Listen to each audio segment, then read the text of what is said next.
He showed us that courage does not need the crutches of power, and that oppression cannot suppress the will of the truly awakened. Today, his legacy is inspiring a new breed of Indians whose strength, vision, and idealism is changing the face of India. Saluting this new Indian, the New Indian Express. It's new, it's Indian, it's Express.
Indulge. I read newspaper probably only one day in a week, and that is when the day Indulge comes to my house. Thank you, Indulge, for a fabulous evening.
He showed us that courage does not need the crutches of power, and that oppression cannot suppress the will of the truly awakened. Today, his legacy is inspiring a new breed of Indians whose strength, vision, and idealism is changing the face of India. Saluting this new Indian, the New Indian Express. It's new, it's Indian, it's Express.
Indulge. I read newspaper probably only one day in a week, and that is when the day Indulge comes to my house. Thank you, Indulge, for a fabulous evening.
He showed us that courage does not need the crutches of power, and that oppression cannot suppress the will of the truly awakened. Today, his legacy is inspiring a new breed of Indians whose strength, vision, and idealism is changing the face of India. Saluting this new Indian, the New Indian Express. It's new, it's Indian, it's Express.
Indulge. I read newspaper probably only one day in a week, and that is when the day Indulge comes to my house. Thank you, Indulge, for a fabulous evening.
showed us that courage does not need the crutches of power, and that oppression cannot suppress the will of the truly awakened. Today, his legacy is inspiring a new breed of Indians whose strength, vision, and idealism is changing the face of India. Saluting this new Indian, the New Indian Express. It's new, it's Indian, it's Express.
Indulge. Energize such dreams.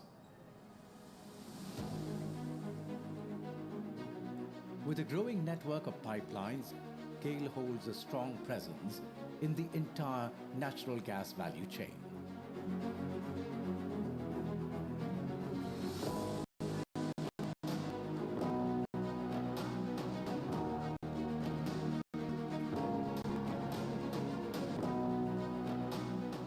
Right from exploration and production, natural gas transmission, processing and distribution, natural gas trading, city gas distribution, LNG shipping, diversifying into hydrogen and renewable energy, and specialty chemicals. Ladies and gentlemen, good morning and welcome to day 2 here at the ThinkEdu Conclave 2024. We begin in a couple of minutes. If I may please request our guests to join us within the hall as we get started. For all our guests within the hall, if I may take the opportunity to please request you to switch your phones to silent mode. Yesterday was an exciting day, and in order to have a memorable experience, we'd highly recommend that you switch your phones to silent mode, and we'd love to have your complete attention.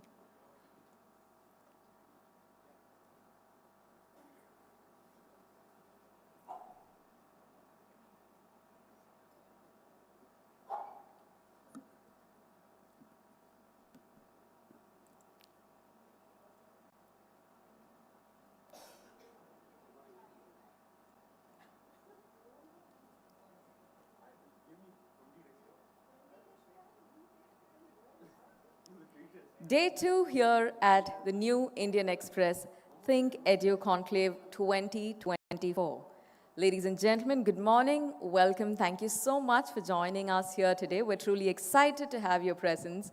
Of course, as we get started, I'd like to mention that day 1 featured many interesting conversations, very, very deep sessions that we had, and of course, from discussing the intricate dynamics of the political landscapes and factors that actually shape the world of education. We also went on to explore the fusion of technology and innovative teaching methods. I think overall, safe to say, day 1 of the ThinkEdu Conclave of 2024 was truly enlightening. Our esteemed speakers not only shared their valuable inputs, but they also inspired our audience with their profound insights and expertise. Of course, alongside our physical audience here, we were also supported by our streaming partner, Daily Hunt, where we had a record viewership of over 1 million virtual attendees joining us and staying tuned through the day. So truly a matter of pride for all of us here. And I'm happy to let you know, ladies and gentlemen, day 2 promises to be a lovely continuation from where we left off. We're going to be venturing into fresh dimensions of discovery. As we commence our on-stage proceedings, we have a very special video message from Mr. Dharmendra Pradhan, the Union Minister for Education and Skill Development and Entrepreneurship. He couldn't be present with us due to personal reasons, but he has graciously shared his insights through this message. If I may request your attention to the screen, can we have the video, please?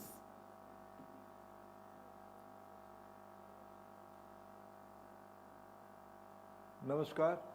Sri Prabhu Chola ji, Editorial Director, New Indian Express Group, and his team, distinguished guests, participants, education experts, friends from media, and ladies and gentlemen. I am glad to be part of the 12th edition of ThinkEdu Conclave. Friends, we are at an inflection point as the nation rises with aspiration of a Vikasit Bharat rooted in our cultural and civilizational ethos. On 22nd January 2024, the cherished dream of our countrymen got fulfilled with a magnificent Rama Mandir at Ayodhya. On eve of Republic Day, we must remember the direction given by Honorable Prime Minister Shri Narendra Modi ji, Dev se Desh or Ram se Rashtra, God to nation and Ram to the expansion of national consciousness. All our efforts must be in this direction.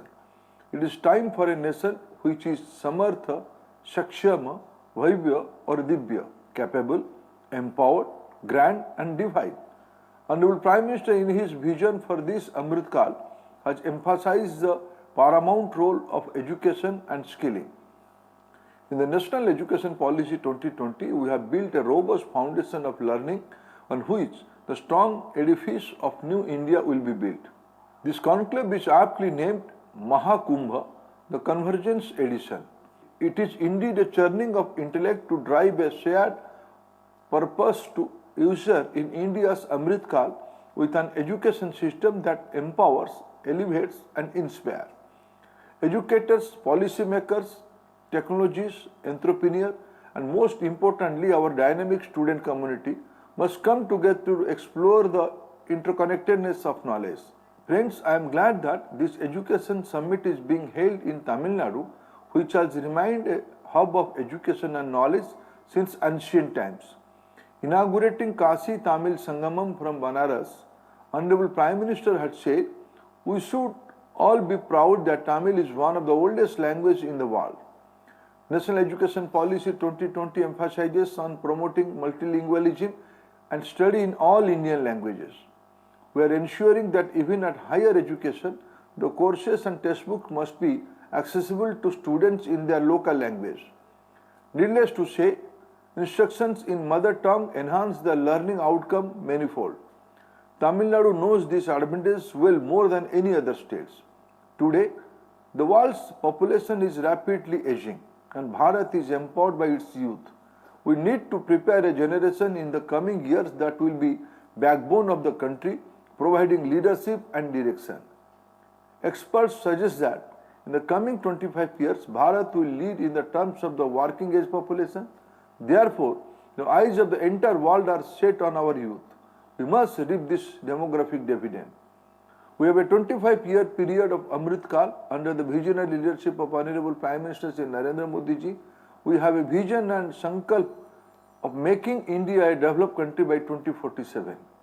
We shall work around the clock in this Amrit Kal in whatever ways we can to achieve the goal of a Vikasit Bharat. This will immensely benefit the youth, ensuring improved health, education, employment, opportunities and life equality. In Amrit Kal, the role of education institutions is crucial. They are the centers of excellence that produce world-class human capital, generate cutting-edge research, create new knowledge and help find solutions to complex problems. They can act as an agent of socio-economic change that can channelize the energy of the youth towards the goal of Vikasit Bharat and can promote diversity, equality, inclusivity and well-being in our society. India's education system should not be one that confines students to textbooks, but one that prepares them for the world ahead. They should be exposed to a world where AI and robotics can coexist with Indian knowledge and wisdom, where critical thinking fuels creativity and where environmental consciousness thrives alongside entrepreneurial zeal. Our young students in schools and colleges today are the ones who will shape their careers and create a new society. They are going to determine how Vikasit Bharat should look like. The youth today are not just the beneficiary of the nation's transformation, but the architects of it. I take this opportunity to congratulate my dear friend Sri Prabhu Chawla ji, his team and all the partners in the education conclave. I look forward to the suggestions and inputs in this important conclave. The country under the leadership of Honorable Prime Minister has achieved all-round progress. The future is full of promise and potential. Let us walk the Amrit Kal holding our head high with pride and valor.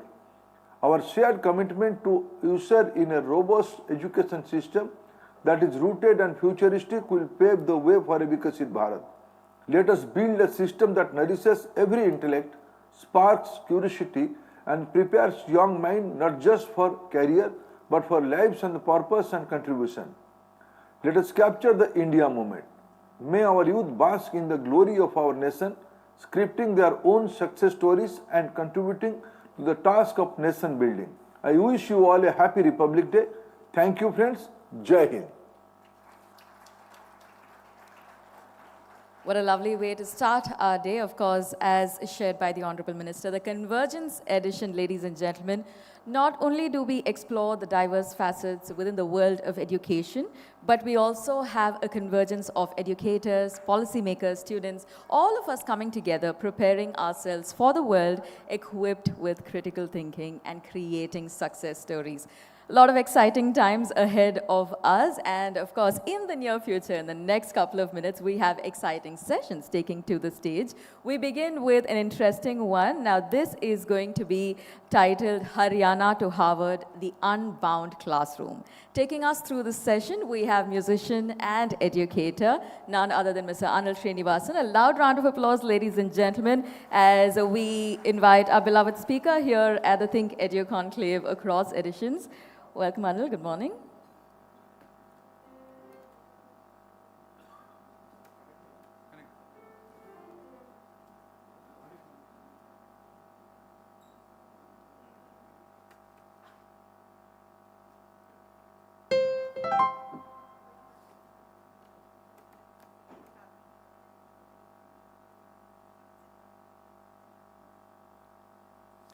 Good morning. I will try that again. Good morning. Okay, I know you can all see me very well. My hairstyle is very distinctive.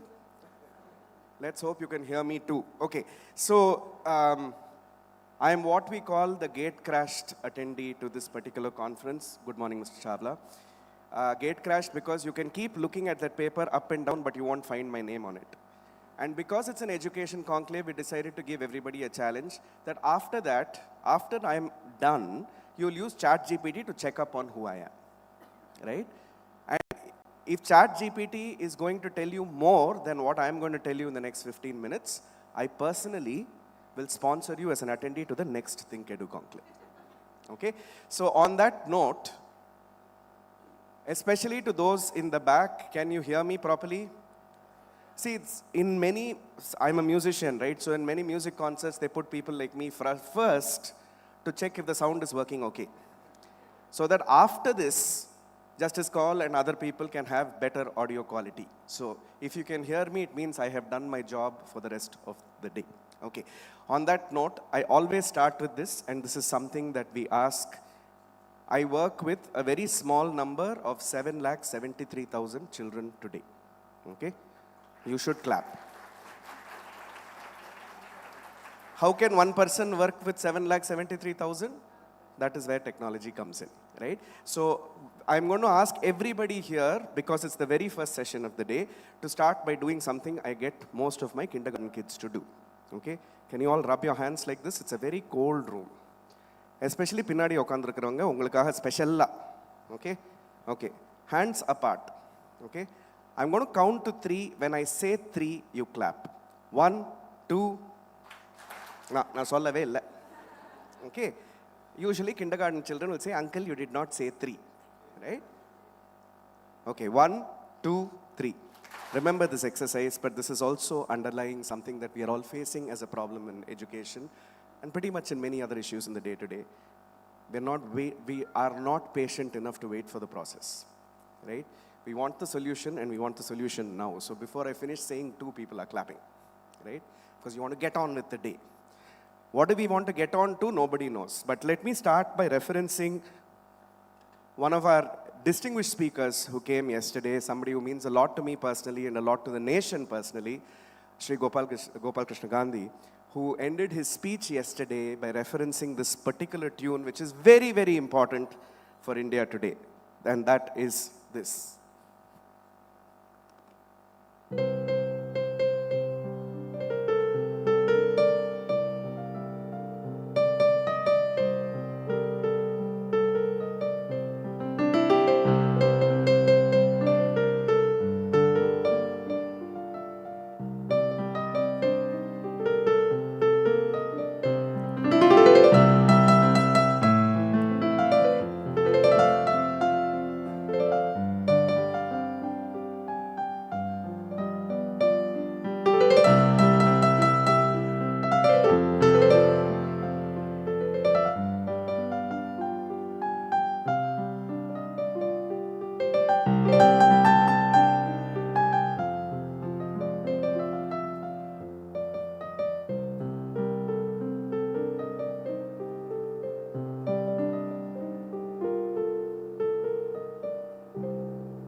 Okay. All I will say with this particular one is while the first line is extremely important to all of us, the second line is even more important to most of us. On this, let me start. I just want to have one slide here, which I wanted to use, if the slides are working. One of the big problems, like I said, that we start with is, you remember this beautiful time called the pandemic? When we all attended or pretended to attend Zoom class, when we actually came, put on the on button on our Zoom classes pretty much in bed, switched off audio and video and sent a message to the teacher saying, unfortunately, Wi-Fi problems, but I'm still in class. That beautiful time. Following that, since I work with this many number of children, we did a small poll with government school children in southern Tamil Nadu, asking them, why do you want to come back to school? Because when the pandemic closed and children came running back to school, because during the pandemic, please remember, and this was part of Kaveri Bamsai's panel yesterday also when we were talking about education technology, let's not use the word education technology and so on. People are predicting that schools are going to close and everything is going to go online, and that's the end of education as we know it. Schools should lease their real estate and make them into resorts, right?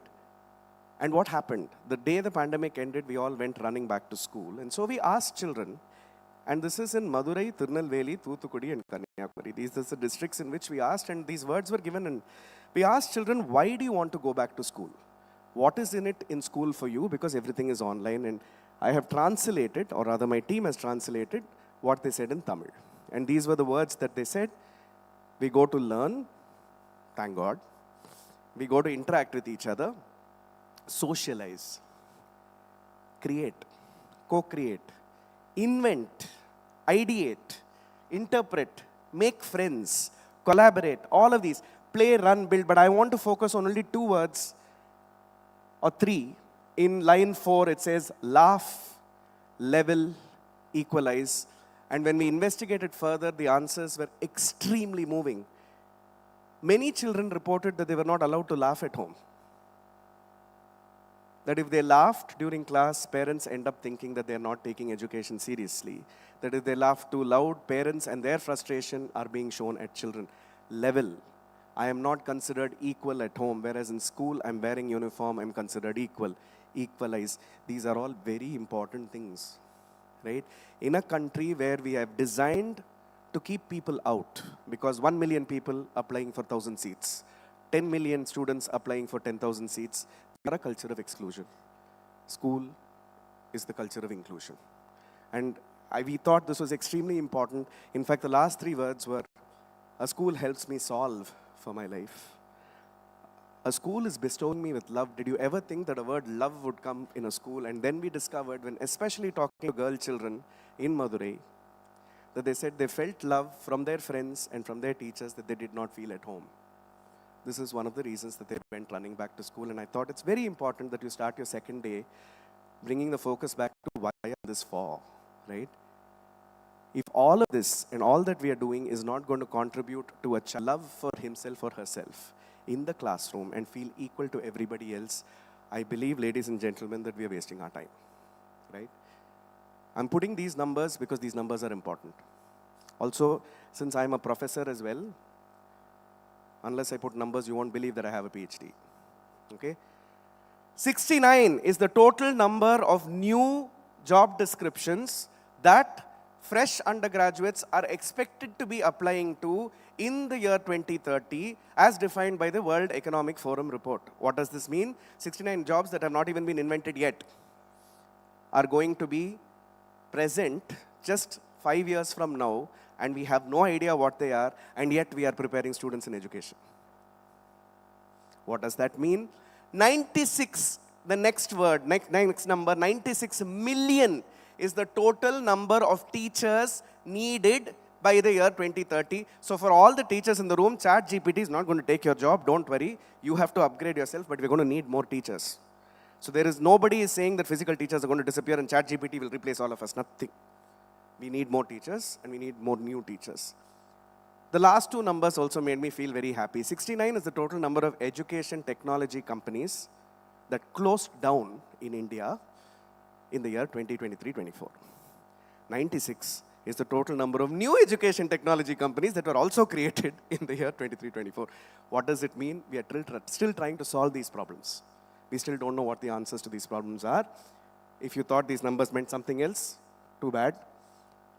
So here is an exercise that we gave these same children in southern Tamil Nadu. But before we do that, because there's a keyboard, let me do this.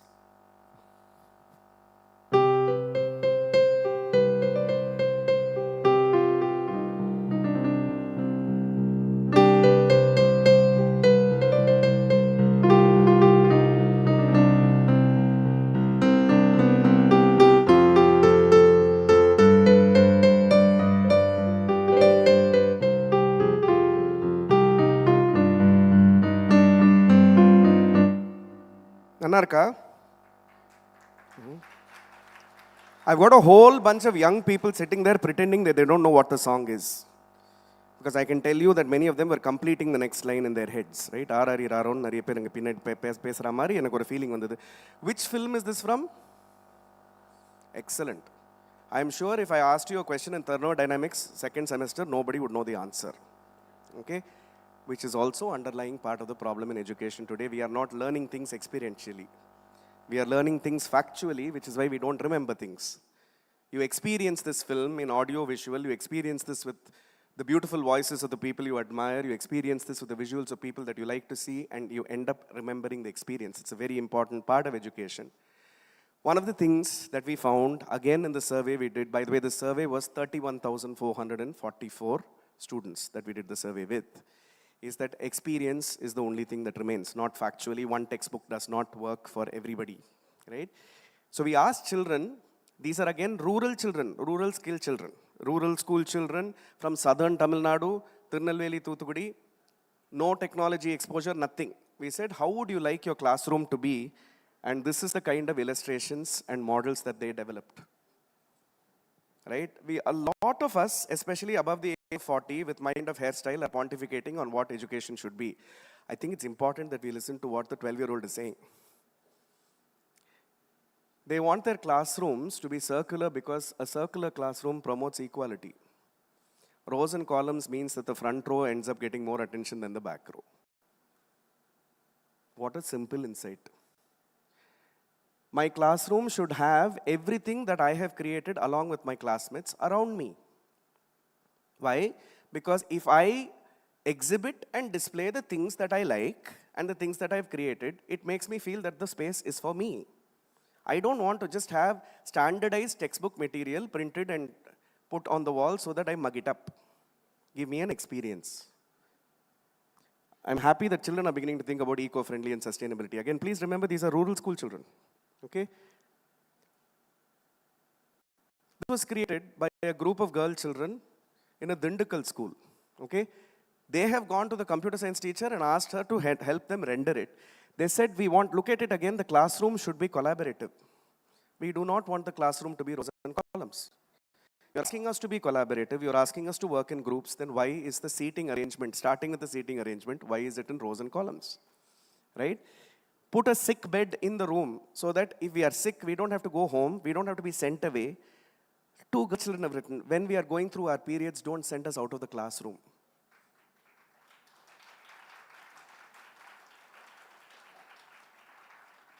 We can stay in the classroom and we can still attend class. Give us a map of the world, don't give us a map only of Tamil Nadu, don't give us a map of only what is defined to us politically. These are children, I did not make this up. Anybody is welcome to come and read the report, okay? And so we started this project where we said, if experience is what is important, experiential learning is what is important. Here is a situation that happened to me, and this became the reason why we started doing this. So in 2021, in the second wave, I almost died, literally. Not because of COVID, I had some other health challenges. And because there were no hospital beds available, they put me in a maternity ward. There were 3 pregnant ladies and me. I really thought this was the end of life. And at that time, I was treated by 2 doctors, one of whom was a childhood friend, like me, had gone through a middle-class life and a middle-class school education. Used to come and hold my hand every day and say, everything will be nice, you're a good person, good things will happen to good people. The second person was a specialist, and I put it in quotes, highly educated, would have been somebody who would have made all our panels proud because he is a PhD from Harvard, he's got an FRCS from Edinburgh, he's got every single degree that you can have. And such a specialist was he that I could smell his cologne coming into the room before he came into the room, which is how I knew I did not have COVID. But his job as a specialist would be to come and look at the blood test reports, not me, would be to look at the numbers and not my feelings, and keep telling my wife, avladha, this is it. Relatives class sollidranga. Tell all the relatives, this guy's not going to make it, right? The second time he came in and again pronounced death judgment on me, and I've got a legal luminary sitting in front of me, so somebody actually passed a death sentence on me, being a specialist. I held his hand and I said, I want you to do me a favor. He said, what? And being Indian and educated and highly privileged, and sometimes, unfortunately in India, hyper-educational degrees sometimes confers privilege which even caste and class do not, right? And this man is looking at me and saying, how dare you say this to me? Do you know medicine or do I? My only answer was, let's hope we don't answer this question. But it gave me an idea that let's not confer privilege just because somebody's got fancy degrees from fancy places. Experience is what matters. If all it takes to solve for India's multiplex problems of education, let me start with one, which is access. If the same talented children in Dindigul and Tirunelveli can be given access to the same Harvard, the same Stanford, the same IIT Madras, excellent institutions and professors all over the world, we can transform this country. Yeah. We can transform it with opportunity, and that is what I have done. What we did, for 3 months in an ICU, I built a platform where now, by the way, one more statistic, because I love numbers, 31,344 is the total number of professors in the United States alone who are Indian. 31,344. It is not a matter of pride. We want them back, right? Let's not clap for them going away. We fed them. We clothed them. We educated them, and they've now gone away. We need to bring them back, okay? So one of the things we said is, if we can create simple access through experiential project-based learning, how can we do project-based learning? That same professor who grew up in Tirunelveli, let him help the Tirunelveli kids, but sitting in Toronto, no problem. That's what technology enables, right? So as of today, and this was a project we started in January 23, as of today, 288,700 students all over India have already become part of this program, where we have even children from Salem, from Soringanallur, from Selayur, from Tamaraparani, directly accessing Harvard and IIT. 4 children from Chennai, and this was not one of the greatest schools, but 4 children from Chennai, 11th graders, using this platform, worked with IIT Madras, have cracked a platform to help children with autism express emotion, right? I want to give you 2 statistics, and I will stop with that with a song because I know you're late for your next panel, which is this. These 4 children are 15 years old. You know what their class teacher told me? I'm so surprised that they've developed this platform because in computer science, they're getting less than 60%. This is the truth, ladies and gentlemen, boys and girls. Education is not only for the privileged. Education is not only 89% in school. One NEET exam, one JEE does not determine your self-worth.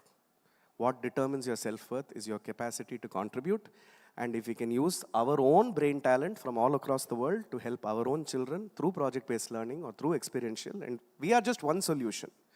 I'm sure there are going to be hundreds of solutions out there which are going to contribute to this. I think we need to focus on learning and not on education. I think we need to focus on wisdom and not on degrees.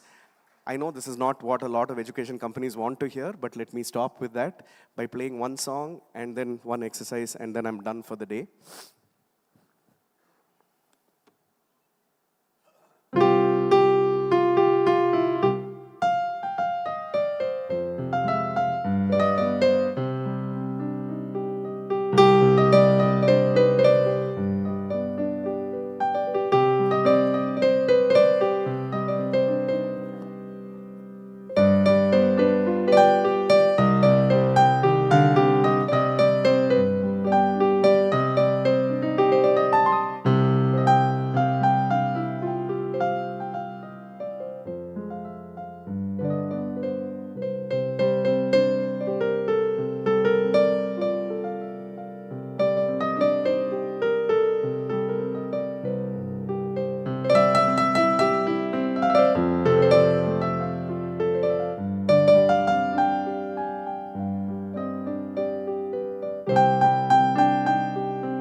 So on this project-based learning that we've done, as I said, it's more than 3 lakh, almost 3 lakh children.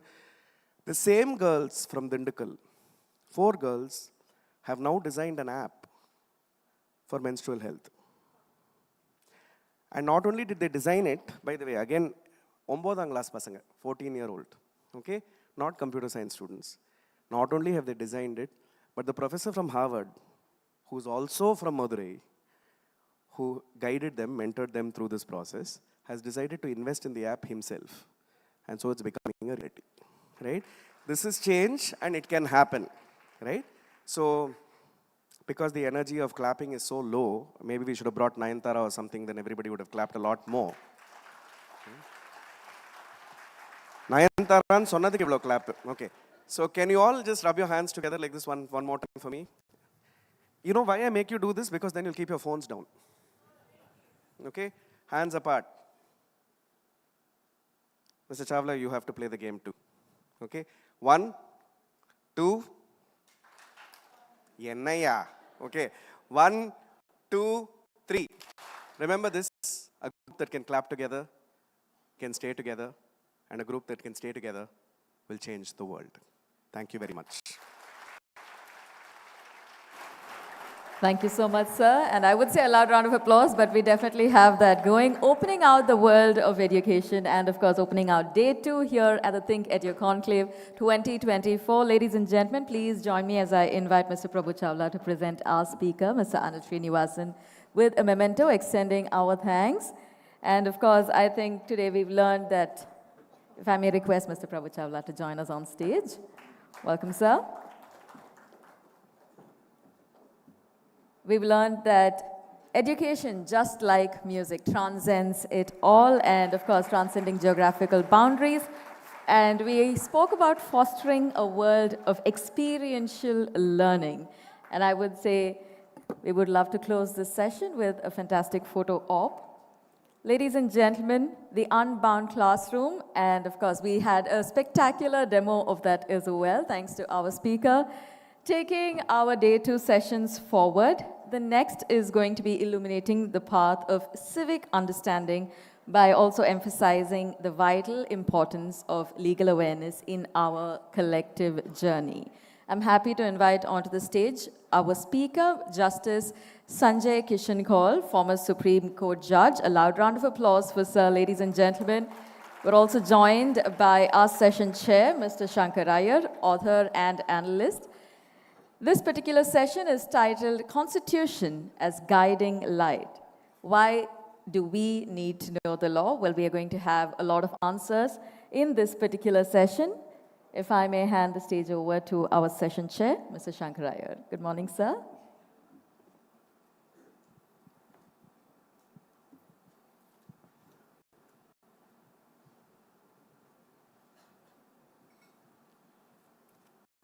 Good morning, everybody. I think I can continue with what Anil Srinivasan had pointed out. The importance of process. And the Constitution is a template for a process of how to hold the country together, how to build a better future, how to enshrine rights. But before we get into the conversation, I wanted to sort of introduce our guest here, our speaker.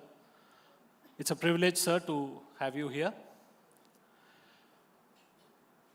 On the day he retired, Chief Justice Y.V. Chandrachud described him in 5 words, which sort of encompass everything that we expect out of the justice system. He said Justice Kaul is a unique blend of wisdom and compassion. And this is exactly what we expect from the judiciary and the justice system. To me, Justice Kaul sort of is different with a distinction. Some of the judgments that he has given are very interesting. And since we are a media platform, I'll read that part first. In 2008, he upheld the freedom of expression in the M.F. Hussain case. In 2016, the Perumal Murugan case. The overreach by a state or extra activism by the state in opening or filing the curative petition on the Bhopal gas issue. And most recently, in a very considered view on the judgment on abrogation of Article 370, where he stood out by asking for a Truth and Reconciliation Commission. We'll come to that issue in a bit. But I think the first thing that the title of the session, the Constitution as the Guiding Light. So Ambedkar had said in the Constituent Assembly debates, the Constitution is a vehicle of life and its spirit is always the spirit of age. When in 2024, when we look at the Constitution as a guiding light, there are a number of young people here. How would you sort of present this idea to them? I mean, the Constitution as a guiding light and the importance of the Constitution being the centerpiece of our life. Good morning to everybody. Welcome. See, the best of the brains of this country, who had dedicated themselves to the freedom movement, decided to sit together to draft the Constitution. We borrowed from different constitutions. We made the amalgam as one of the most fabulously written constitution. And it was said that if something goes wrong, it's not wrong with the Constitution, it's the way the people work it. Because a man was vile or man would be vile. Yes. Yeah. So that was the issue. When we talk about the Constitution as the sentinel non equivae, as the Supreme Court says, the idea is the guiding spirit. So if there are conflicts, if there are differences in thought processes, you must get back to the parent document to see how does it read. And that's what the court's job is. The court's job is to read the Constitution, reread it, when political dispensations or other dispensations don't play ball, if I may say so, to tell them what restricts them. Because the Constitution takes place a balancing factor between the executive, the judiciary, and the political dispensations. And the check and balance is provided by the judicial system. So how that system will work will depend on how much and in what manner the court keeps on informing the executive when the issue arises, that what is permissible and what is not permissible.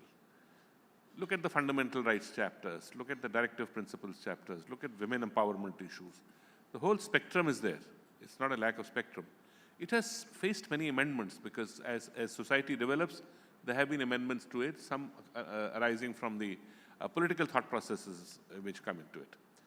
But it still remains the fundamental book, if one may say so, to look to when in doubt and say, did the creators of this constitution, did the creators of an independent country, and I always believe, keep reminding that please look around and see, we are fortunate in some way. We are critical although about our system, but we are fortunate in some way. We still have a form of democracy which is different from around the countries if you see around.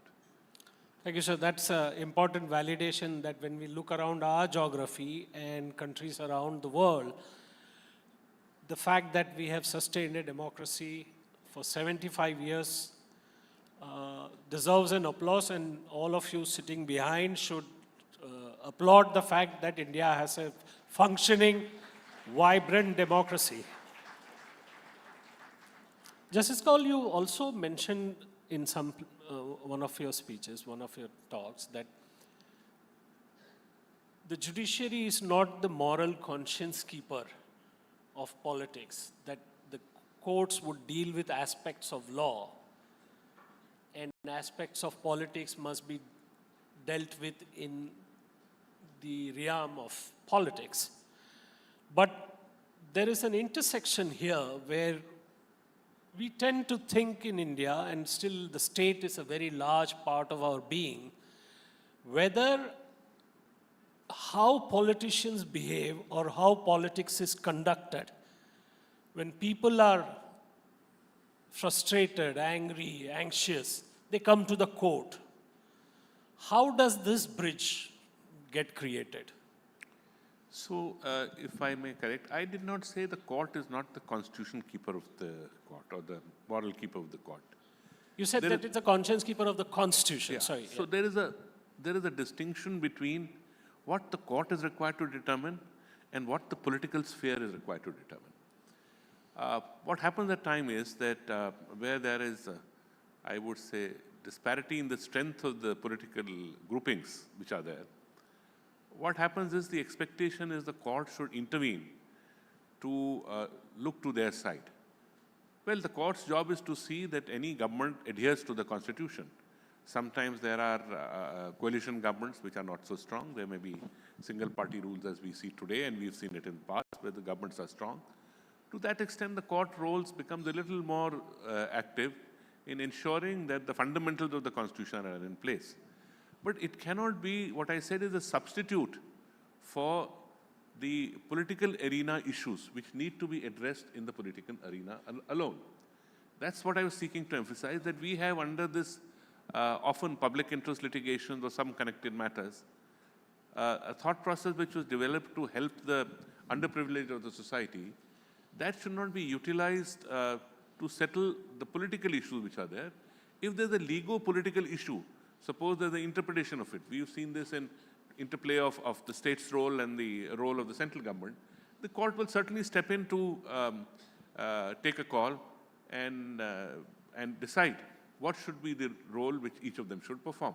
So that's the distinction I'm seeking to carve out, that the political issues should be settled in the political domain.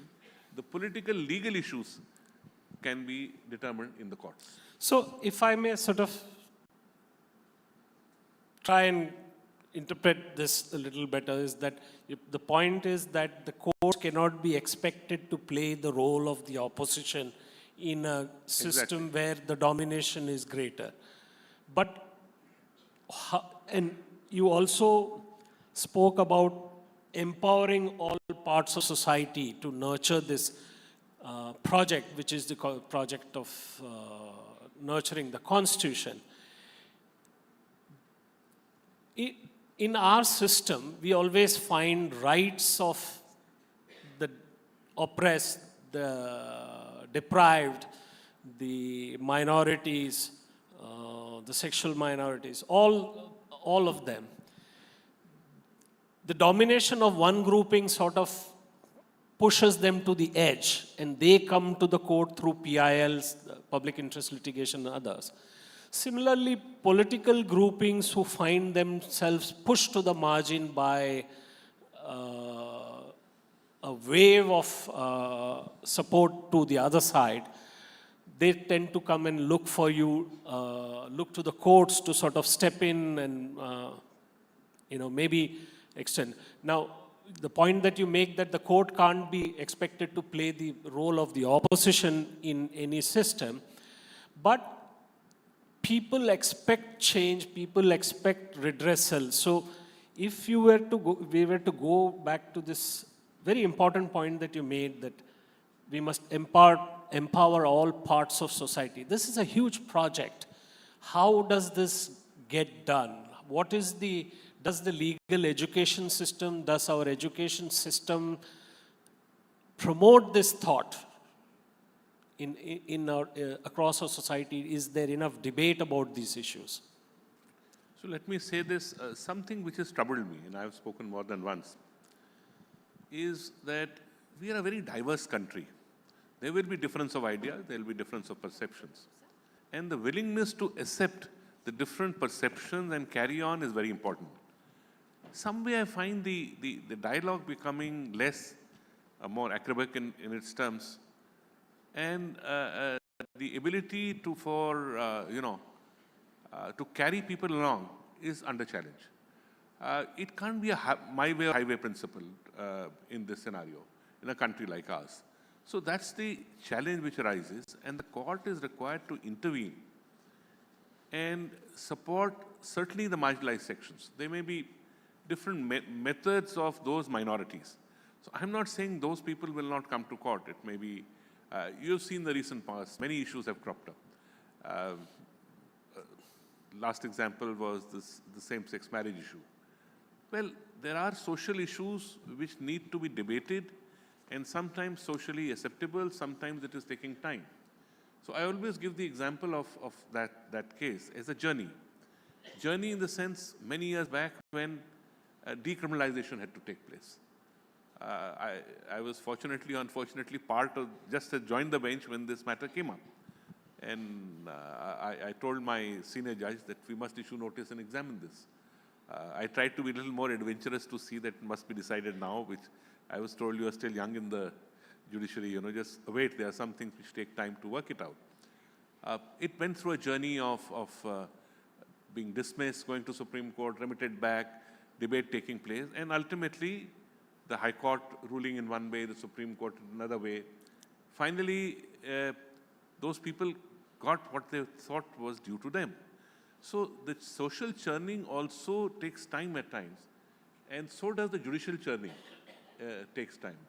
I certainly feel that the sections of the society, the fact that you are in a minority grouping in any form, certainly you are entitled to an equal treatment, and the Constitution steps in.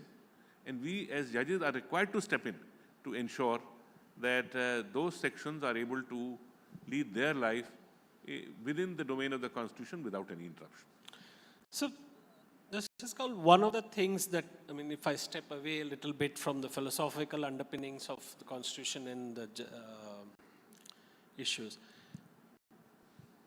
there is a sense that sometimes judges in one level make a decision, then it gets overturned in another, or cases are sent back.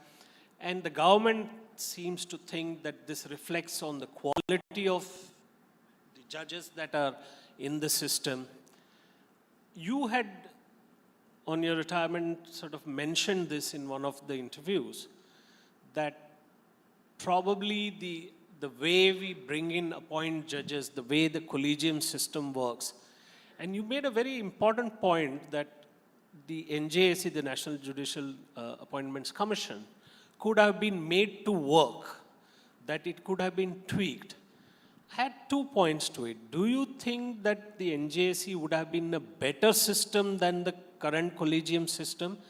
And a more important question is, does the current collegium system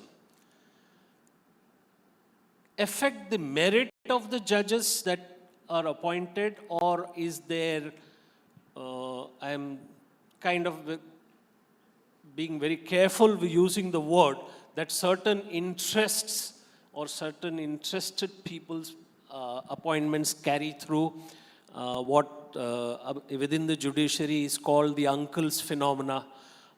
Is the quality of judges that we have, I'm not even talking about the subordinate judiciary where things need to improve really, but in the higher judiciary, is the collegium system a barrier or a hurdle to appointment of quality judges?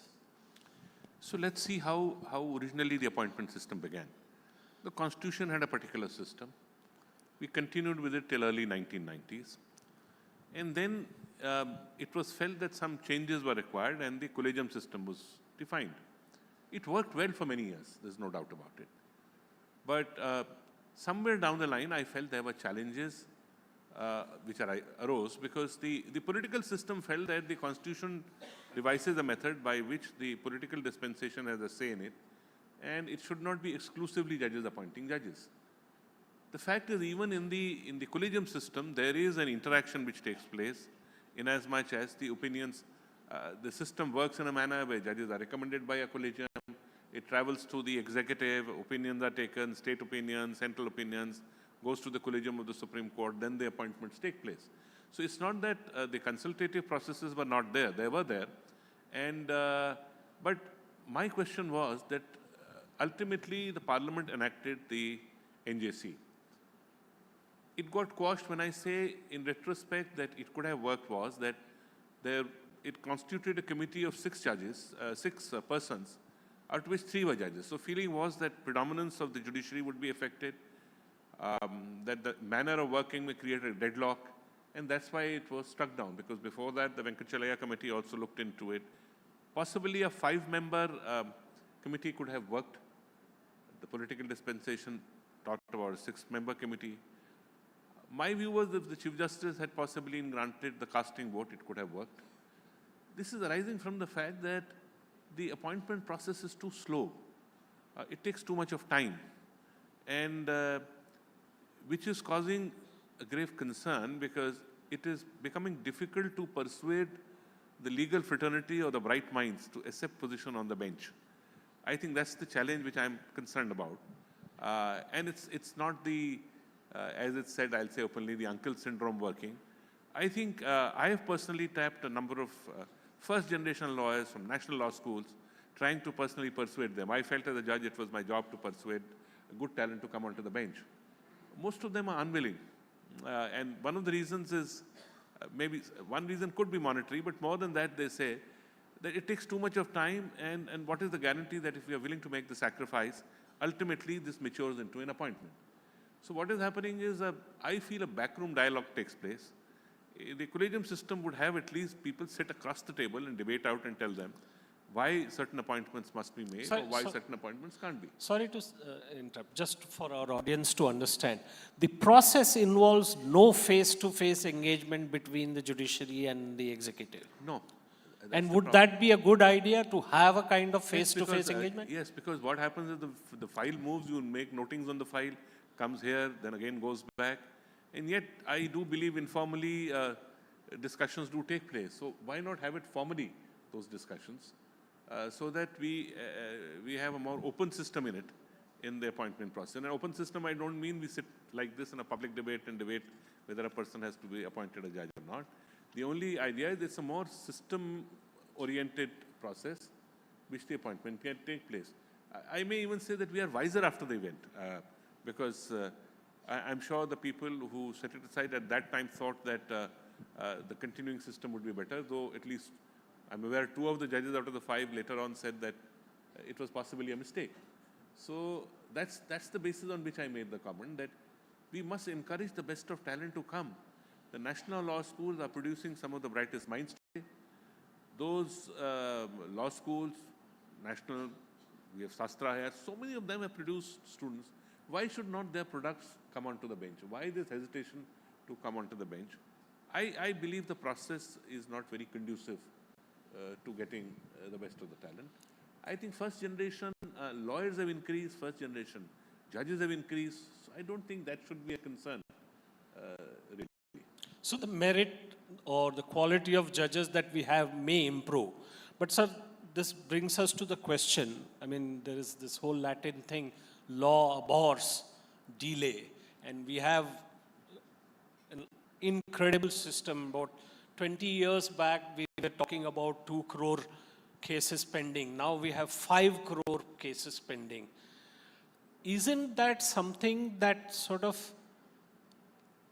affects the promise of one of the 3 promises in the Constitution? And when we say the Constitution is our guiding light, I mean, how do we promise equality without delivering on justice? So that's, I think, the greatest challenge today. To be able to administer justice within time is, I think, a problem we have to face. Now, not as a qualification, but let me say, when we talk about so many crore cases, in a population of so many crores, there will bound to be issues which will come up before the court. The case, the day it is filed, doesn't become a pendency. So if the case is not decided within a stipulated period of time, is the problem. Many cases, many cases get decided within time, but often that does not make news. But the cases which are pending for years together, naturally there's a problem. So we have to devise and think out of the box how to get the cases which are stuck in the system out of it. There are priorities given to older cases, etc. I've been a strong believer in propagating mediation and other alternative methods, not only because they will help in reducing the backlog in court, but also sometimes there are better solutions to a problem because it is something which occurs across the table with the litigants deciding in a sense what they want. It's not that on a basic principle of law the judge imposes on it without them knowing why they got a particular thing and did not get something else. So the American system adopted mediation. In early 80s, they were in a similar problem. Today, less than 3% cases go to trial there. If we expect every case to go to trial, if we expect each case to go through multiple tiers of scrutiny, then I'm afraid this problem is not going to get solved. So we have to think how to make it run in a little different kind of a manner and find solutions to it. The litigant is interested. See, you're talking about technology. I was seeing the previous dialogue. And in an age where everything happens with technology and in future, we can't expect people to wait for years together. That is something which is a concern. I just wanted to highlight one point, sir. I mean, we must be the only country in the world where the government litigates against its own orders, I mean, income tax and other. The government is one of the biggest litigators in the country. That I don't know how that persists. There must be some filter system that should be there. And the second more important point, I mean, I remember in his closing remarks on the finalizing of the Constitution, Dr. Ambedkar had said that people may get tired, or he said that new ideologies, new problems will come up in such a way that people will get tired of the idea of a government of the people, by the people, and they just opt for a government for the people, which may be authoritarian, totalitarian, however. Isn't that a threat to the very idea of our democracy? I mean, that when you don't deliver justice in time, the frustrations might go through. And we've seen this play out in our neighborhood. No, certainly when you talk about an expeditious decision of cases, that's a priority and must be done. Yes, I always say I don't know really of a country where government is more than 50% litigant. So let's go to England and see how many litigations, would there be bias by or against the city civil borough or something like that? Here you have to sit, couple of judges sit on every municipal jurisdiction, civic jurisdictions, service jurisdictions. Huge amount of litigation is persons working for the government litigating with the government. So a higher level of dissatisfaction. Now, the government must lessen the litigations. There is no doubt about it, I've been saying. Otherwise, sir, they are not even willing to reveal the number of cases filed by the judges. There are ministries who have refused to file in that system that they've created now for government litigation. So if an endeavor is made, we did make some endeavors to see how to reduce it. But there is a reluctance to accept a view also. So if the same issue is decided, in multiple cases, the same issue will keep on cropping up again and again. I think no officer wants to take a responsibility. They feel they may be, and they have a reason, they feel that a couple of years down the line, they may be in a problem. So you must have a system by which, say, a committee or something, we can judge whether once this one issue is decided, whether other cases should keep on cropping up. Even that was experimented judicially. I remember setting up, requesting, say, the National Highway Authority to set up a committee of the technical people and the judges so that unnecessarily tiers of scrutiny don't come up. I think we have to ultimately restrict how many tiers of scrutiny will the case go through. If there was a court above the Supreme Court, I'm sure many judgments of the Supreme Court would also be set aside. So, but we do believe in this country there is a court above the court. Supreme Court. It's just the final court, so the decision is final, that's all. It's not that we are perfect or anybody is perfect, that it's an opinion. Ultimately, what is it? We are an opinion. Somebody else may have an opinion. Tomorrow, that opinion may change. It happens in public domain also, so it happens in courts also. Sir, I have 2 points to sort of. One is the mention that you made about the Truth and Reconciliation Commission that should be appointed. Particularly for Kashmiris who were chased out of their homes, do you think it's a possibility? Do you think it will happen that, or as you said, sometimes it takes time for society to accept certain things, so to accept, and I'm acutely aware of this conversation, a similar conversation happening in North America and in other places, which promoted the idea of slavery for a long time, and now there is a greater demand there for, again, reconciliation, even compensation they're talking about. But is this a possibility in a condition where we are not yet sure, we are uncertain how things will play out in the geopolitical arena in Kashmir? Can people return with dignity to Kashmir? So there are parts of this question. I mean, whether government will do it or not, I can't be a soothsayer, I can't say they will do it. I have written because I hope that they will do so.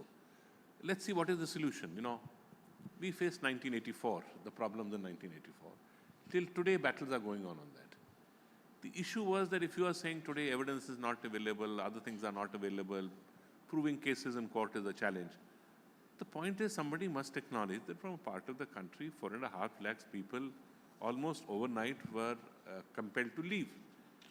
They have a pain, they have an anguish. They may have settled in these 30 years in different parts of the country and different parts of the world. But somebody must acknowledge that something has gone wrong. That itself is a reparation in a sense. Non-acknowledgement continues to, the anguish continues with that. Now, after that, you had the armed services moving in, trying to fight a battle. People who stayed back have their own story to tell. At least have the stories told so that people try to put an end to that issue.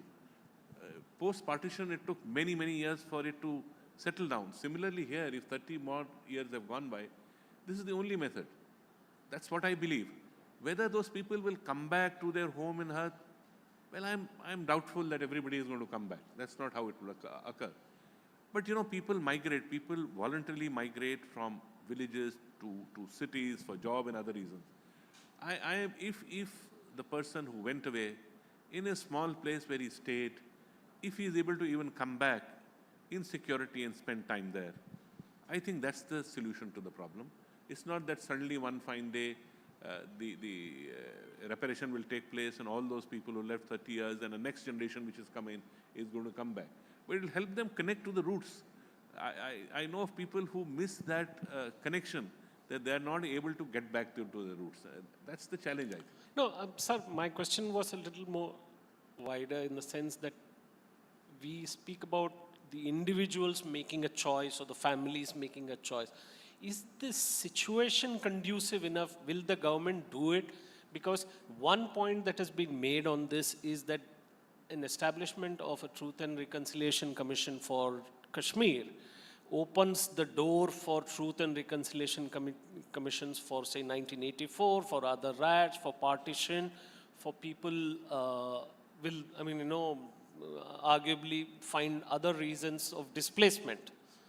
Well, if this, I don't recollect such kind of displacement taking place post-partition from a specified area, as has happened. It was a small minority of people, as it is the percentage of population was small. And that they should be in a scenario where they have been compelled to move overnight is a challenge. The purpose is for them to find some solace that there is an acknowledgement of what has gone wrong and help them reconnect their roots. That's the limited purpose for which it will serve. I don't think it will open the Pandora's box, that's what your suggestion is. Sir, this is by we have run out of time, I think. I wanted to ask you made a mention, or you remarked at one point, that there is something that you would speak up about, but that you would speak about it after your retirement. And that mystery persists, so I was wondering if you would speak about that. And none of us knows, we don't know what it was actually on your mind that you wish to speak up about. What mystery?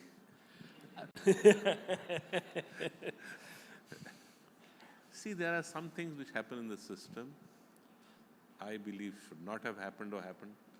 Everything can't be in public domain. But I only said that, it's a continuous endeavor to find a better and more transparent system. Sir, can I just sort of, because the audience might be wondering what I am talking about. This was a very important case that you had heard, and it came up for review, and it was to be heard by your court, and it turned out that you were not going to hear that case. So that it's in a decided case and application, we were trying to, well, if some people say yes, push the government to make appointments because that's what is required for them to do. It was towards the end of my tenure. I had held it. The master of the roster principle comes in. The Chief Justice defines where the role was to go. In any case, they had to go somewhere else after the end of December. So it hopefully should go somewhere and appear. That's what my concern is. I really did not know why it happened, but I leave it at that. So there is no more secret to that. We won't. No. I'm hoping that this would be part of your memoirs or something. What I will write and when I will write is an issue. I think some things should be written much after the relevant time. It's better that way, rather than on the first finger at the relevant time. I guess justice is also a dish served best cold, I guess. Yes. Thank you very much, Justice Kaul. Thank you. Thank you for giving me the opportunity to be here. Mr. Chawla has a question. Yes.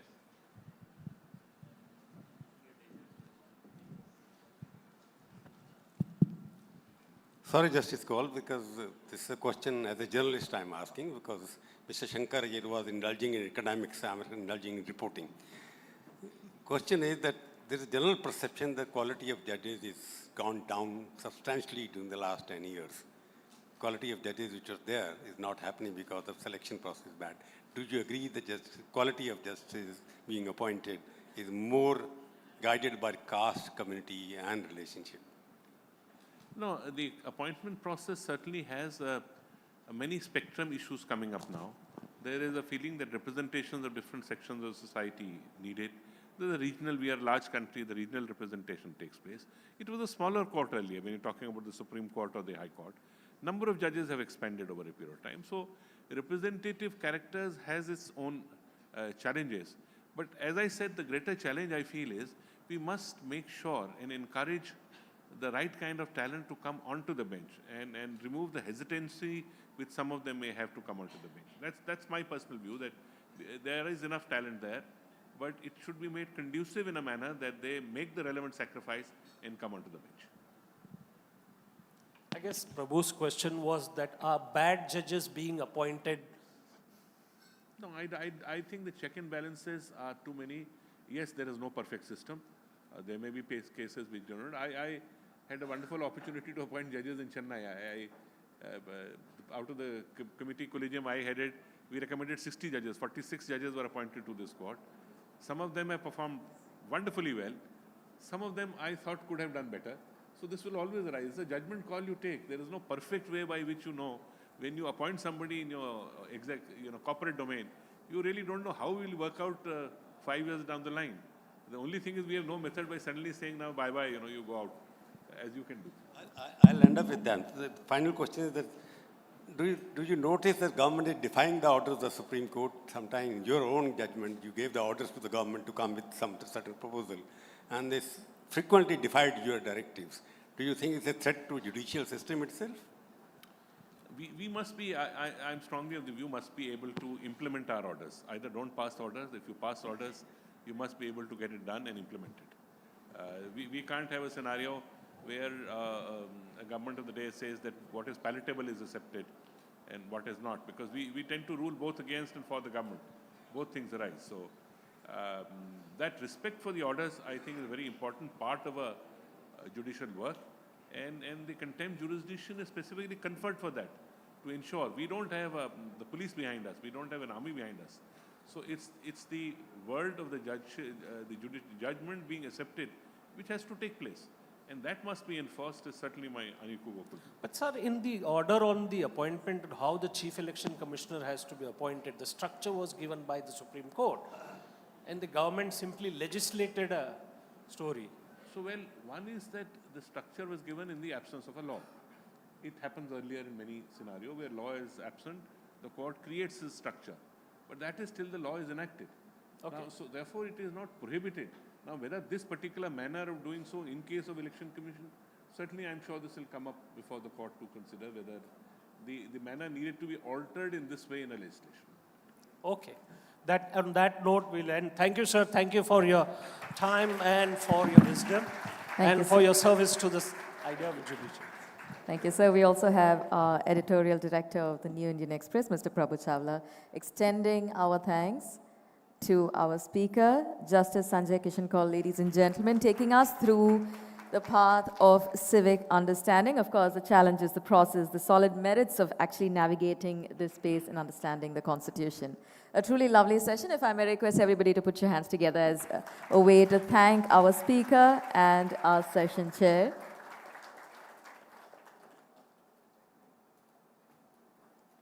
Of course, with this session, I'm sure there are a lot of questions on our minds, and that is just the beginning. With that, it is time to step into the next session here on stage. This session is titled Women in STEM, the Right Chemistry.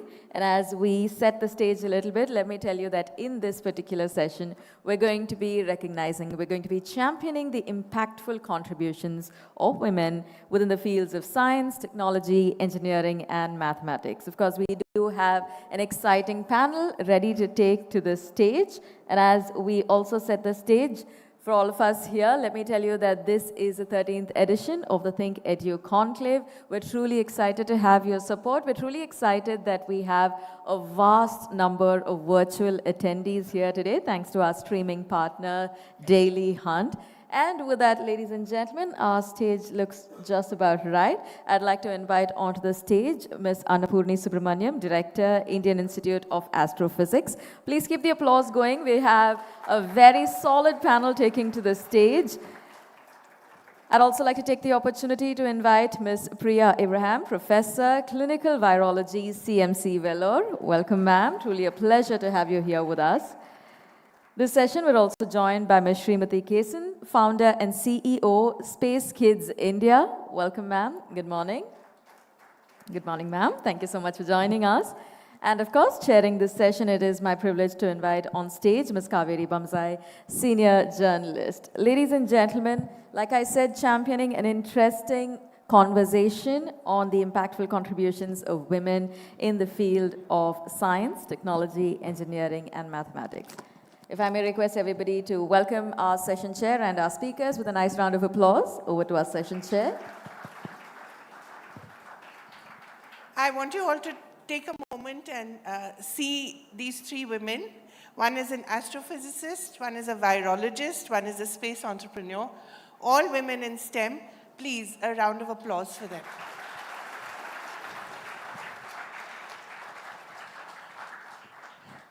It's such a privilege to be here with all of you. I'm particularly delighted that this panel has happened. I want to begin with you, Priya, because you're the one who's up there on the big screen in the vaccine war. How did you feel when you saw yourself on screen in a way played by Pallavi Joshi? I think a lot of emotions were displayed on that movie. It just brought back a lot of memories of the hard times of the pandemic because we were so thick into it, you know. So it brought back a lot of mixed emotions, I should say. A sense of satisfaction, an accomplishment, and also that, to be very frank, I felt a lot of the other heroes who worked could not be depicted in Only the a movie. woman will say that. Yeah. A man would never say that. I felt that there were many unsung heroes who were not depicted in the movie. That made me a bit sad. But it was also very interesting that, at least your character in the movie says virologists are not like space scientists. You know, you don't send a rocket up. You don't send a rocket up, you're always a bearer of bad news. Usually that, this is a terrible virus, it's going to kill you. That's a fact, right? Yeah, I suppose for both space scientists and for virologists, there is very little margin for error. Yeah. You can't be very sort of brusque and rash about saying we have a virus or we don't have a virus. Or we have a vaccine or we don't have a vaccine. So I think that we need to take this with a great deal of caution. And actually when we actually told the ministry that we had the virus in the country, I had 2 labs testing it simultaneously with the same set of samples. And only when they concurred was I ready to announce it to my boss in Delhi.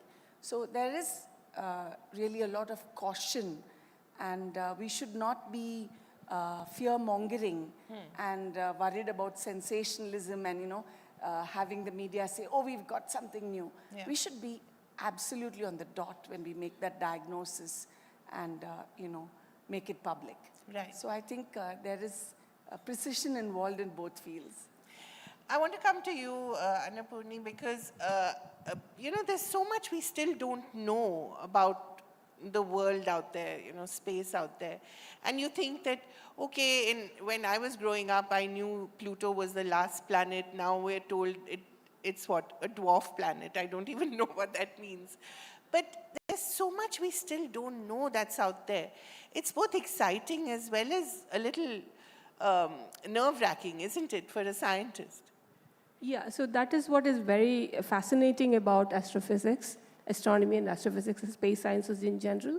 We are trending into a space of unknown. It's not like you know something and you are stretching it to and extrapolate into something where you know a little bit, but you can go to another one. So here you're plotting something on a 2-axis plane.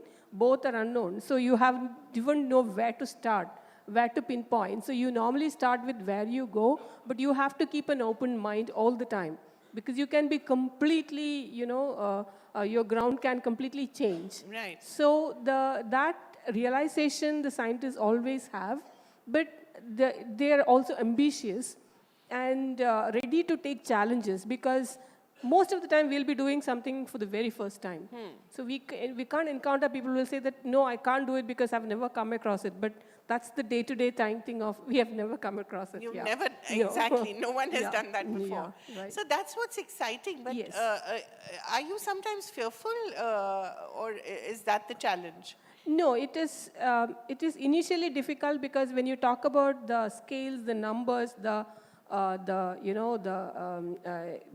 temperature or the distance or the time, when you talk about, the numbers don't make sense to you at all. Right. And people get really confused. Even children, newcomers trying to figure out what is happening in the field, get completely confused. But it is just the acclimatization to those numbers. Once you get into it, you get more and more consumed into it. Right. And you get more and more passionate about it, and you get used to it. So that's the most exciting part of it. And that is what the wow factor which also astronomy brings in. Yeah. I know, we just look at the stars and you're probably No, saying, but what is behind that? No, that's what I wanted to point out also. Even that is even robbed off because I just want you to step out tonight and see how many stars you can see in the night. know. You cannot. You can't. But growing up, I have seen so many stars, and that's what made me passionate about astronomy. But I think we have to bring that night sky full of stars to be visible to everyone. That's just not there now. Yeah. So what do you do?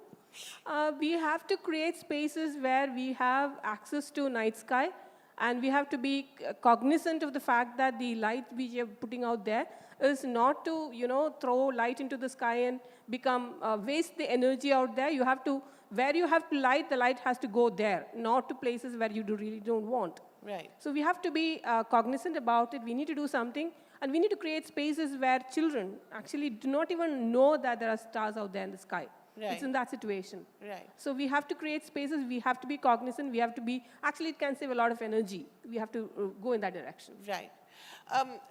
Srimati, I want to bring you in because you've actually been up there, right? You've done a zero gravity flight. Yes. Yeah, so tell me about it and what made you a space entrepreneur? Kaveri, before I start, can I just ask a question to these children sitting behind? Sure. I think we need to awake most of them sitting there. So, I think I should stand up. Well, yes. Can I see some girls raising their hands and telling me one name of a scientist, a woman scientist who was behind the Chandrayaan-3? Okay. No Googling. No Googling. Children? Okay. So who is called the Agniputri of India? STEM and women. We are talking. Yeah. And why? Yeah. Why? Because it is not. Boost is the secret of my energy. I get to see Tendulkar. I get to see Dhoni. I get to see everybody. How many of you get to see Tessie Thomas? Yeah. How many of us get to see Dr. Annapurni? Vidya, who? Priya, sorry. So we are not there in the main picture. Scientist means, we run this competition called Young Scientist India. Sorry, I know you asked me about zero gravity, but I thought this is more important here because we run this competition called Young Scientist India. And you see, when there was a child who was a girl, winner in that, the parent comes and tells me, ma'am, I just gave permission for my daughter to participate in this competition just because, she wanted to. I don't want her to be an engineer or a scientist because she wants to pursue being a scientist because we were giving a prize of sending the child to Harvard for 3 days. I don't want her to have that experience and all that. Just give her one medal, that's enough. Why? Because she comes from a community where after +2, she has to get married. That is the state of affair. Where is research in the country? See, I started working on satellites and everything. Initially, I was an experiential trainee where I would give, the ambassador for NASA, ESA, and GCTC camps. So I was taking children from India. I was very proud that, oh, wow, I became the ambassador for NASA space camps and everything, so I'm able to take children from here. But continuously taking children there, what am I succeeding in? What is the next goal? What is the next path? It is just, you learn, come back, forget. So I thought we should start building satellites and rockets. So satellites and rockets are a private organization. How can you do that? And who is going to trust you? So that is where I started fighting from the scratch with the system. And I said, it's okay. You don't put my name because I'm not an engineer. I'm not a scientist. I'm a commerce graduate, went into doing Gurukulam concept for my doctorate. So nobody is trusting me. Whenever I sit in a panel, there are men engineers, and the question comes last to me, so how do you work with children? It's only that one question. How do you work with children? That's all. But they don't think that that is the future. They are the future, and we need to invest on that future. So that is how we started creating a platform. If you see the picture there, this is what I want to have the facade of India. Rural India, changing that. And we have done that by building a satellite with 750 girl children, rural girl children, from Kashmir to Kanyakumari. I was in the ICCU where I don't know whether I was going to come out alive. But I made the project proposal there. I convinced ISRO. I told them we want these girls to be building the satellite. And thanks to Honorable Prime Minister, he gave us a free launch. Otherwise, that is also expensive because InSpace told me, Madam, I know you're working for rural children and all that. Free launch mat poocho. Ye free launch nahi ho sakta hai. I said, then how are we going to promote girls? How are we going to bring them on the main forum? Space, yes, Chandrayaan 3, from ISRO, when they work, they get the budgets, but we don't get budgets. I was crying to reach out to Tatas, Adanis, Ambanis. I want these children to come all the way from there to see a rocket launch which is going to inspire. These children are children who are maids' children, truck drivers' children. You won't see, I was able to do only about 300 children. I could pull them to Sriharikota to watch their satellite. These are the children. Wow. So, to that satellite to go up in SSLV D1. I could only afford to do this. I carried a begging bowl everywhere I wanted because this is going to create an impression, a lasting impression. So many children wanted to be scientists now. They didn't know that there is something that excites them like this because we don't have role models. We don't have funds for research. Girls' attribution or the thought process in India is still, ladkiyon ko shaadi kar do. But Srimati, it's very interesting that you say that because you yourself got married or were married off, as they say, at 18. Yes. And you were not given a choice. And from what I know, you were an NCC cadet, you played basketball for your state, and you were a really proud sort of on a NCC graduate. And at 18, you were told that you have to get married. And as you said, the sword was replaced by a spatula. And that has been replaced by space now. A spaceship.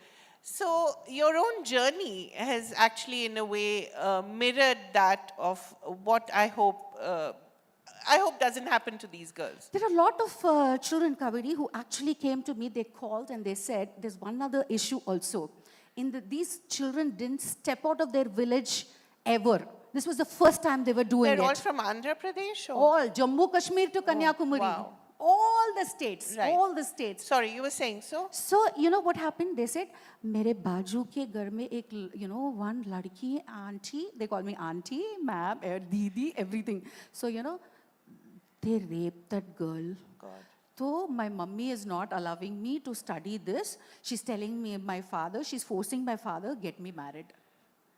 So, where are we heading? Yeah. The fear factor.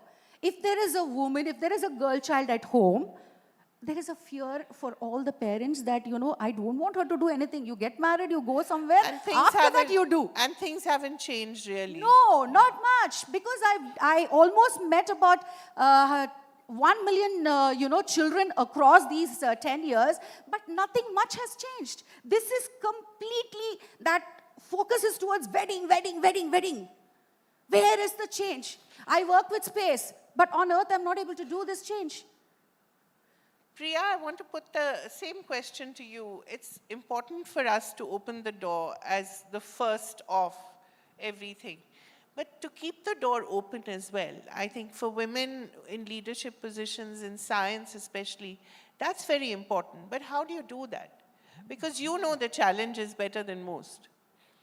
So I'll just go back to my early days when I was, in training.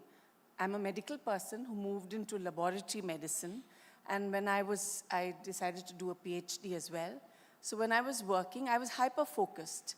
And I want to remind particularly the men in this audience that women actually manage 2 careers. Yes. One at work and one at home. Genetically, men can just switch off when they come to work. But women don't switch off because they know there's a sick child at home. They can't switch off. They don't have they a choice. cannot switch off. So when I was very focused at work, I do remember, one of my senior colleagues almost labeling me as aggressive. Yeah, or difficult. Yes, perhaps. So I actually stopped and told them, I might come through as hyper-focused, is because when I'm at work, I'm at work. This is work during these hours.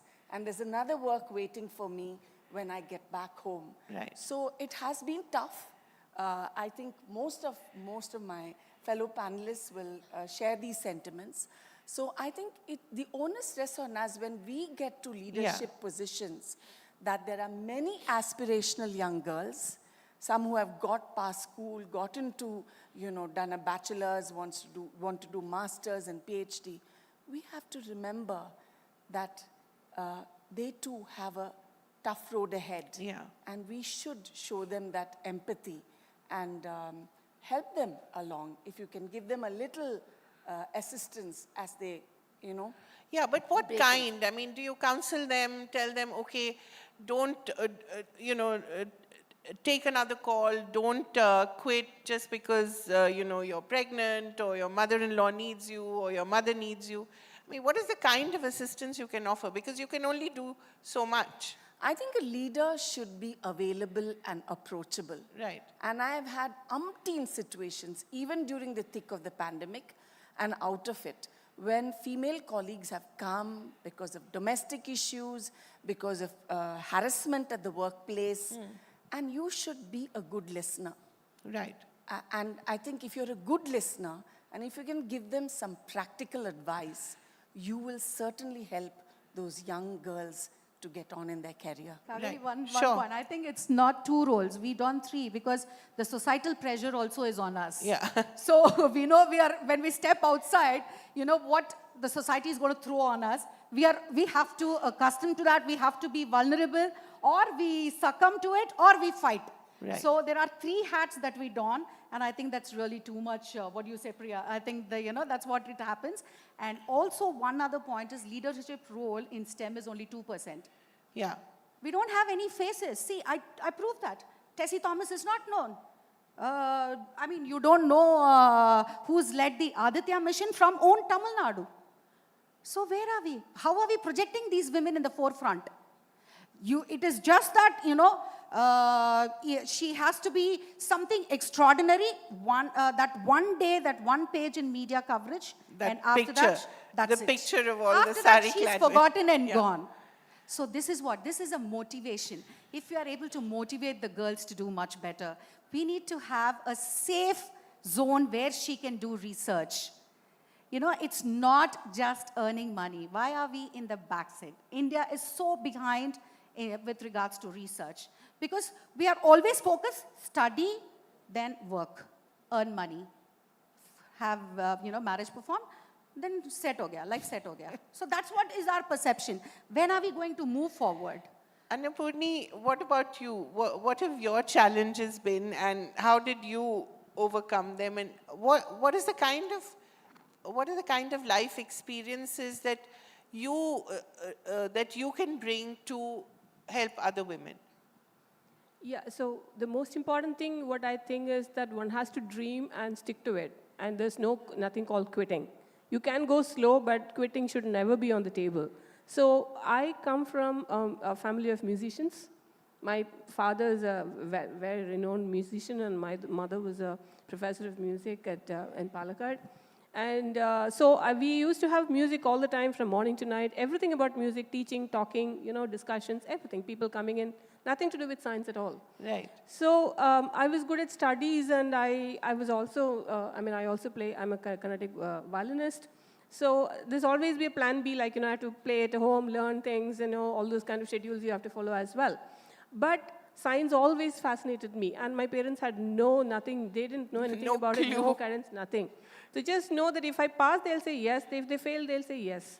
Both of them are accepted. There's no encouragement as such. So I used to get really, very agitated at home because, my God, I've come top in the class and this is the response I get from home. Somebody else is saying, why are you not top of the class? Right. And the parents are like, you have to be at the top of the class and you have to, and they give some, prizes or whatever, some encouragement. The same thing. If I fail also the same, come top also the same. So I said it never disheartened you? No, it never disheartened me, but I thought it was a good thing because I don't have any pressure. It's up to me to do it, right? Right. So I took it that way. So I decided, my dad said, you decide what you want to do, you take it up. But the one thing which I come back to it really scared me to make me perform the best was at the end of my master's, what do I do tomorrow? Sit at home? Yeah. I don't have anything to do. Oh my God, that's just not acceptable for me. I cannot sit at home. And I'll get married. And what will I do? I see my friends getting married and sitting at home. No, that's really something which I cannot do. So and being a prisoner of the great Indian kitchen. So I was scared. And I was so scared that I must pull out all my strength and apply and find out a research position and get a PhD. And get out somewhere. I don't care where it is, but I grew up in looking at the stars, and that is what I should do. Eventually, I should reach there, but first thing is physics, and then get out and try to do stars. And then ISC was where I applied, and then I was selected for I was part of the selected. You've been there for a long time, right? Joined the astronomy program, but I eventually joined Institute of Astrophysics. When I saw that coming, I said, that is it. I have to hold on to it. Nothing doing, I took it up. Right. But there was a challenge at home when I decided to work on nighttime astronomy. My mother suddenly came up and asked me, why don't you study the sun instead of the stars? Study the sun. Sun. And not the stars. And I had no clue why she's so suddenly interested in telling me what I should study. So that you could do it during the day. Exactly. So her thing was, why don't you do it in the day and not in the night? And go to the observatories and stay for a long period of time. Stay away from home. So these kind of things do definitely happen. And the condition was I have to get married. Right. So I also got married early in my PhD career. But the only condition for me was I have to continue PhD, nothing doing, no quitting, nothing. Right. So even my husband was posted elsewhere. I didn't go. I sent the house along with my husband. I stayed in the hostel. And continued. So quitting was never on the cards. When my kids also were there, quitting was never on the cards. I will take them to the observatory, let them sleep on the observing floor itself, telescope floor itself. We'll continue the observations. Eventually, they have to accept or not accept. My son decided to look at the stars. My daughter decided to look at the spiders inside the observatory. So they develop their own taste. But you have to take them along. Right. And soon they will also realize, everybody will realize around you that how passionate you are about it. Right. So eventually how I overcome my family problem was that I took my parents and I showed them how I am passionate about it, how the observatory is, how happy I'm doing the work then, what's the kind of work I do, what the kind of environment I'm working in. They were very happy with it. Right. So you have to solve the situation, you have to take people along, and you have to choose your wars very carefully. You have to fight, but choose your fight very carefully, wisely, because you will lose all your energy and time fighting very little fights. Right. Don't pull up everything. Right. You have to fight the most important fight in your life, but make sure that you save your energy and time to reach your focus. So when you say choose your fights, what are the fights that you gave up? No, see, in the sense that there is a societal pressure, like, I'm coming from a very conservative South Indian family. Every festival has to be celebrated at home. The way you have to do it, you have to invite people, do this, do that, etc. Right. Sometimes I'm not even here. So one of my uncles used to say, she knows when is Purnavasa and the Amavasya because she will be in the observatory. So I said, look, I can do whatever I can. You have to accept it. Right. I cannot. So you laid the ground rules. Yeah, but it's not that I completely eliminate everything. I will do it. Right. But it's according to my boundary conditions, not according to your boundary conditions. I will do. And do not come and tell you that this has to be done like this. Do you follow it? No. So don't push it on me. Right. So boundary line is laid there. And I know what culture I need to follow because I am also coming from a traditional thing. Right. I will follow it based on my own conditions and not on your conditions. Wonderful. You were ever labeled difficult or problematic by your colleagues? No, I agree with Priya that I was actually a listener. So I'm not aggressive. I also have made a conscious decision. You're not aggressive? No, not in the sense that I don't go pick up the fights or anything. I just listen and try to solve it without Silently fighting. aggressive. Yeah, silent aggression. So try to figure out what it is, convince them, and then if I don't convince them, I just walk out. I'm not interested in fighting. And I also will try to erase out from my memory any kind of rough things happen because it eats my head and I'm not focused the rest of the day. So I need to be focused. So selective amnesia is very important.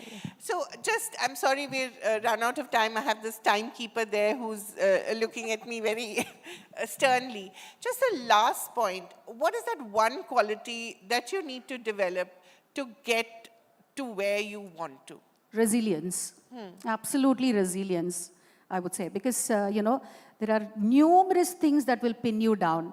And if you succumb to that and if you fail, then you're a loser. Life is just once. You're just born once. Make it to the fullest. So this is what I keep telling all the younger generation. Come what may be. Whatever you want to do, you can do it.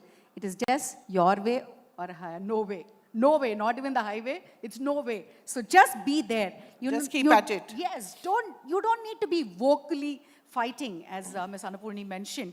Silently wage that war. Because, initially when I started for these satellites, people didn't trust. They told me, if you're going to be sending a balloon satellite, you will be behind the bars because you're dealing with children, they don't know calculations, you think you can do this. And they took a bond. Seriously, they took a bond of 10 lakhs, and otherwise, if anything happens to the aircraft or anything, you'll be behind bars. I said, yes, I will do it. I will sign the contract. Because if we don't take that one step, we are pushed behind. Right. Priya, because science is all about accepting failure as well, accepting your limits. Absolutely. So, similar to what Srimati said, it requires grit and inner strength. Right. To hang in there, yes, failure is part of the game.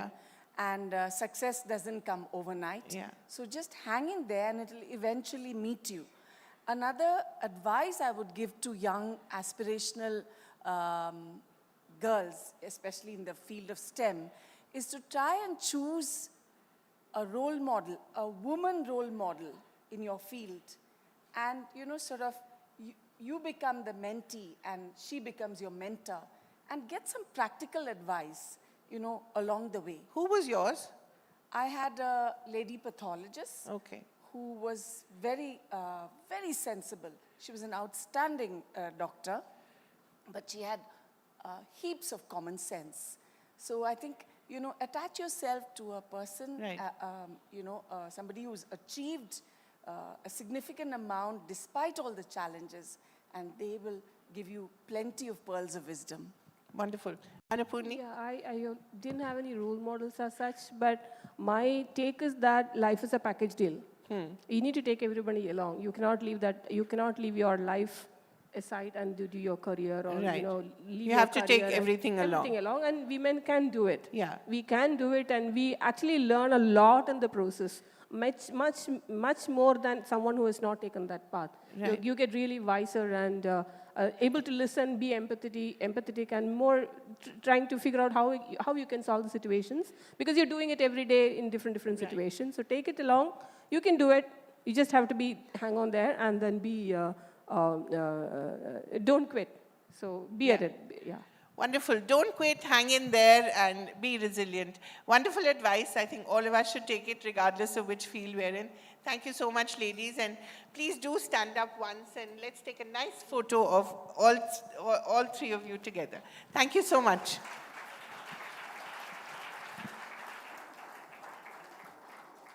A lovely photo op, and of course a great round of applause to go alongside, from acclimatization to their respective industries to actually acing them. It was lovely to get a first-hand account, and of course to add to our panelists on stage, I'd like to invite our CEO, Ms. Lakshmi Menon, to present them with mementos And of course, hoping that the applause will go louder as well. Ladies and gentlemen, what it's like to be a woman in the STEM, and of course, reminding us that multiple changes need to be underway, starting with the fact that next time when someone asks us who the Agniputri of India is, we're going to strongly say Tessie Thomas, and of course, with a loud and proud applause, we'll also announce that she's a Missile Woman of India. Here's hoping to catching up with everything that we need to know, and a very special thanks to our panelists and our session chair for setting the tone for the rest of the day. Thank you very much. A loud round of applause, ladies and gentlemen.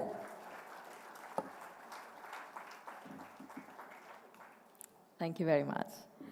With that, our next session focuses on two things: ranking and ratings. Do they matter? Of course, we're going to be exploring the relevance of educational benchmarks, and hopefully we're also going to get a chance to question the impact, the significance of these metrics within the pursuit of knowledge itself. To take us through this session, it is my pleasure to invite our speaker, Mr. Govindan Rangarajan, Director, IISc Bangalore. Welcome, sir. Good morning. It's a pleasure to have you here with us. A loud round of applause from all of us in the audience as we welcome sir. It's also a pleasure to have with us our next speaker, Mr. V. Kamakoti, Director, IIT Madras. Good morning, sir. Welcome. Thank you so much for joining us. And with that, our session chair, Mr. Vaidya Subramaniam S., Vice Chancellor, Shastra University, and of course, one of the pivotal roles here at ThinkEdu Conclave 2024, one of the parts of the sponsors. So, ladies and gentlemen, our stage is all set, and of course, a question on everyone's mind: ranking and ratings, do they really matter? Over to our session chair. Good morning, sir. Yeah, thank you very much. And this session is for 30 minutes. It's about ratings and rankings. We just saw a session that preceded ours. It was about handling pressure. So let me just take from where we left in the last session. Today, the higher education ecosystem, there is pressure from different sides and on different stakeholders. The institutional leadership is behind rankings and ratings. Faculty is behind publications, and students behind jobs. So there is a lot of pressure. So the opening question, I'll toggle questions between both of you before we take questions from audience if we have time. The first question to Professor Rangarajan, both of you represent institutions which are top ranked as a university in NIRF, as an engineering institution, IIT Madras. The first question, Professor Rangarajan, is there is always this confusion between ratings and rankings. Now, if somebody comes and says, Carl Lewis won the 100 meters, and then contemporary Daley Thompson was a decathlon gold winner. Now, why did he not win the 100 meters, or why Carl Lewis did not win the decathlon? So, but ratings and rankings are two different ball games. But there is this confusion that the best ranked institution should also have the best rating, or vice versa.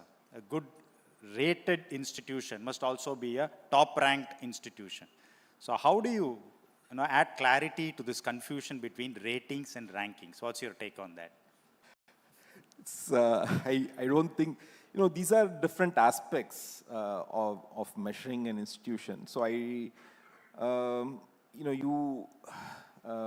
rankings, I think, are something which probably more people are focused on because you give some sort of numerical order and a highly rated institution, as you rightly pointed out, may not be the number one ranked institution also. I think it's more a matter, I would not really give much importance to these. I think more important is that the institutions should aim for excellence, and it really doesn't matter whether you are highly rated or ranked. I somehow feel I fail to see what the whole importance about distinguishing such things are. So I would say just whatever it is, just focus on excellence. That is the key point which finally matters. But do both of these work towards excellence, or one is better than the other? No. I think both are, in some sense, as I said, different measures, that's all, different way of measuring. So it's safe to assume that there is no point in comparing rankings versus ratings, because there is a lot of confusion, a lot of policy chaos, people reporting different media groups, raking this issue. So I think it's better to begin with that clarity. Thank you very much. And now to the ranking part. Now, I have this feeling, the IITs have actually best represented in both the global rankings, whether it's QS or the Times Higher Education. But within the IITs, some of them have chosen Times Higher Education, some of them have chosen to participate in QS.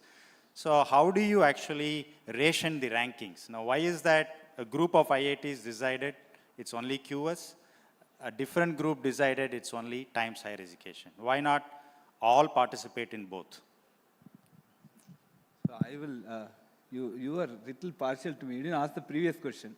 Okay. So I agree with Ranga on this. So we are basically going by principles of Bhagavad Gita. We do the karma. This rating, ranking is padam, we don't really bother about it, to be very frank with you. And when we do the karma correctly, we see that the palam comes. And that has been true for both of us. We are leading these two institutions and we are seeing the results there. That's number one. Second thing is we are an academic institution. We have limited bandwidth. There is a need for looking at data. I fully agree. Ranga also agrees with us that we have to look at data. Data gives us very good insights. But then we look at data for NIRF, we look at data for, so IIT Madras, we decided on QS, because we have been doing QS for concept. But then there are so many Shanghai ranking, that ranking, this Times ranking. I can't put a dean for ranking. We don't have the bandwidth, nor there is an interest. So we want to do one international audit. We consider this like an audit. Somebody is doing, it's a third party. Is it a fair audit? Let me just interrupt that. Is it a fair audit? Because audit has, a very transparent framework. Is it transparent? For NIRF is very transparent. Not NIRF, global. I'm talking just time. QS ranking, see, the point is, again, when we actually look at ranking for ranking, we only start talking about transparency. Okay. Today, QS ranking, we look at some of the parameters that come out. For example, sustainability has been added as a parameter, which is good for us. Is it measurable? It is measurable. We have seen that. So last time, we had a communication gap. So the data was not presented properly from IIT Madras. So we were something like 615 sustainability, but we have a school of sustainability. We do, last year around 300 crores was generated just on sustainability project. So I was wondering what has happened. Then when we actually go through some of the data that they have given, there are a lot of very interesting points that came up. And then this year we made a very concerted attempt to make a website and make these things available for them. The ranks jumped from some 650 to 340 or something like that. So 300 ranks we came ahead of it. Correct. Right. But in this process, it's not just a number there. We did find out some very, very important points about sustainability, where certain processes have to be made in place and how education is being quantified there. So there is a very decent attempt made by QS to bring sustainability as a factor. So this is one example I'm giving you. So ranking in that way, forget the transparency, whether it's correct, wrong, what formula they use. But some very interesting, when we start looking at the data and start populating the submission, we do get very good insight. But that is very important. Since I agree with you that, data really determines where you stand. But is there a collateral damage? Okay, correct me if I'm wrong. That today ranking more or less is becoming a pranking exercise where data is also manufactured because you need to be figured in the top ranked institution. So how do you ensure that there's integrity in the data? Again, Bhagavad Gita. I, as an institute, I'm not behind the number. Okay. I, as an institute, we do good work. Rank is a consequence. If you are going towards the sun, the shadow follows you. Correct? Rank, my sun is my great work that I want to do, good work I want to do. This shadow is the rank. But have you if ever I, done if I something? leave that good work and start catching the shadow will go off, I know that. So, but have you, but many institutions, ask the questions themselves. If I start doing this, my score in that ranking parameter will improve. Is that a good thing to do? No, it's not. See, there should be certain, that we are very clear. For example, let me give an example. So, today there is citation per paper, okay? Now, we as an institute, both IIC and we are all working on large-scale interdisciplinary projects. Exactly. So, gone are the days where I see papers with one faculty member and his students. Now we are seeing... Excuse me? You can go ahead. Now we are seeing 5 faculty together. We have an energy consortium where there are 150 faculty, 5 faculty writing a paper. The bandwidth of a faculty is limited. So he can write some 7 papers, 8 papers a year, so sensible, good papers. So if 5 people write, then the citation is split across 5. If each of them writes 7, then my total count also increases and that citation also comes. Right. So this is a difference. Now, this is going to affect us very much on the QS ranking. But we are not bothered. We're not bothered about We don't say, no, don't do that, right? We don't do that. Yeah. But on the other point, for example, there is one very interesting concept which QS has introduced called International Research Network, right? Now, I failed to understand that formula.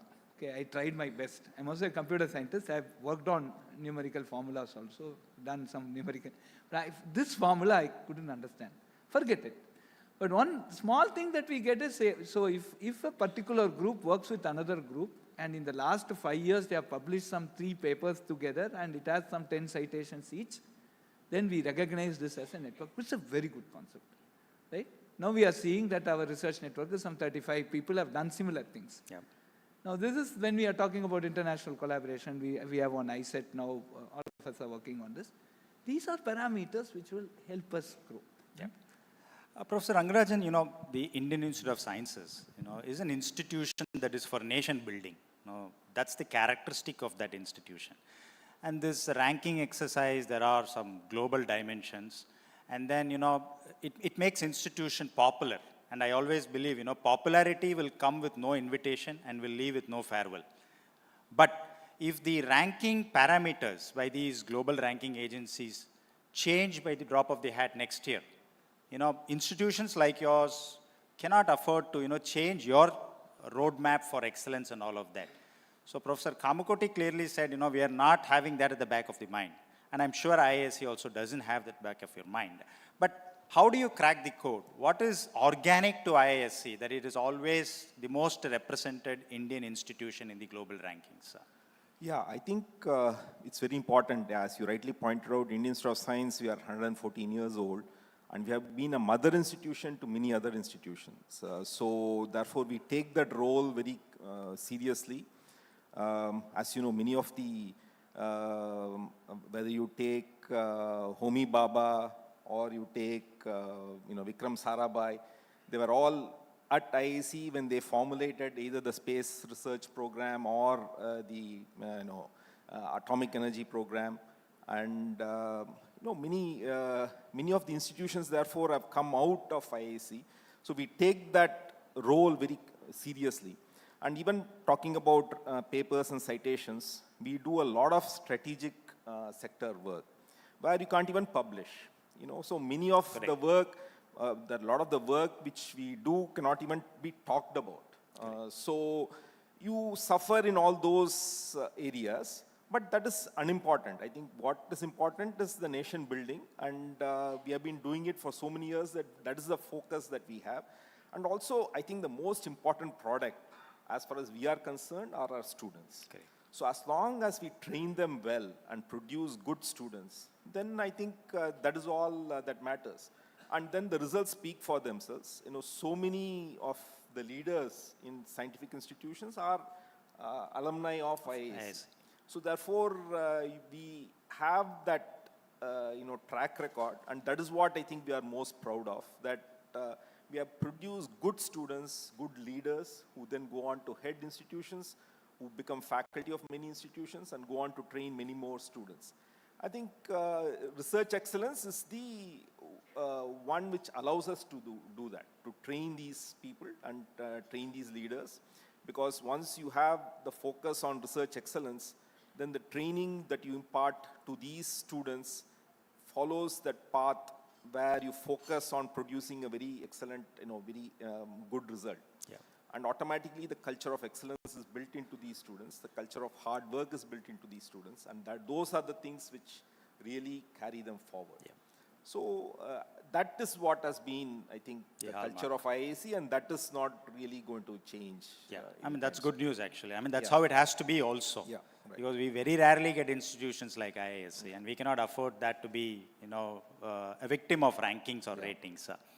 Now, let me bring NIRF into the discussion, because that's also a ranking exercise. The United States of America and Canada play ice hockey match amongst themselves, and they call each the world champion, whoever wins it.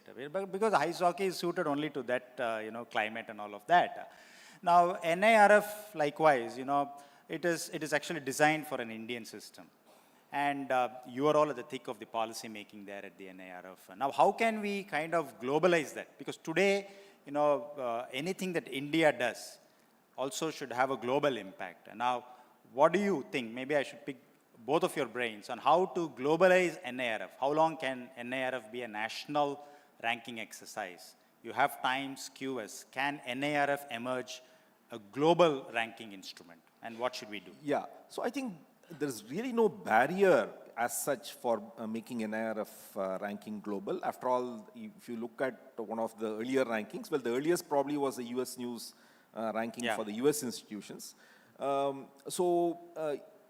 Or the now what is called IARWU, the Shanghai rankings, they started out locally as rankings. Even US News was mainly for US institutions. But once you achieve credibility locally, I think more and more people start to look at those rankings, and then you can reach out to a global scale. Because what you need ultimately is, see, there are two approaches. One is what Shanghai rankings take, or the ARW ranking takes, where you only look at parameters which you can gather independent of the institution. Okay. Then you have rankings like QS, where you also need inputs by the institution. Now, if you're going the former route, there's absolutely no barrier, zero barrier for you going globally. All you have to do is whatever parameters you pick, you just evaluate them for all global institutions and publish a global ranking. As long as people find it credible, I think credibility is the key. As long as people find it credible and also matches probably, that's very important. It's a very subtle thing. If the ranking you publish is very opposite to the perception that you have, then I think people discount that ranking. So that's a very strange, because you may have some parameters in your ranking which are picking up on things which may not lead to the perception game. People would always rate Harvard or Princeton or so on, the top ranked institution. And now if your ranking is looking at parameters which doesn't, rate them very high. For example, in computer science, they are not a big institution. Harvard or Princeton is, but still there are many institutions which are ahead of them in computer science. So if you have something which is more oriented towards computer science, or the parameters which are important in computer science, those institutions may not come. So initially there may be skepticism then, what is it we know, we perceive these institutions to be the top institutions, why are they not ranked? So that, I think, could be one barrier, if you pick, unless you pick the parameters carefully. Some barrier will come when you're expecting institutions to provide data. There, I think much more work is required to convince all the research universities to contribute data. That will probably, what we should do is start regionally, have all the regional institutions in our region take part, then maybe go to Asia and so on, and then expand. As you develop credibility, you expand to the whole world. So the first step is moving regional and then go unless global. You pick the first approach, like the Shanghai rankings, you just base it purely on publicly available data. Then there's no barrier. You can just publish. Okay. Thank you. You have any additional points on how to make it global? One important thing that we must look at is every country has its has her own DNA. Right? India has, we have our own, responsibilities. We are the largest democracy. The way we conduct our institute is different from the way the Western world does it. So we have our own commitments, social commitments, etc. So country-specific parameters have to be given and sufficient weightage have to be given. For example, how do you define diversity in India? So if you know, our whole thing is unity in our diversity. Correct. So some people from far northeast come and study in IIT Madras. It's a diverse environment. Correct. Inner come from Germany and come study here. Correct. So these type of things have to be looked at very seriously, and the way institutes are run here. See, our education is very subsidized, right? If you look at postgraduate education, compare it with other universities, it's very subsidized because the type of population that we need to address, the type of social commitments we have are different. Okay, so that is something which we need to bring. So if NIRF has to succeed as an international ranking, there must be some country-specific blocks, which will be given some 50% weightage, and that must also be figured in. Okay, right. then let me pick your brain on that, because that's a very important point. Because Scandinavian countries are very, very small. Morning jog, if you just jog a little farther, you will get into the other country also. Yes. And that is international actually in the world rankings. Sure. Now India is also, you have rightly said, complexities. Now, has NIRF adequately addressed those complexities at the Indian context itself? I feel that, there is still, you will have to do some cross-weightage to remove these distortions. Yeah, so as a system, NIRF, we have been involved with that even at the formation stage, IIT Madras, IIC, everybody we were involved on that. As a system, it is evolving, right? So this time, there is a sustainability issue brought in, there's an innovation brought in. How do you measure innovation? I'm really surprised. Innovation is getting ranked, right? It's very qualitative. How do you measure it? Innovation can be measured in terms of number of patents that are granted. So it's granted by, so there is a process that is involved in basically getting it. So number of patents is very important there. Then technology transfers that have happened. And then, the startup companies which have exited and become not necessarily unicorns, but to a stage 2, stage 3 funding. So these are all some of the data that they are basically collecting this time. And there is a measure that is coming. I'm sure over a period of time this will get evolved, and we will come out with whatever is a common denominator there.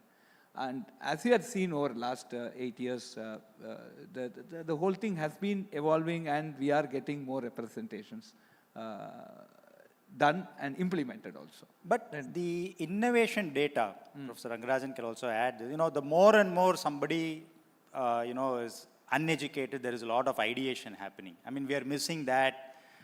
We assume that the innovation is happening only in institutions. Are we missing the real innovation outside? That doesn't mean that we've got to rank non-educational institutions. But do we have an innovation measurement framework in place? We have announced the ranking, but are we having a good framework to measure innovation? In some sense, what this innovation actually says is it's looking at the number of incubated startup in an incubator. Right? For example, IIT Madras incubator, we don't just incubate startups from our own students. We also nurture other university students or other outsiders also to come in. But so that's okay. I mean, if you have a separate ranking for innovative universities. Now, there are many derivative ranking instruments that's coming. Like even if it's Times or QS says emerging universities, Asian universities, BRIC Correct. Nation, and all Correct. Of that. So can this not be a derivative ranking? Then bring innovation into the mainstream ranking, where only a few institutions have that capacity. Innovation is now a separate category here. Correct. It's a separate category. So there is a separation that is just like research. Just like research is a separate category. Innovation is a separate category, and in the overall also there is a component of innovation that is added into this. So that way innovation has become a separate category. So I'm sure within, we see in the overall ranking institutes that are rated even above 150 are within the top 10 in innovation. Correct. That has happened, right? So even last year we have some very interesting examples. And when we go and start looking at those institutions, yes, there is a little, really there is a component there. So as Professor Rangarajan mentioned, the credibility is also getting established now. Correct. There is also a cross-verification happening like, okay, this institute we did not do, but why it came. So this type of a thing, it is evolving. So I think it's a very good exercise as I find out. Professor Rangarajan, you said, ISC is the mother institution. Now, what's your plan to take care of the child institutions? How do you mentor institutions on the ranking and ratings? Because today, even policy decisions are linked with ratings and rankings. As a responsible mother, how are you going to mentor other institutions, sir? I think, I don't think we directly mentor any institution. I think, as I said, it's only our students who go on and be part of these institutions. So, the way we can mentor is by setting an example. So directly, because each institution has its own constraints, has its own resources, the geographical location, all these play a very important role. So there is, I think, that is something the institution has to figure out on its own. So the best mentoring that we can provide as Indian Institute of Science is to set an example where we say that, you see, we have sort of weathered all these storms. We were pre-independence, the independence happened, so many, UGC, all these happened after, we were set up long ago. Correct. So we have gone through all these changes and have still kept the excellence on top. So in India, for an institution to maintain its status for 114 years is not a joke. Typically things start declining after some time. So I think that is the best example that we can provide, that you can always maintain that quality and excellence over a long period of time. And I'm sure that. So we'll be Eklavya institution seeing you, and we will be self-motivated, looking at you staying at the top for almost 110 years plus. Yeah. Now, leadership is also very, very important, and that's going to be my last part. You have, both the institutions had illustrious predecessors as directors of the institution. Now, what are you going to expect from your successors later? How are they going to handle the pressure now? Now it's becoming cutthroat competition, not at national level, at global level also. So how are you going to look at your next director? What is that you want to tell your next director? Yeah, I think what is very critical, and I think that is missing in many Indian institutions, but it's happening more and more, and even the government is becoming aware of it, is to have a pipeline. It's very important that you groom, like they do in companies. You have to groom future directors and vice chancellors of these universities. So, for example, what I have personally done is all the deans that I have selected for the various divisions and various roles are all around 50, so that they have enough time, even once my term ends, they have enough runway for them to develop leadership qualities and become serious competitors for these positions. So I think it's very important that we start at an younger age. Often in many institutions, it goes by seniority. Somebody very, who will retire in a few years is made the dean. Then, one is they don't probably have the enthusiasm. They are working out the retirement plans more than what the institution should be doing. But they also, they really cannot contribute because they retire very soon. Yeah. So I think it's very important to give leadership responsibilities to young people. So right in my own institution, Satish Dhawan, who headed both IAC and ISRO simultaneously for 10 years, he became director at 42. Yeah. So somehow, that is the sort of risks we have to take. We have to appoint young people in leadership positions. And, you look globally, most of the leaders of big companies are all very young people. Yep. I mean, you look at startups. These are, kids who become CEOs and do so well. So I think we have to trust our youth. I mean, I'm, being, at least in IAC, we have gone down to 50, but other things, we should even go down below. I mean, so that is something which is very important, I think. Yeah. Developing a pipeline, giving them enough opportunities to develop leadership qualities, correct. And then evaluate them. Yeah, Professor Kama, I know, you might get a second term also because the way IIT Madras is all over. beyond that, I saw the recent event that you had your 3 previous directors, all of them, addressing, and that was a wonderful event, a lot of inspiration from that. So what is that you will tell your successors, because that is also linked with rating, ranking, and, they need to build institutions for larger purposes. Sure. So, as Professor Ranga mentioned, just to add about mother institutions, 70% of our faculty of IIT Madras had some touch point with IISc. I was a postdoc at IISc, so that's one thing that we derive a lot of inspiration. If you ask what IISc has done to the nation, it's what that they have done. So somebody asked, I studied in Venkateswara College. Somebody asked, IIT Madras is NARF1, what is SVC doing? They said, we are preparing directors for IIT Madras, okay. So that was the answer. So as rightly pointed out, see, we are looking at creating a very strong pipeline, not just one, but 10 people who will be in a position to take the vision of the predecessor. It's very, very important that the vision must not change. An institute cannot afford a change in a vision. Correct. For example, 20 years before Professor Anand decided, I call him grandfather, he decided that we need to do translational work. And that is what IIT Madras is capable of in a very big way. And we started the research park. Today we have 400 companies, $5 billion is the evaluation of the companies. So then 6 years at least he had groomed Professor Bhaskar as a dean. And then that whole tenure of Professor Bhaskar, made a difference. The basic ideas as whatever, there is some basic fabric, and that we never changed. And then I was also a dean. I was involved in administration for 6 to 7 years, along with Bhaskar at very close quarters. And COVID did a lot of bad things. One good thing is we had a lot of time to discuss during COVID, because no travel, nothing. And there, I personally was groomed very nicely to take over. So it was a state where if somebody is not bothered about admin, they would not have known that the director has changed. So that was the smoothness by which transition has happened. So that is very, very important for any institute. So what we are also doing is that all our deans, we are grooming the deans, take up administrative positions, be in very important committees today. See, we are now in a very large democracy. There is a lot of expectations from our institution, right? So responsibilities. Yeah, responsibilities and expectations. And right from, school education, say, what is our contribution? STEM, all of us are doing a lot of work on STEM, right? So these things have to be, basically, be part and parcel of the dean's work.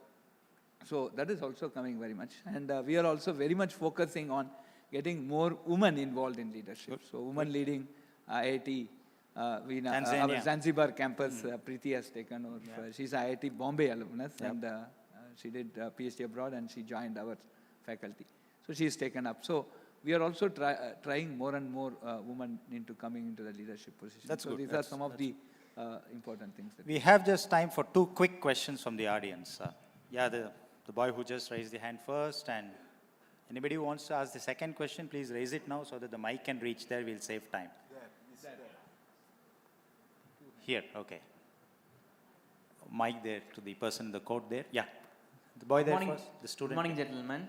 So we have seen that IITs have been accessible only for particular students who clear JEE before 4 or 5 years. But recently we have a direct connection with the IITs through BS Data Science program or through other incubation projects. So is there any link with the ratings for the reason? Is there any reason for that? Are you incentivizing, does ranking and ratings incentivize your online programs? No. So we are doing, what today United Nations calls as SDG 4, Sustainable Development Goal 4. Every institution has to be adhering to some of the Sustainable Development Goals. And youngsters, if you don't know what are the Sustainable Development Goals, please go and read it from the UN website. So SDG 4 is talking about affordable, equitable, accessible education for all and equal opportunities. And this entire BS Data Science program has been conceived essentially based on that idea. So we are not, it's not linked to any ranking, or actually, I don't know, it may have even negative impact on the ranking because we have more students and our faculty to student ratio. I have 25,000 students today, ladies and gentlemen, enrolled in the BS Data Science program. And we have 5,000. But you will have international students also, no? You will gain there. I don't know. So 5,000 students are below poverty line, and we are supporting them through scholarship. So this is what we have made as an outreach. So that's a very quick answer to your question. The gentleman there? Can I ask a question? Yeah. This is to you, Professor Rangarajan. You are talking about, both of you said about grooming, about, in leadership position, etc.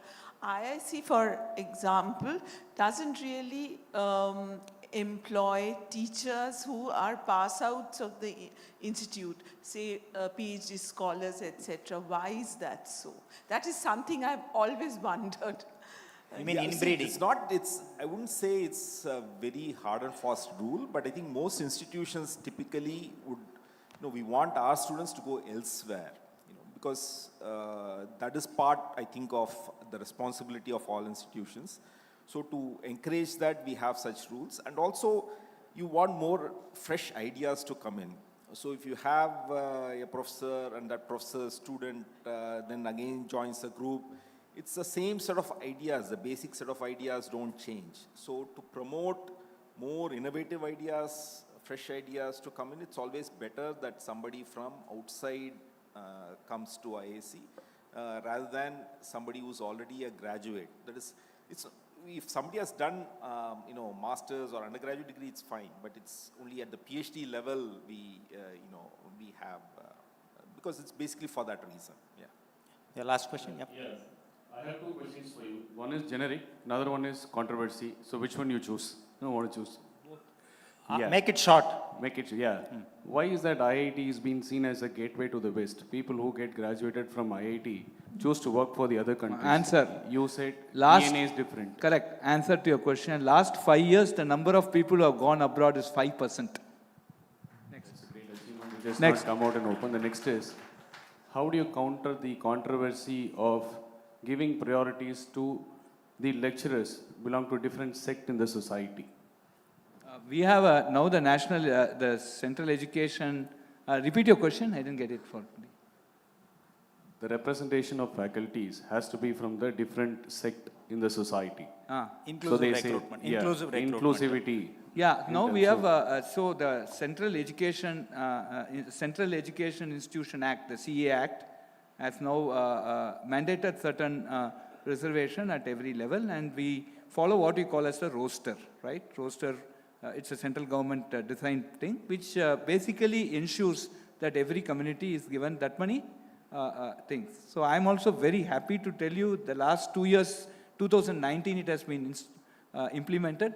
So in the last 4 years of our recruitment, we don't have a single backlog in the faculty and staff recruitment. Thank you very much, ladies and gentlemen. Big round of applause. As always, wonderful talking to both of you. Thank you very much. It's also my pleasure at this juncture to invite onto the stage Ms. Santwana Bhattacharya, editor at the New Indian Express Group, to present our speakers with mementos extending our thanks. This conversation, I think, has kind of encouraged us to critically examine the impact and the significance of these metrics, of course, fostering a much nuanced understanding than we currently have.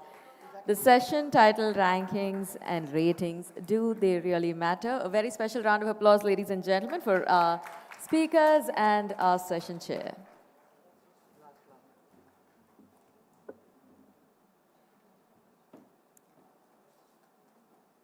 Thanks to our session chair.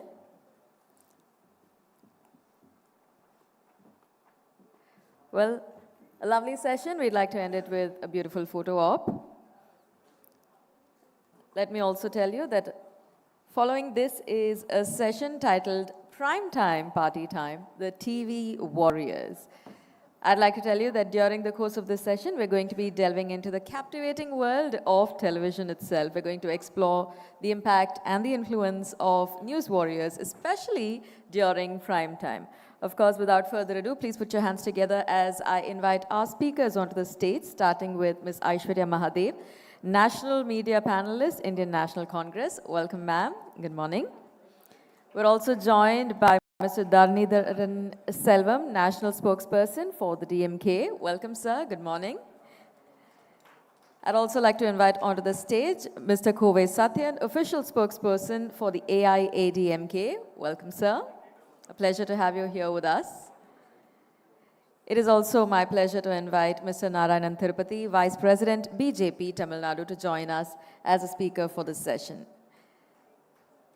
Welcome to all our speakers. We have our session chair, Ms. Kaveri Bamsai, doing the honors and driving this particular conversation. Prime time, party time. Ladies and gentlemen, the TV warriors are in the spotlight. Over to our session chair. So the advantage I have with this panel is that they stick to the time limit. They know that they have very little time on television, so I think you're used to speaking in TV-sized bites. Thank you so much for being here, and it's nice to see you off screen. My question actually begins with both Mr. Narayan Tirupati and with Kovai Satyan. How is it when your parties are no longer allies? How do you quickly change your stance? And do you get a directive from some headquarter, some person in the headquarters saying that now you have to say this about your allies, which you didn't say earlier? No, first of all, we have to understand that this, whatever the alliance, comes only during elections. Yeah. So once the elections are on, alliance is on. Otherwise, we are growing our party, we are talking about our party and about the society. But elections are always seem to be on all the time. I mean, No, and alliances break and, they come together even when it's not election time. So how do you quickly recalibrate your responses? No, that's what I said. Alliances are made only during elections. So definitely we are not worried because the alliance, as far as we are concerned as a national party, the national high command clears the the alliance parties and the strategies, everything. So definitely it is not like other parties that when somebody is ruling here, you have got two different kind of politics. Like ruling party, say if it is DMK, then the Congress, then the VCK, other parties who have fought together, even in their symbols, they have to because they are ruling here. But in our case, it is not so. So we need to understand that also. And again, the 5 years, whatever, especially in Tamil Nadu, except DMK and AIDMK, which are bigger parties, definitely they both are very big compared to other parties. We are growing very fast, not unlike other parties, because they depend only on these two parties, whereas we don't depend. That's the reason. AIADMK? Suddenly Annamalai is one day your friend and another day not. How do you deal with that? Vanakkam. Political parties' alliance or marriage of convenience. So divorces happen very fast. To better put it in the present scenario. And remarriages also happen. True. To But the same here, person. what's happening right now with the emerging world, with the youngest population in the world, it is like live-in relationship. And the onus lies on both of them. If we part ways, mutually with respectfully. Yes, there are some... Not always respectfully. Yes. No. Respectfully. But there are some aberrations that will happen here and there. You can't expect everybody in a political party to behave the same way. Like what we talk in TV need not be the same on the ground. The ground will be more fearful. So on the ground you see in-laws. Yeah. On the TV you see the husband and wives. So that's how it is. Right. But is it difficult when you meet in person someone who was your friend till yesterday and suddenly becomes your rival? Everybody understands it clearly that the fight is on screens, on the ground, on ideologies. We don't have any personal enmity against each other. Mr. Dharmendra is here. We fight on the TV very fiercely. I have nothing personal with him, nor he has anything personal towards me. Yeah, I think political maturity is there to a certain extent that you can see on the top brass levels as well. Right. Maybe on the ground, you can't inculcate that kind of knowledge and behavior.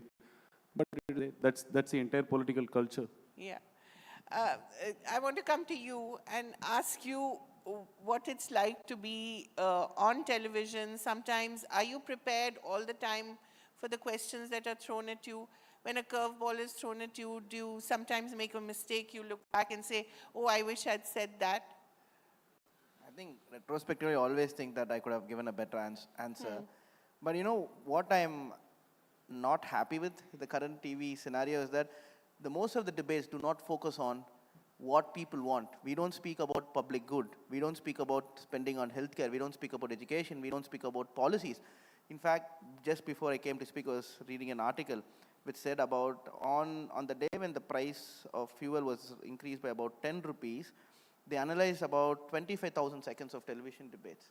On that specific day, 40% of the time, I think it's April 2022, 40% of the time was dedicated for Ukraine, Russia war, 21% on Prime Minister Modi's publicity, 24% on Hindu-Muslim, and only less than 5% on price rise. But as a television debate, what should it focus?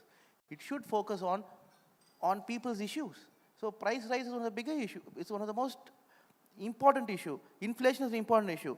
Unemployment, even like 2 years data I have on television debate, mostly English and Hindi channels, only less than 5% was focused on doing public good, focused on unemployment, focused on but that's also a function growth. of the way parties are, right? I mean, is there no way that you can steer the debate towards these questions? I think debates are decided by the channels, no? If I have a say on what topic they have to choose, then I would You say... can always bring in the real issues, as they say. No, I try to bring in data, but again, most of the anchors, as everyone here would agree, want more masala.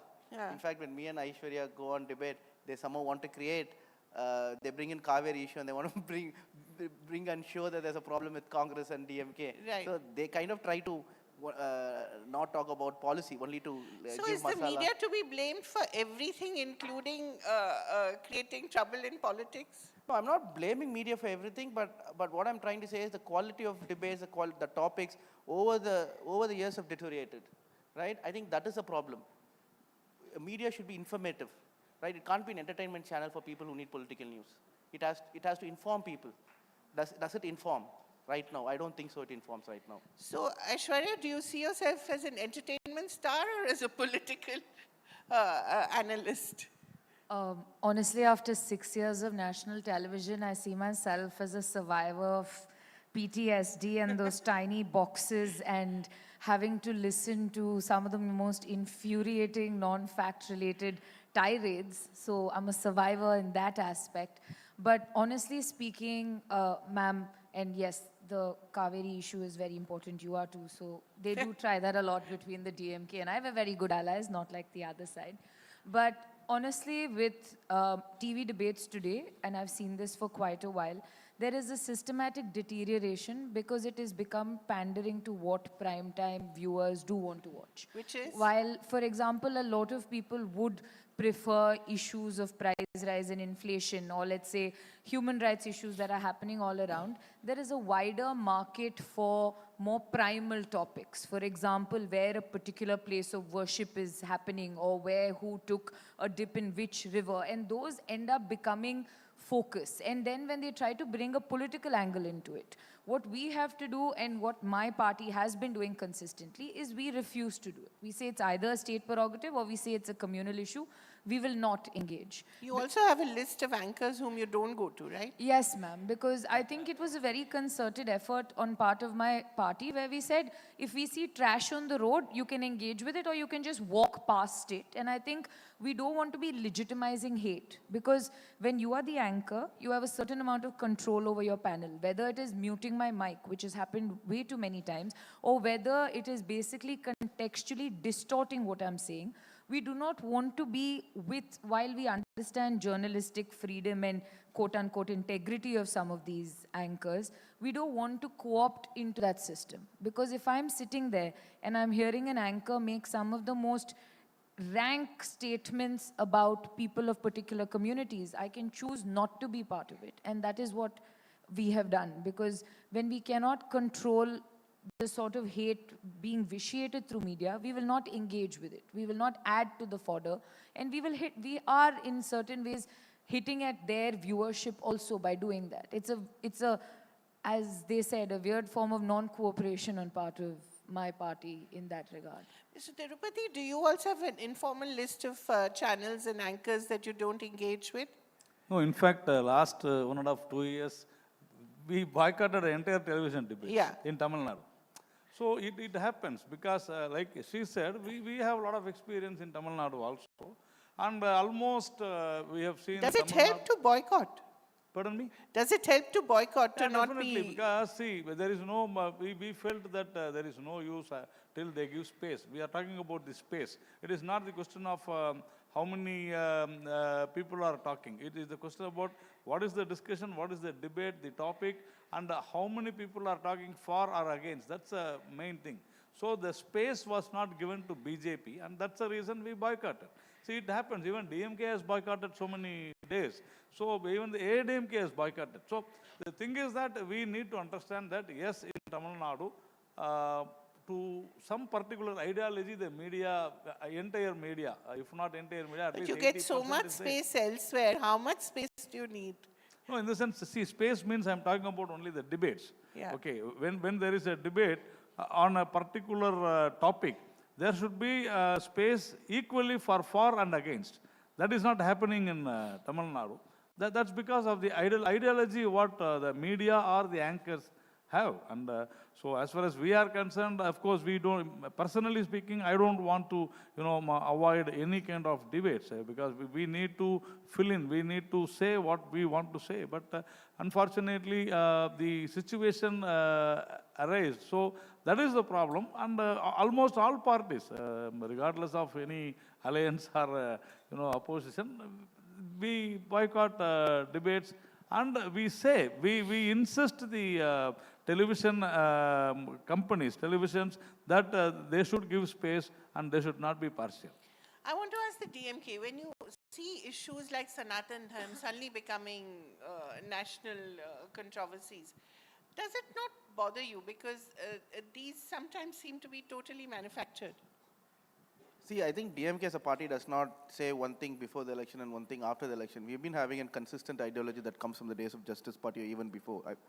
So it's more than a 100-year-old ideology. So when DMK had opposed Sanatan Dharma, we made it very clear that we are not against Hinduism, right? We only said we want equality in Hindu religion. Are we consistent with that? Yes. That is why if you look from 1970s onwards until recently, when our leader made people of all castes could become priests, so we are not doing anything against a specific religion, but we want to make that religion inclusive. So it's as a DMK spokesman, most of the time it's very easy for me to do different things because our stance have been consistent. Because we always wanted equal society, and anything and everything revolves around it. But it doesn't necessarily get projected that way, right? No, I think that's what I'm trying to, that's why we as spokesperson are trying to project in the right way. So when I had the most number of debates during Sanatan Dharma, at least the national media, and my stance has always been that we are not against any religion, we are not against any faith, right? We have a lot of believers in the DMK, right? The present chief minister's wife is a strong believer, she goes to temples regularly, right? So that is what we stand for. But we do not want spirituality to come into politics, and we do not want people to, right, to be differentiated based on religion, and we want equality in every religion, every section of the society. I think that's what we stand for. We have always fought for it. In fact, we have lost the election because of this policy. Right? I see Kovai Satyan smiling. Why is that? Laughing now, not just smiling. Yeah. No, whenever we go on debates, we are like cat and rats. We always say that the double standards of DMK is well true and exposed. The last 15 minutes, this is another example. Mr. Dharmendra is crying, saying that the national media are narrative drivers. They are not no more news givers. They are narrative drivers. Let them introspect what's happening in Tamil Nadu. They have impersonators in the name of economists. In the name of... Impersonators? Yeah, impersonators in the name of economists. That's a strong word. Impersonators in the name of healthcare experts. Impersonators in the name of any stream you call it. So the entire media is filled with sleeper cells of DMK. Sleeper cells? Yeah. I've None never of heard the such none of the strong channel words. topics, none of the channels have the free hand to choose their own topic. That's the reality today. That's what's happening here. So let's look at what we are at home. Well, he says that the national media is driving something different. They are narrative drivers. What needs to be talked is not being talked. Yeah, true. That's what's happening in Tamil Nadu also. The failure, 30 months of DMK government has not been spoken in the debates, TV debates. Would you like to respond to that? No, I'll definitely respond. See, in fact, I go for the CNN debates on specific show. In fact, I have to tell, there was 5 panelists in that show. And then I was DMK. There's someone from RSS, a senior journalist. And then there was, I think, Narayan Tirupati, sir. and then there was someone from Hindu religion movement, and then there was analyst. All of them were BJP and one DMK, and the anchor was also BJP. So when the show ended, I told him. Anchor was BJP. You mean? Yeah, he was giving more point. He was speaking better than all the BJP A team and B team put together. So when the debate ended, I told him, boss, I think you are the best spokesperson. It was 5:1, so you are the best of the lot. But having also said that, I get the list of TV debates we participate in Tamil. In fact, the last 1 month, if I can recollect, DMK's participation has been only 30% because most of the debates did not need our presence also. So Tamil debates, if you look, are 1 hour. Each channel has one debate, and every panelist at least has 10 minutes to speak, put their views twice or thrice. So for example, depending on 3 or 4 panelists, you have at least 15 minutes to 20 minutes to put your views across uninterrupted. That doesn't happen in national media, right? And for example, there's one primetime show, right? It happens in one channel, which is most viewed show apparently. And that anchor, right, calls panelists by names. He said, your education is bogus. You are stupid. So what example of it? I think everyone knows the anchor who I'm talking about. But I'm sorry, do we know, do people know this anchor? English. Mostly 9 to 11, right? Supposedly the most watched show in India, where everyone screams, right? He calls the panelists by names. But what kind of society are we leading up to when young people are watching that show? Then where the anchor bullies, then bullying becomes norm in the society, right? As politicians, as public servants, as journalists, we are all here to create a better society. Our society will be better than today. But if an anchor is kind of calling people by names, bullying, where does it lead to? Mr. Tirupati wants to respond. No, see, you are saying that, out of 5, 4 were on the other side. So he has got a chance and to say that he will not attend it. See, that's what I'm saying. You have to choose. If you feel that you are bullied, after participating, you come here and say that.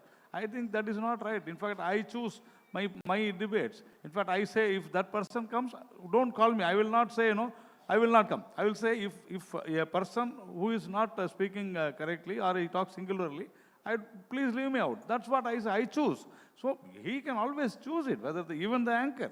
But as rightly Mr. Satyan said, the Tamil Nadu media, we are all known. We all know what is happening, and they are DMK members, some anchors. And at least 3-4 channels belongs to DMK. At least 3-4 channels. And at least 3-4 anchors are very clearly seen with the DMK people.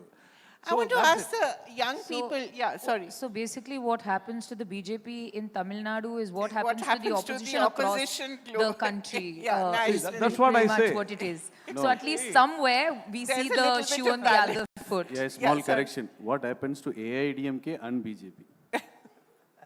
In vernacular, the market share so of at least DMK, in that you're in a coalition together en masse. At least in that they're still together. The market share of media by DMK and DMK owned people in Tamil Nadu is more than 70%.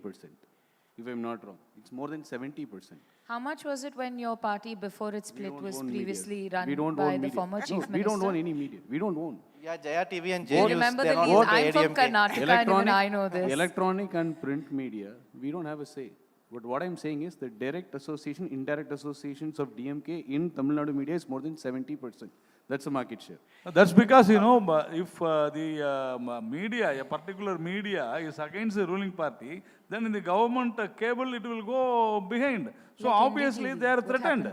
They are threatened by the government. It's a fact. Everybody knows that. And see, one channel which is operating in the 001 will go to 416 or 418. So people will not watch. That's what is happening in Tamil Nadu. But I think the point Aishwarya made is what happens to you here happens to the rest. No, I don't think so. No, it is not happening like that. The central government doesn't do it. But the state government does it.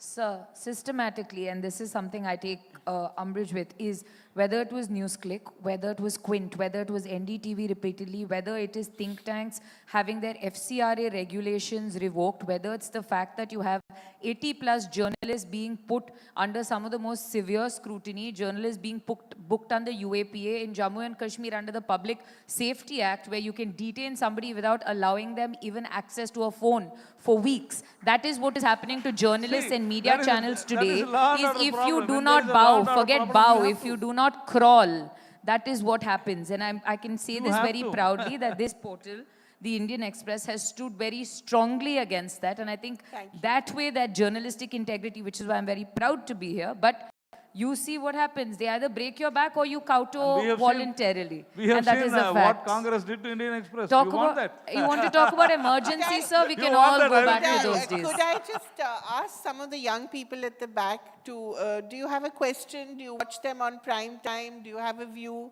on how they fare? Would you like them to say different things? Would you like a more informed TV debate?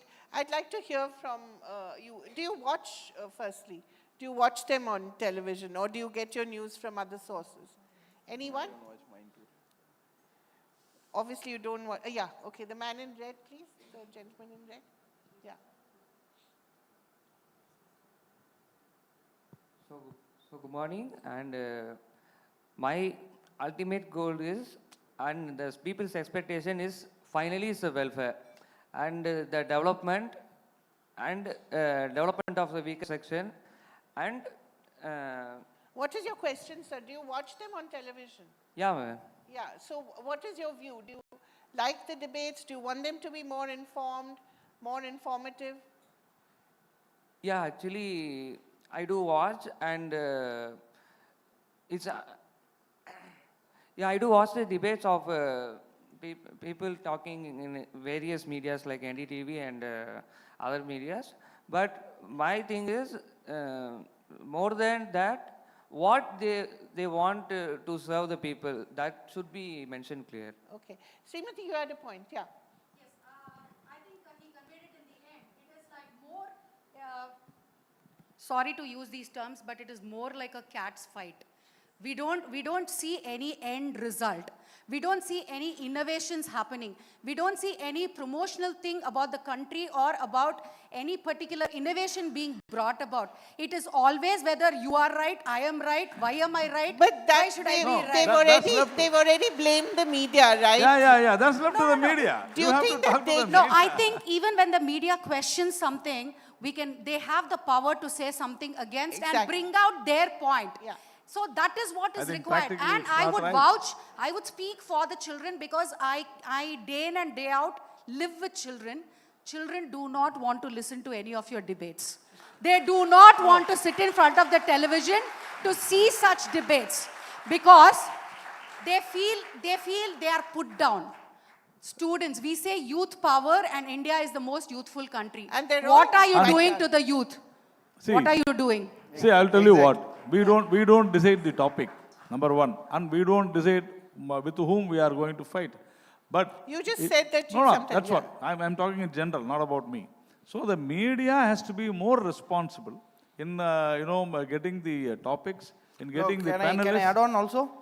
Please. Dharani, 1 minute. Dharani, 1 minute.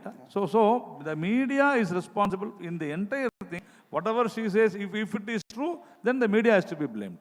Can I answer? Yeah. Ma'am, it's like going to an examination. I only answer the questions. I don't decide the question. Even if I answer, the anchor has got the authority to say, no, that's not right, I'll give it to the other person. Sir, you can just say it's out of the syllabus. I will mute the audio. No, I absolutely understand just that. 10 seconds, ma'am. 4 times. No, this is what happened. I have to ask the 10 seconds like how I asked to an anchor. Perfect. My time is limited, 10 seconds, 20 seconds. And I have 2 customers. One is your generic customers, I'm Janta like you, and I have my party men. If I don't respond to what Salem Dharni Dharan does, I go back to my party, I have to answer them. Right? I don't get to meet you very quite often.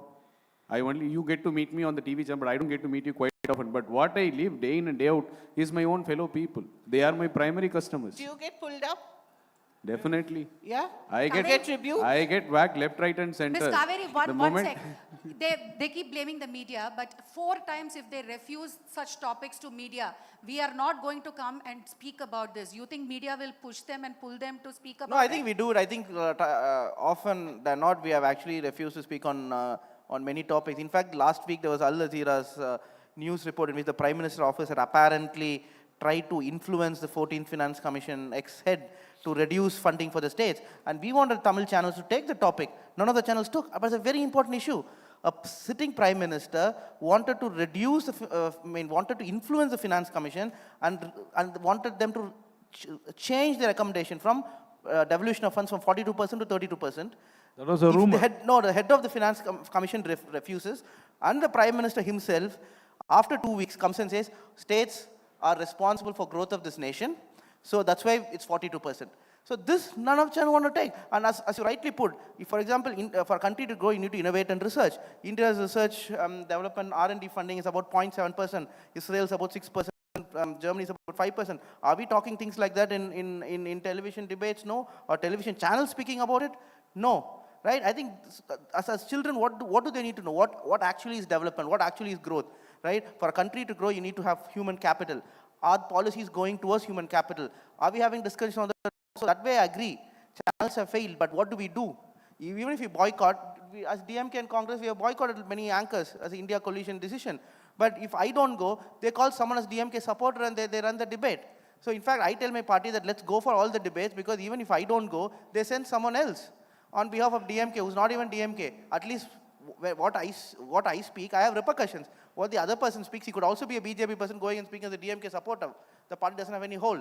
Aishwarya, you have a point of view? You know, one of the things when you speak about how it is largely our fault, and I'll be honest, I don't watch any of my shows. I don't think my family does either, because they see me shouting enough outside of TV studios. But largely what has happened today with the media, ma'am, is that you are in a world of binaries. It is a yes or no. You are a hater or you are part of it. You have co-opted or you have not. There is no space for a nuanced discussion whatsoever.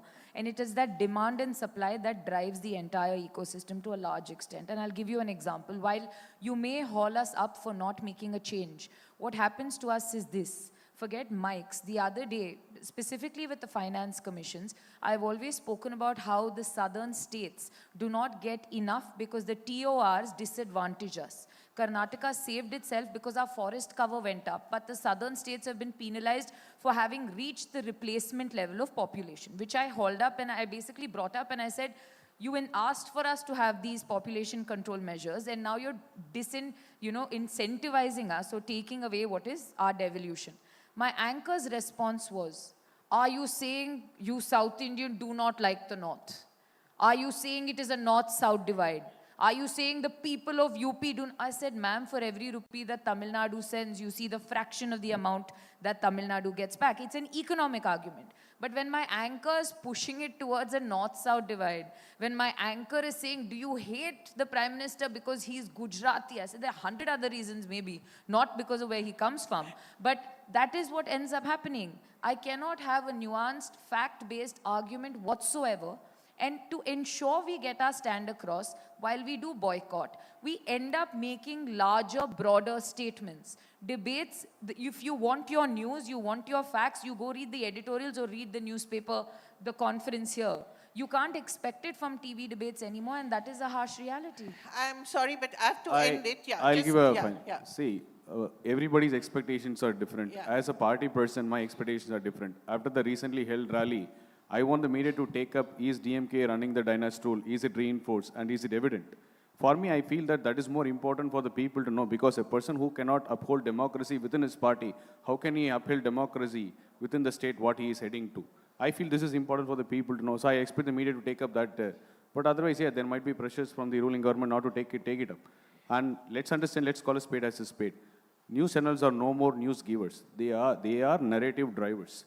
And they try to match their narrative, thinking that they balance both the expectations of the people who are representing as well as people who are watching. So there will always be flaws. You certainly can't have a 100% perfect topic and say, welfare of the people. You put a title, welfare of the people, probably out of 10, only 2 will watch. Their TRP will come down. Their business will take a hit. So they have to balance both. For a change. Last words. Can I just add on? See, in the last 22 years in Tamil Nadu, DMK is in power in 7 years, and ADMK is in power for 15 years. Right? So what happened to the media then? Why are they not talking about it? On bottom line, before the last word, I want to say this. Problem with media exists across the globe now, for simple reason that because of internet revolution, for a news to be, let's say news that's coming out from Burkina Faso, right? If a French AFP is covering it, for every other channel, for New York Times or to into here, to rewrite the news takes less than a minute using AI. So there is no incentive for them to have journalists.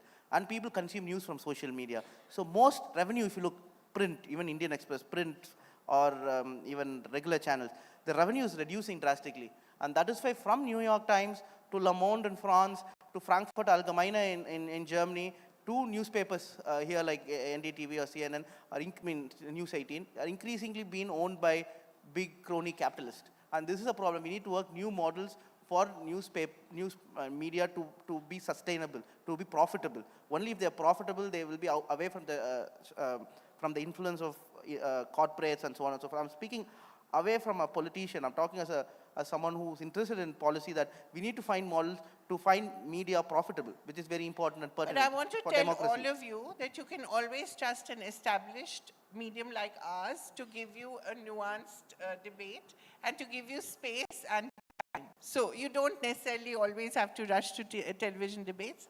You're most welcome to come here and have your say.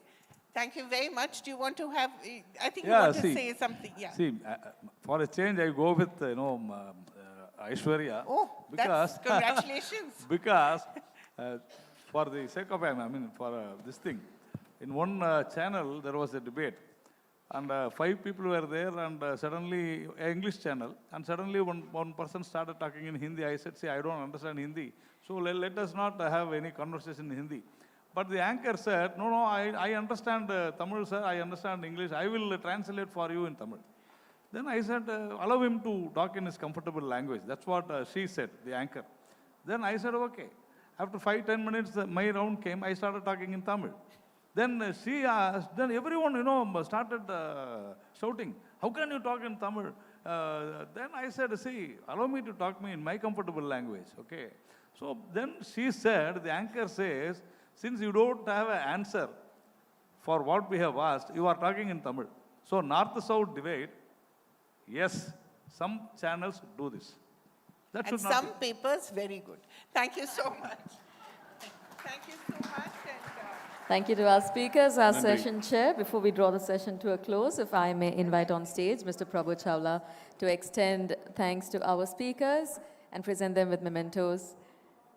It's been an enriching session, of course, a very special spotlight on the dynamic personalities that are shaping the primetime entertainment landscape as we know it. And alongside that, we have an upcoming session that's going to take it into a different gear. Before that, ladies and gentlemen, if I may invite all of you to please give a loud round of applause to our speakers.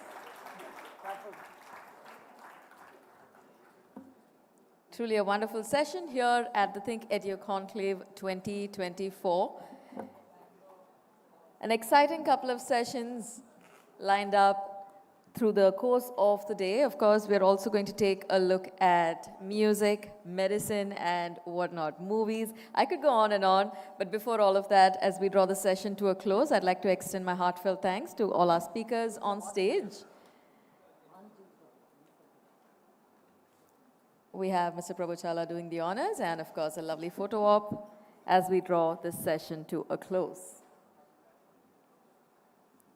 A loud round of applause, ladies and gentlemen, for, I have to say, the candid conversation that we've witnessed on the stage.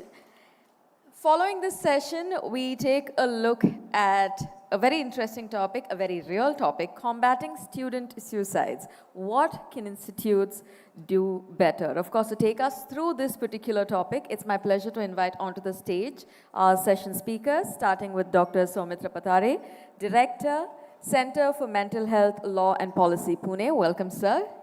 Good afternoon. A loud round of applause. And please do keep the applause going. We have our next speaker joining us on stage, Dr. Saras Bhaskar, counseling psychologist. Welcome, ma'am. Good afternoon. Thank you so much for joining us. Dr. M. Malayappan, Director, Institute of Mental Health, is our next speaker. Welcome, sir. And on that note, I'd also like to invite our session chair, Mr. Ravi Shankar, consulting editor, Sunday Standard, to take to the stage. The critical issue of student suicides, ladies and gentlemen, is in the spotlight. We're taking an active look at it, seeking proactive solutions, hopefully from the mental health and well-being when it comes to our speakers on stage. A loud round of applause for our speakers on stage, our session chair, as we take a deep dive into the topic. Over to the session chair. Good afternoon, sir. Sorry, you want me to say something? Yes, you can. Thank you. Yeah, welcome to the New Indian Express debate. You know, today I read the news item that another 19-year-old child had committed suicide in Kota. I've also gathered information that over the last 10 years, 2001 to, is it work? 2001 to,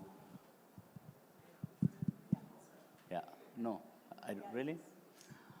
In the last 10 years, student suicides have gone up by 70%, 70%.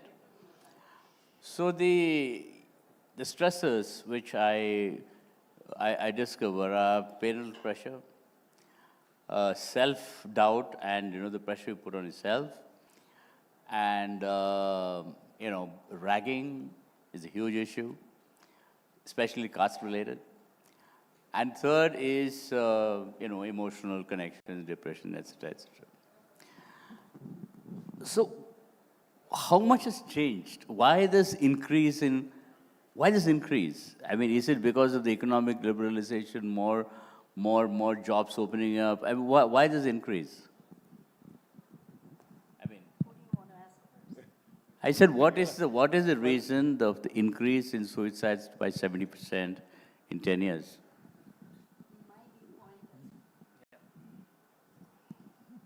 In my viewpoint as a psychologist, I find patience, tolerance, and perseverance seem to have gone down with the activities of daily life. Mm-hmm. So, inability to maintain healthy interpersonal relationships can be the major cause.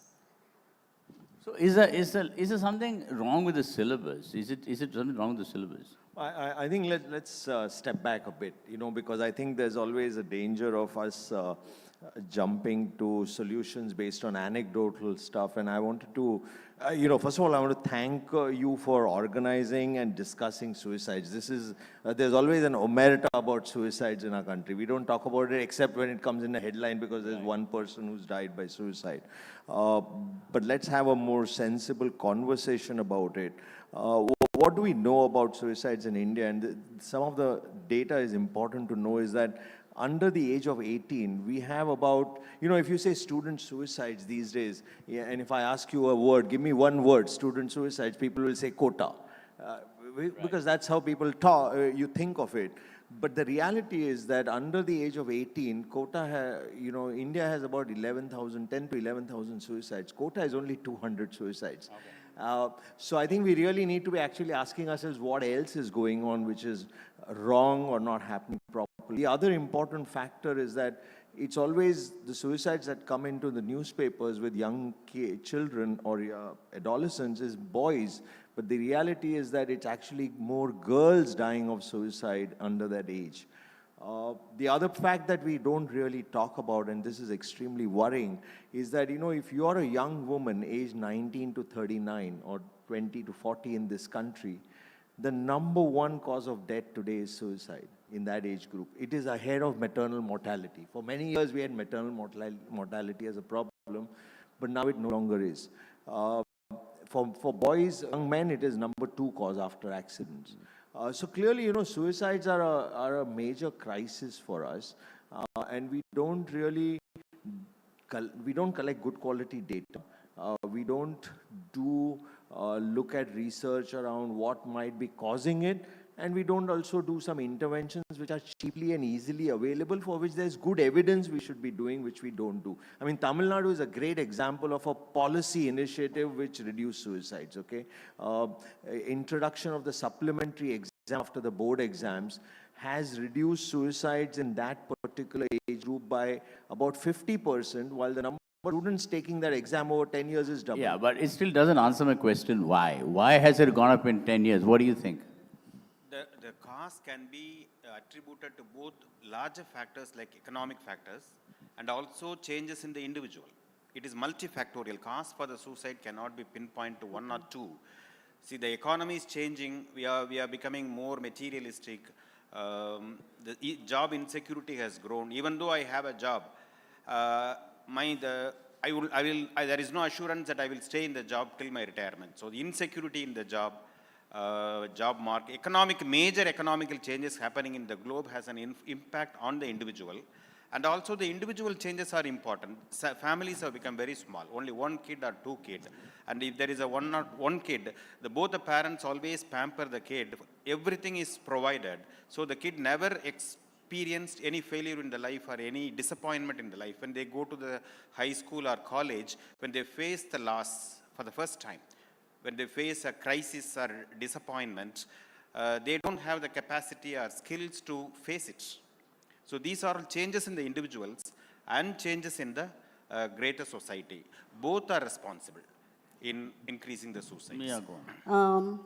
You mentioned about bullying in campus, and that is something that I wanted to address. The topic today is about what can institutes do. So when we talk about institute, it doesn't mean just the management. It means management, administrative staff, faculties, lab technicians, right from the security. Everybody has an ownership to ensure a collaborative work environment. Now, is that happening? So let me start with the peers first. Are you okay is a sense of comfort. The friends need not say, I will be there for you, because they may not have solutions to the problems that one may face. But can they do their best to recognize the warning signals when somebody is isolating, personal hygiene, poor personal hygiene, can they focus on that and empower them to seek professional help? See, most of the institutions in the West have psychologists on campus who are either trained to counsel students who are in distress or teachers who are in distress. How many of them are, I'm not aware of them as a wide presence in our educational institutions. I think, see, this is what happens is that the psychologist is part of a stepped care program that you might have. Imagine if you wanted to treat people with respiratory infections, you wouldn't say, okay, how many respiratory specialists we have. It actually starts at a very simple level.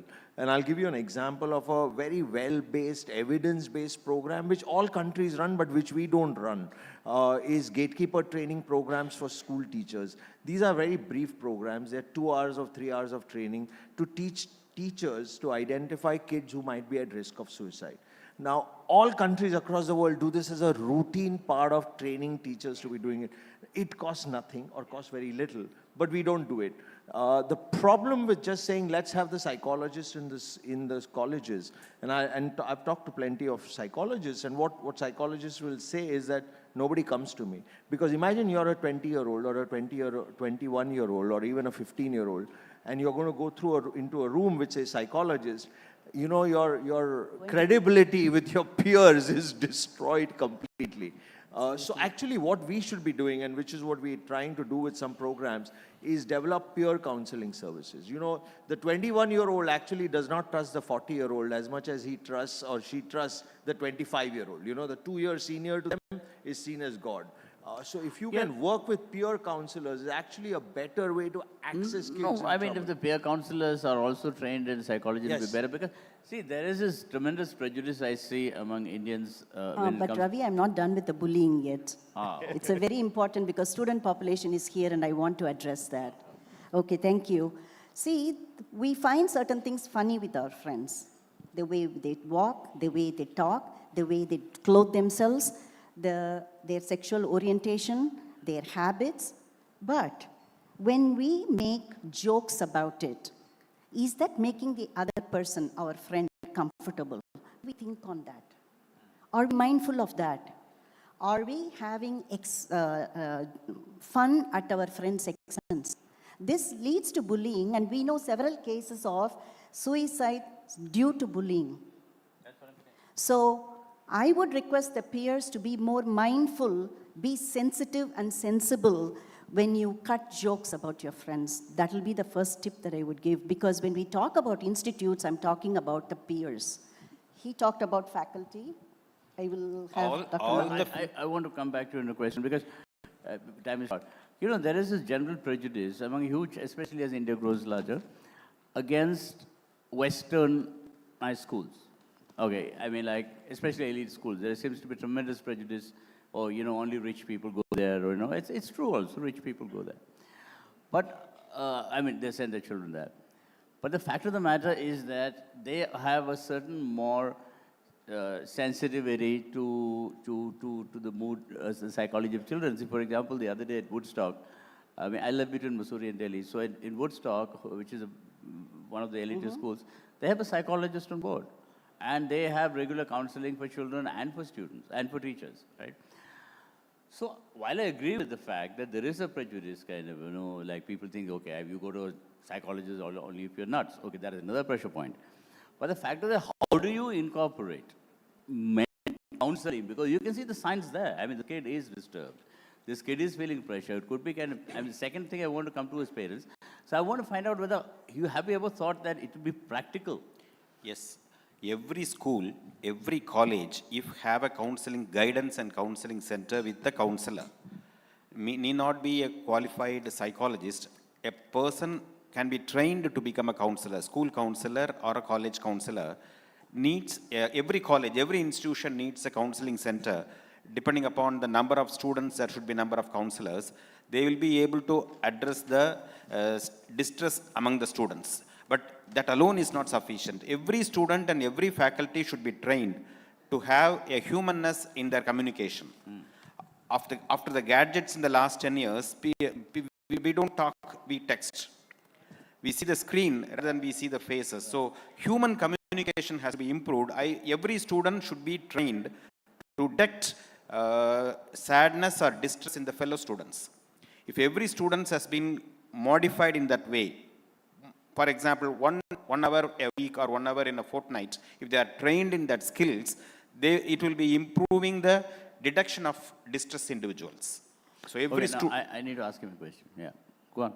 Every every faculty has to be trained in mentorship, in peership, in counseling, in identifying psychological distress. Every school and college should have a guidance and counseling center. No, absolutely, and I think it should, I mean, it's up to you guys to kind of take that initiative in the government of education policy. Now, you mentioned girls.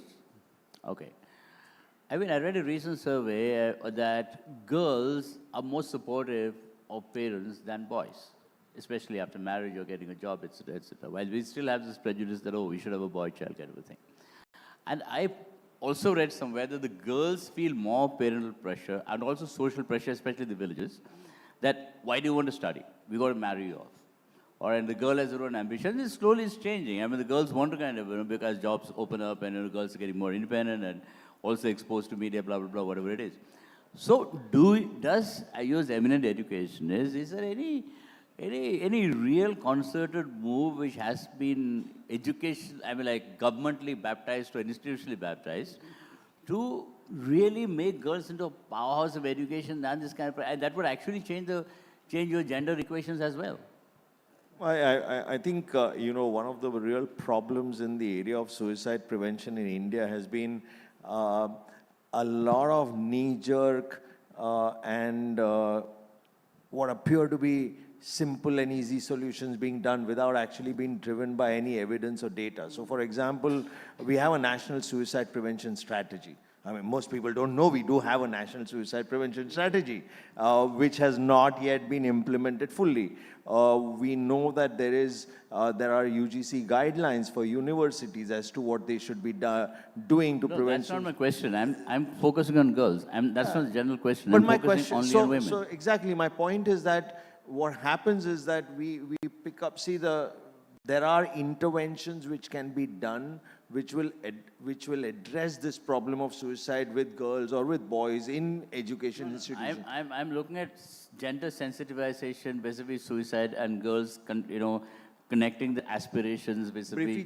But if we just implemented the policies which we've drafted, which have all of that, we would probably be doing better. But the reality is different, no? The reality is different. My first question is, I don't know where you got that survey from, the statistics that girls tend to take their lives out more than boys. National Crime Records Bureau is the only record of suicides nationally in this country. Under the age of 18, girls outnumber boys. Between the ages of 19 and 40, men outnumber women by about 3:1. The scientific studies that I have gone through talk about boys being impulsive and their hormones raging, multiple things happening at the same time. They tend to take their lives faster. I'm quoting Homicide you the national or data. suicide, that is from the research part. You were asking about women. What I feel in my practice, what I've seen in my practice is, women have been empowered so much that they are very strong-headed. They know what they want. Unfortunately, we have not prepared the men on how to handle the empowered women. Absolutely, absolutely, absolutely. I think, are we running out of time? I want to ask you a question. Okay, you want to continue on this particular topic? Equality on anything, discrimination on anything will lead to distress in students. If it is based on gender or economy or intelligence or any other social factors, if there is discrimination, that will cause distress in the students. So we have to, as a society, we have to move towards a culture of equality and non-discrimination. If that is imbibed in the administrators, faculties, students, parents, and in the public, when the society moves towards equality, this gender bias will disappear. No, that's an ideal situation. No, what I was going to ask you was, parental pressure is a huge thing, and it's not new. But, people committing suicide because they think they haven't done well in school, or they've only got 90% but not 100%, and also because the cutoff thing is also a huge issue. Now, parental pressure, because parents want, it's almost as the parents are, writing the exams, as if the parents are going to get the job. So how do you sensitize the children or separate them? Syllabus is another thing, the number of books are all a different issue altogether. But the simple human fact that children are individuals on their own right, and they are not in the business, they are not supposed to succeed to make you feel proud as a primary thing. Make you proud is fine. So have educationists ever addressed this problem, that to sensitize the children that you're people on your own right, you don't really have to study to make your parents proud of you or to meet their bills when they grow old? Suicide prevention is a very broad category, a very broad area where each and everything is important. Parental attitude and parental approach definitely needs to be addressed. So parents putting pressure on the children will definitely increase their distress level. And vulnerable children may resort to suicide. So changes should occur in all aspects. So maybe you should have a counseling for parents as well. Ravi Shankar, I have some good news for you. Okay. At the school level, we have come up with career guidance assessment for the 9th standard students, 10th, even 12th. So we meet with in the Parents Teachers Association. They invite the parents. We sit them in and tell them about what your child should do to keep your family's pride. No, it is what the child's skills, interests, and abilities are. So career guidance assessments are given, and now a lot of parents are open to sending their children to the choices of their skills, interests, and abilities. That is good news. It's been happening. It'll get better. Absolutely. I'm giving you hope. I think we need to look at the issue of suicides, and we don't even talk about attempted suicides, which is a real, even bigger problem.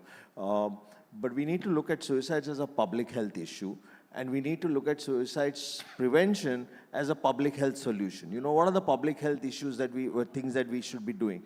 And let me tell you that 1 out of 3 suicides, 1 out of 3 women who die by suicides in this country have a history of gender-based violence. Okay, now if you wanted to really address suicides, you have to address gender-based violence. 1 out of 3 men who die of suicide have a history of alcohol or excessive alcohol consumption. So, you know, if we took a public health perspective on looking at how we are going to bring down suicides, the two big things that we need to be intervening in is gender-based violence and alcohol consumption. There is caste-based violence also. There is kind of empowering. But the one thing that I think educational institutes need to do, and having spoken to the directors of so many educational, there is a feeling among the directors that two things that come across and which are myths. One is that only the weak students are going to be dying of suicide. So, you know, if they're attempting suicide or dying of suicide, they're weak in some sort of way, which is not true. And the second thing is that if I don't acknowledge it and I just shut my eyes to it, the problem will go away. You know, neither of that happens. So, getting directors of institutions to acknowledge and actually put in place systems to prevent it is really the big challenge for suicide prevention today. Okay, now let's look at a political aspect of education. One thing, when you drive through India, especially small town India, the number of English training institutes have mushroomed like crazy. I'm not even mentioning Kota. I'm just talking about even small places like Kordwa, small places. So many of them. And I know a couple of friends, sisters who are kind of teach English. Most of them are more grammatically wrong, right? Now, I hear cases, I mean, I think a couple of years ago I read a case about a student who had committed suicide because he was made to feel inferior because all his, and he came from a poor family, a rural family, and I think he was a scholarship student, something like that. And because he couldn't speak English, not that anybody tormented him, because he couldn't speak English, he felt he couldn't compete. Now, you can't blame English for that. No. All right? I mean, you need, the thing is that you need English as a vehicle to, because it is not a colonial language, it is a global language. So you need that connectivity. So is it, so that would, I think, bringing a global language as maybe as a second language, I'm not saying make it the first language, being, you know, making them more fluent in it could actually stop disappointment which could lead to suicide. I think the education department here in Tamil Nadu already has approved lectures in Tamil for the medical students so that they can understand the anatomy and the science of it. So I think it is happening what you're talking about, the language that they are comfortable in. Success, I don't know about the school success is level. always rewarded and failure is always downgraded. That culture has to change among the parents, peers, teachers. Whenever a student shines, he is celebrated like anything. Whenever a student fails, he is looked down like anything. This dichotomous thinking should change in the society. Then only there will be, the distress level will come in the students. So major changes are required. Now time, you got a last point? Since you brought up the issue of language, my last point is actually about the media. You know, the way media reports suicides is actually contributing to the problem. And we've been trying to sensitize the media to do better, responsible reporting of suicides, which is just not happening.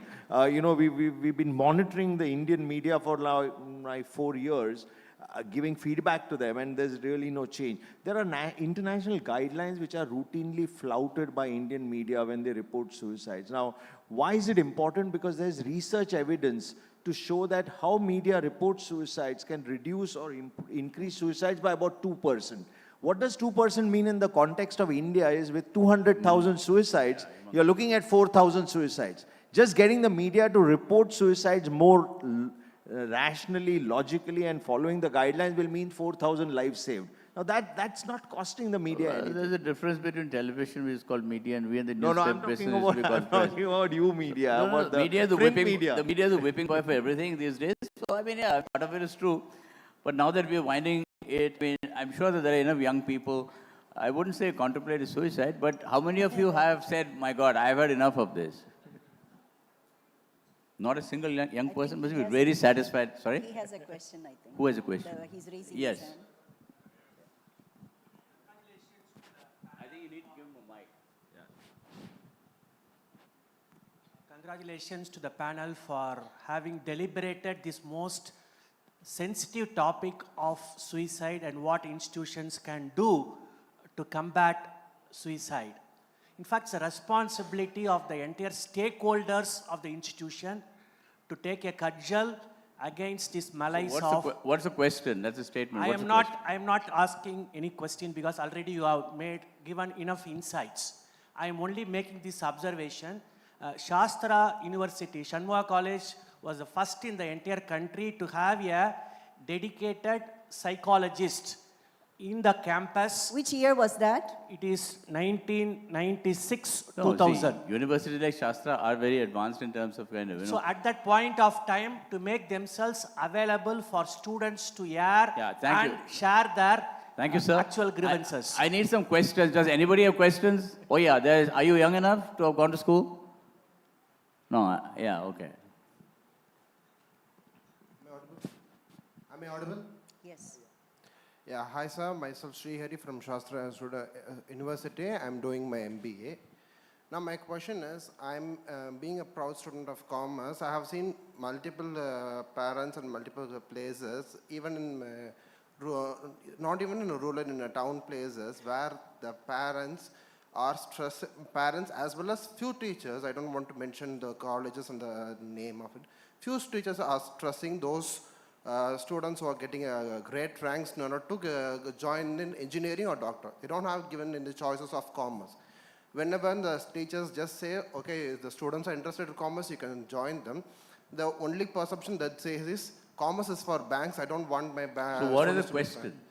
So how do you convince these parents in order to make sure, take choices for the students? No, I think that answer has already been given in terms of communication. So really short of time, thank you so much. Really been a pleasure. So I am a complete hostage of my dear MC. Thank you. Thank you so much. Thank you. Thank you very much. Very special thanks to our session speakers. A loud round of applause, ladies and gentlemen. It's also my pleasure to invite onto the stage Ms. Lakshmi Menon to present mementos to our speakers. We've had an exciting couple of sessions from the morning, and of course, I think this session has kind of shown us that there are a few solutions that are already underway, so a little bit of good news right there, and we do have a lot to look forward to. Alongside that, the well-being and mental health approach when it comes to educational institutions are definitely something that we will all be watching, we will all be learning from and hoping better news from. Before we draw the session to a close, we'd like a quick photo op with our guests on stage. For everyone, I'd like to let you know that we now pause our on-stage proceedings. We break for lunch, but please do join us back here at 1:50 sharp. I repeat, 1:50 sharp. We'd love to have your presence back here so we can get the next bunch of sessions going. We have an action-packed second half waiting for you, from music to movies. This is going to be an exciting bunch of sessions. You do not want to miss this. So please join us back here at the ThinkEdu Conclave of 2024 at sharp 1:50.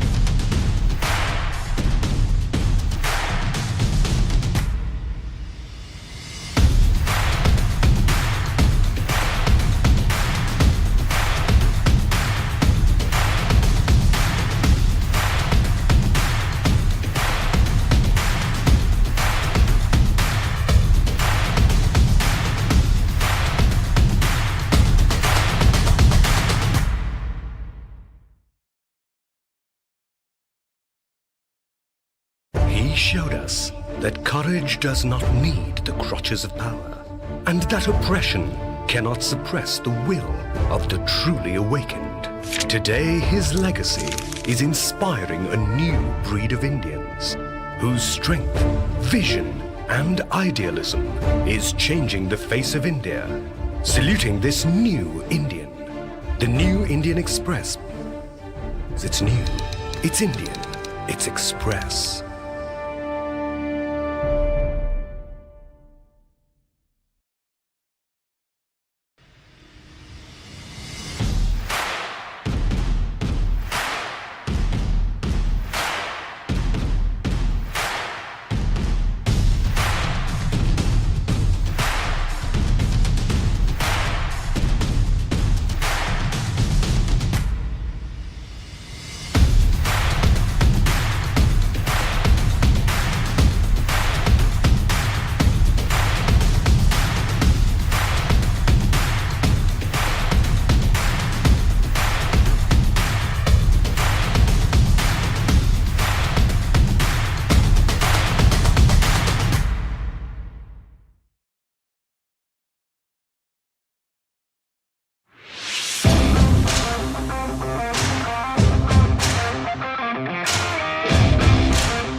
Indulge. I read newspaper probably only one day in a week, and that is when the day Indulge comes to my house. Thank you, Indulge, for a fabulous evening.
He showed us that courage does not need the crutches of power, and that oppression cannot suppress the will of the truly awakened. Today, his legacy is inspiring a new breed of Indians whose strength, vision, and idealism is changing the face of India. Saluting this new Indian, the New Indian Express. It's new, it's Indian, it's Express.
Indulge. I read newspaper probably only one day in a week, and that is when the day Indulge comes to my house. Thank you, Indulge, for a fabulous evening.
showed us that courage does not need the crutches of power, and that oppression cannot suppress the will of the truly awakened. Today, his legacy is inspiring a new breed of Indians whose strength, vision, and idealism is changing the face of India. Saluting this new Indian, the New Indian Express. It's new, it's Indian, it's Express.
Indulge. I read newspaper probably only one day in a week, and that is when the day Indulge comes to my house. Thank you, Indulge, for a fabulous evening.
He showed us that courage does not need the crutches of power, and that oppression cannot suppress the will of the truly awakened. Today, his legacy is inspiring a new breed of Indians whose strength, vision, and idealism is changing the face of India. Saluting this new Indian, the New Indian Express. It's new, it's Indian, it's Express.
I read newspaper probably only one day in a week, and that is when the day Indulge comes to my house. Thank you, Indulge, for a fabulous evening.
He showed us that courage does not need the crutches of power, and that oppression cannot suppress the will of the truly awakened. Today, his legacy is inspiring a new breed of Indians whose strength, vision, and idealism is changing the face of India. Saluting this new Indian, the New Indian Express. It's new, it's Indian, it's Express.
Indulge. I read newspaper probably only one day in a week, and that is when the day Indulge comes to my house. Thank you, Indulge, for a fabulous evening.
showed us that courage does not need the crutches of power, and that oppression cannot suppress the will of the truly awakened. Today, his legacy is inspiring a new breed of Indians whose strength, vision, and idealism is changing the face of India. Saluting this new Indian, the New Indian Express. It's new, it's Indian, it's Express.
Indulge. I read newspaper probably only one day in a week, and that is when the day Indulge comes to my house. Thank you, Indulge, for a fabulous evening.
He showed us that courage does not need the crutches of power, and that oppression cannot suppress the will of the truly awakened.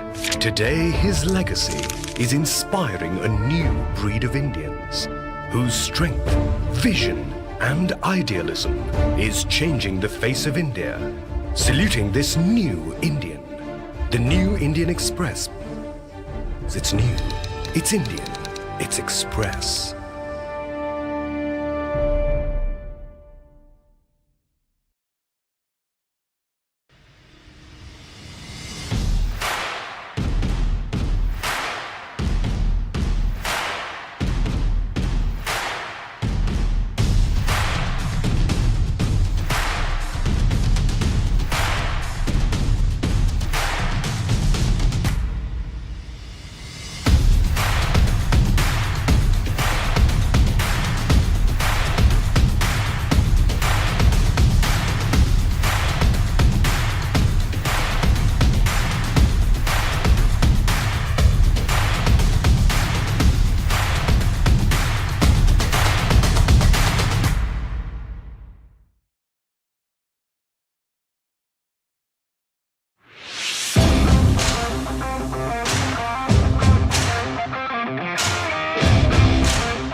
I read newspaper probably only one day in a week, and that is when the day Indulge comes to my house. Thank you, Indulge, for a fabulous evening.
He showed us that courage does not need the crutches of power, and that oppression cannot suppress the will of the truly awakened. Today, his legacy is inspiring a new breed of Indians whose strength, vision, and idealism is changing the face of India. Saluting this new Indian, the New Indian Express. It's new, it's Indian, it's Express.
Indulge. I read newspaper probably only one day in a week, and that is when the day Indulge comes to my house. Thank you, Indulge, for a fabulous evening.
showed us that courage does not need the crutches of power, and that oppression cannot suppress the will of the truly awakened. Today, his legacy is inspiring a new breed of Indians whose strength, vision, and idealism is changing the face of India. Saluting this new Indian, the new Indian Express. It's new, it's Indian, it's Express.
Indulge. I read newspaper probably only one day in a week, and that is when the day Indulge comes to my house. Thank you, Indulge, for a fabulous evening.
He showed us that courage does not need the crutches of power, and that oppression cannot suppress the will of the truly awakened. Today, his legacy is inspiring a new breed of Indians whose strength, vision, and idealism is changing the face of India. Saluting this new Indian, the new Indian Express. It's new, it's Indian, it's Express. Please do take your seats and switch your phones to silent mode. We have an exciting couple of sessions, a lot of interesting conversations, and of course, exploring the various factors when it comes to the field of education. If I may please request all our guests who are in the corridor to please do join us within the hall so we can begin our sessions.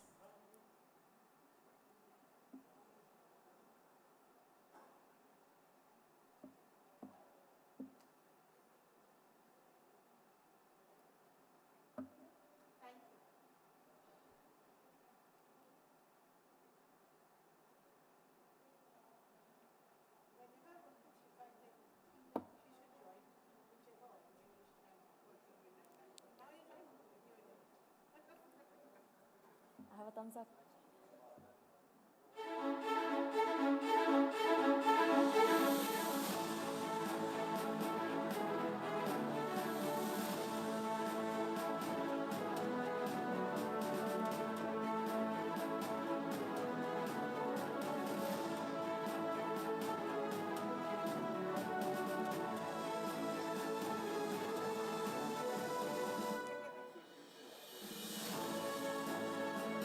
We have our session speaker, our session chair ready to take to the stage. If I may invite all our guests to please join us within the hall.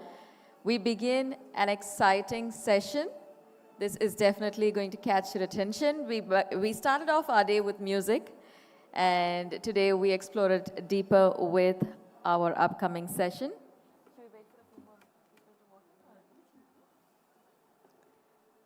So to join us on a musical journey, I'd like to invite back our guests, our students, policymakers, industry leaders, educators. A session that's titled The Divine Voice. Without further ado, if I may welcome all our delegates and our guests to join us within the hall. We begin our first session post-lunch.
We're here at the 13th edition of the ThinkEdu Conclave, ladies and gentlemen, and we're truly excited to have your presence here with us as we begin the next half of the day. Of course, today we've had some truly insightful, enlightening conversations on fun topics, on sensitive topics, and we do continue keeping the conversation going right here on stage.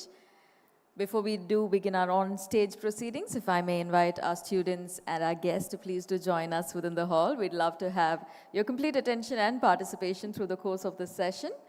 Welcome back.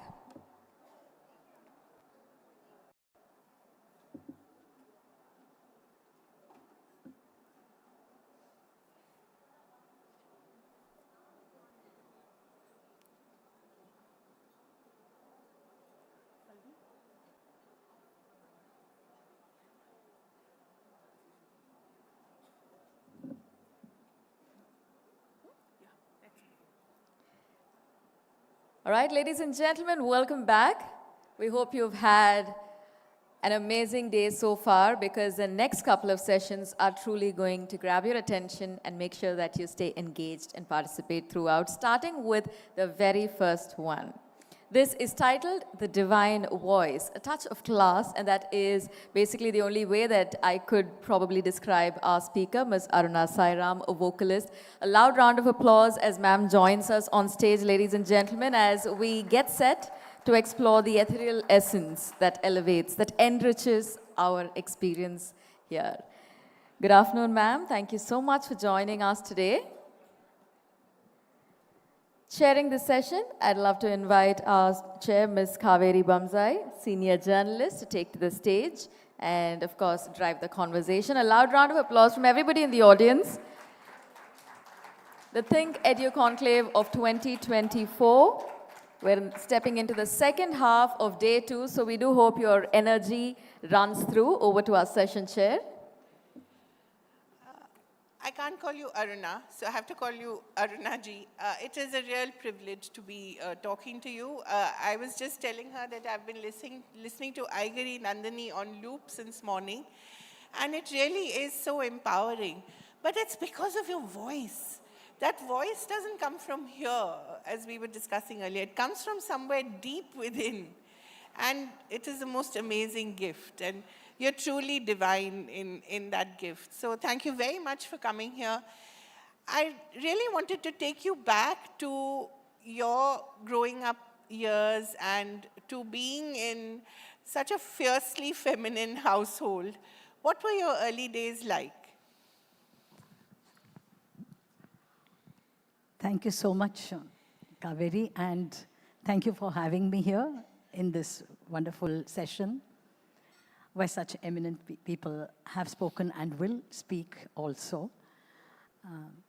What I can remember of my childhood is that it was always a kind of charged atmosphere. And aside from the usual living habits of eating, sleeping, going to school and other things, I do remember my mother's presence all over the house in the most undominating way, but she was there always. She would get up in the morning, and while I'm still sleeping, she would walk softly to the Krishna and Radha Vigraha, which was in puja, and she would slowly open the curtain, singing a song to awaken Krishna and offering him a glass of milk. Wow. And she would do it, for me, Krishna was like a sibling. He wasn't like some god sitting somewhere and watching over me. It wasn't like that. Right. So I think this kind of implicit inclusion of divine with the temporal sort of set the stage for a life which really didn't see much difference between the two. And you could always toggle between one and the other seamlessly. Right. Yeah. Which is so lovely. And at that point, it must have been a very unconscious thing for you. But Absolutely. on reflection later, you must have realized what a gift it was. Absolutely. I'm realizing that not everybody gets to have a childhood like that. Exactly. With time, one realizes the greatness of the gifts that you receive. Right.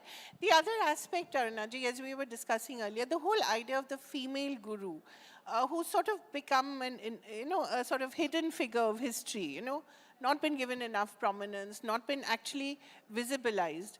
But in your case, you have, managed to do that, and you yourself are an embodiment of that.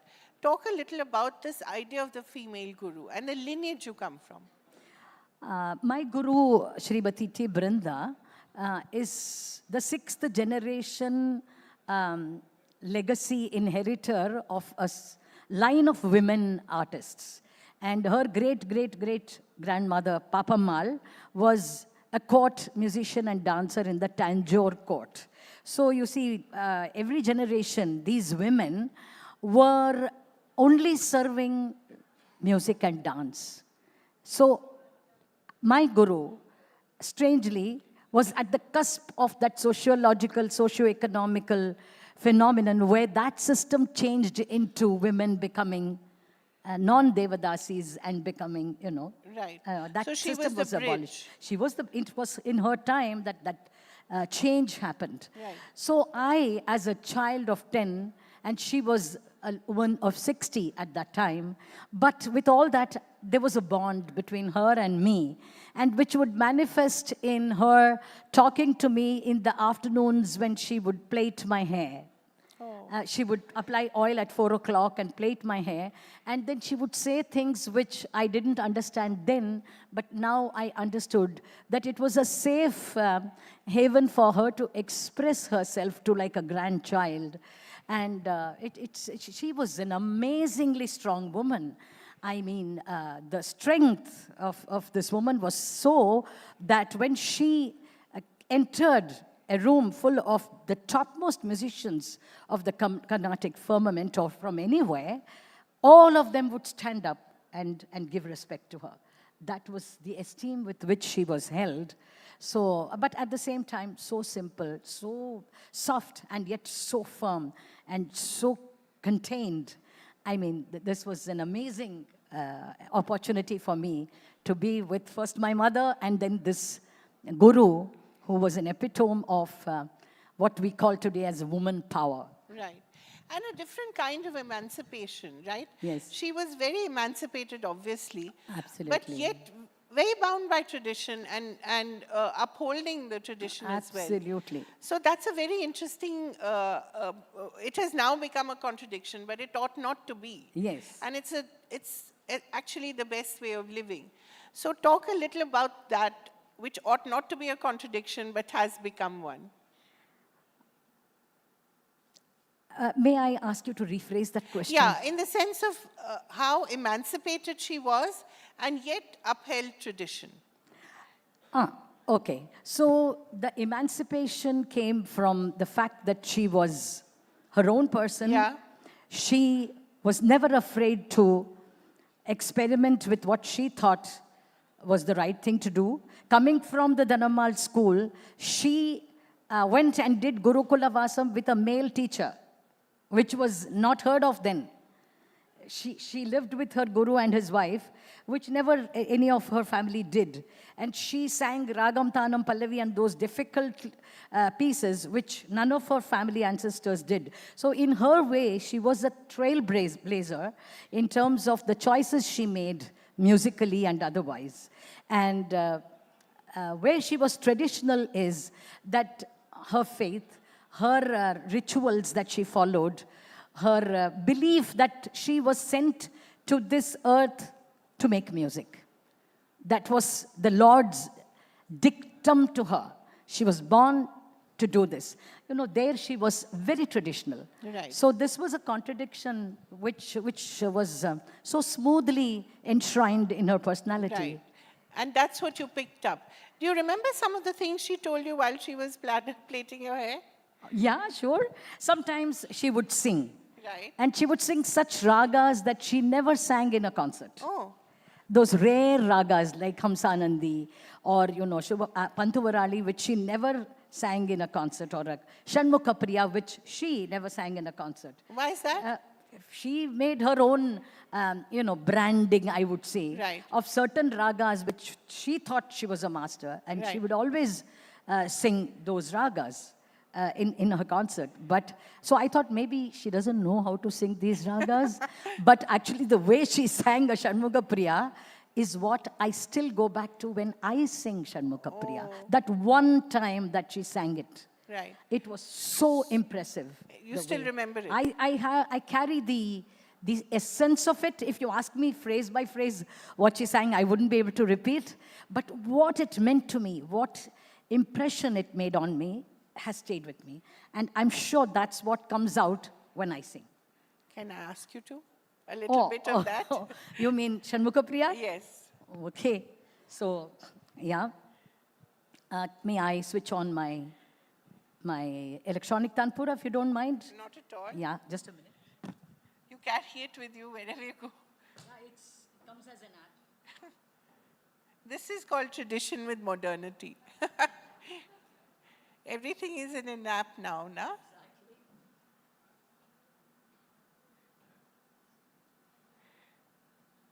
It's so cool to see you do this. And yet this raga is what, thousands of years old?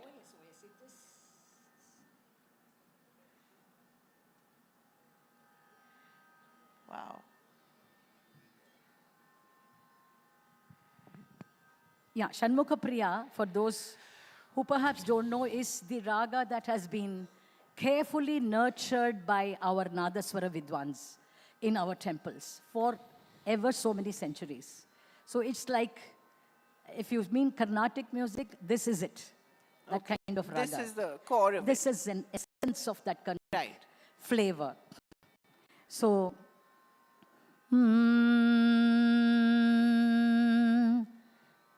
the Arohanam, Avarohanam is Sarigama Padanisa.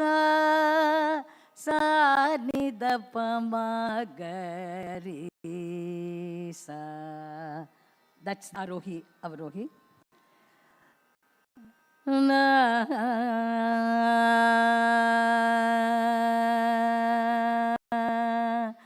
na na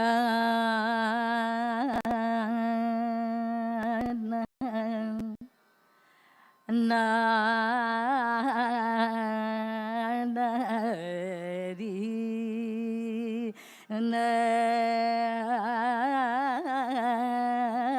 na na na na na na na Adum tataya dum dum dum tataya dum tataya dum dum tataya dum num num tataya dum dum tataya dum dum dum da num dum dum tataya num dum tataya dum danum danum dum dum danum danum danum danum dum dum da num danum danum dum.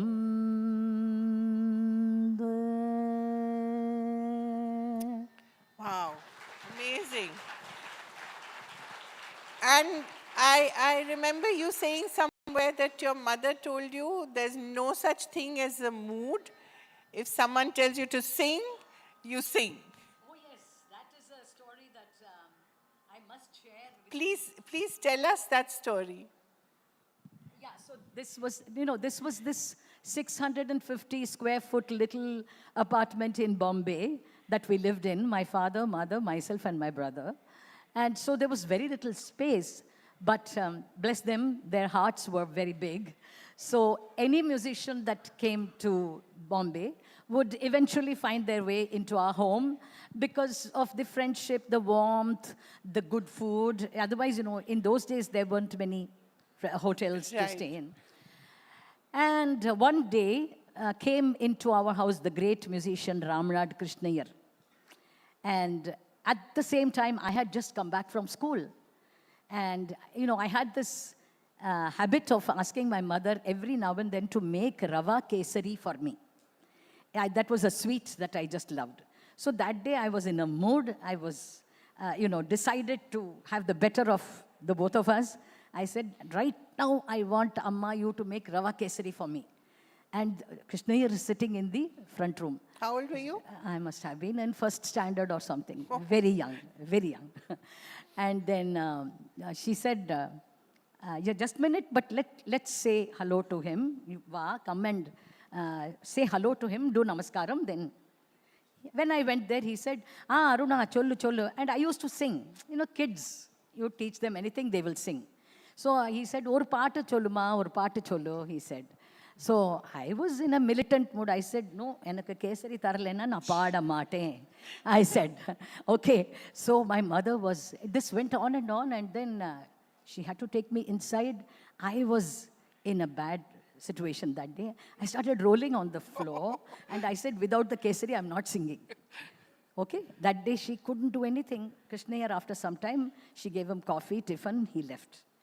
That evening, she sat me down when I was better, and she spoke to me, and she said, this music is a gift to you from Krishna. It's not you. It's not your thing. It's not your voice. It's not you singing. Remember, he is singing. Never again, never again are we going to say mood and this and that. No. This is a gift. You have to share it. That's it.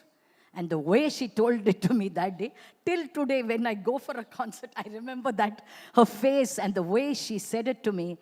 That's why you take me anywhere, even if a small kid asks me to sing a song, I will sing. I will sing it for that child. Wonderful. I wish we all had such a work ethic. But in your case, prayer and singing, is it one and the same thing? I wonder. Well, if I may say so, prayer also for us, many of us in this part of the world, there's one thing to pray and say, yeah, we do that very often. Krishna or Narayana, I want this, give me that. or make me, at least give me happiness, give me peace of mind, give my children, whatever. But on the other hand, there are very many moments when you just want to be merged with him. Right. You know, you just want to become him. And very often, that's what our elders keep telling us, pray, pray, pray, but ultimately don't ask for too much, just want to become him. Right. Become something purer, more beautiful from inside, right? So what I'm noticing in my thing, as the years are rolling by, is that music gives me the opportunity to become that, Right. to become something. So there is no prayer separate and music separate. Right. It's just a journey. Right. So when you're doing your riyaz, you're actually praying. Yeah, it's call it prayer, call it merging, call it forgetting yourself, forgetting time and space, or just being whatever it is. That's what happens. And every morning, do you do this every morning? How many hours? Every morning. Well, the routine goes something like morning you get up, then, early morning. When I was a kid, early morning, every morning, 4 o'clock. 4 o'clock. After that only you will get anything to drink hot. Uske pehle only water. But now, yes, get up, first meditate, do, I have a yoga teacher, so now she has taught me how to do things like yoga nidra, or, those kind of small things. I'm sure you can teach her a thing or two about breath. No one knows breath better than you. Yeah, then I do a whole 1 hour of breath exercises. Right. Yoga, movement, slow movement, married with the breath. So that goes on for another day. Then there is some, so it takes about 2 or 3 hours to be ready to face the day. Right. Once you do that, you know that you'll be okay. And no moods will happen with you. No moods, no moods. That is all done and dusted. No moods. Since we did talk about Krishna, I will have to ask you to sing the Tilana, which I don't know, I've just fallen in. It is, I think, the most beautiful piece of music I've heard in a long, long time. Your voice comes from somewhere so deep within that I think even you cannot tell where it's coming from. It's coming from maybe up there somewhere, right? Absolutely. And tell us a little about the Tilana. Sure. So this Tilana is composed by Oothukada Venkata Subbayar. He predates the Carnatic Trinity. The Carnatic Trinity are Tyagaraja, Shama Shastri, and Dikshatar, as we know them. And this was before that time, 16th century. And he lived in this little village called Oothukada. There's a little temple there where that Krishna, the Utsava Murti, is a Kalinga Nartana Tilana who is dancing on the 5 heads of Kaliya. Right. And this composer hosts this Tilana.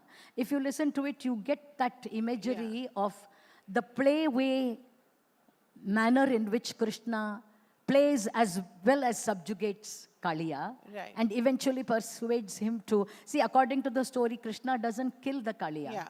Kaliya says, Baba, chhod do, I am going away. I will leave. Who was as charming as Krishna? Yes. Nobody could be, right? Yeah.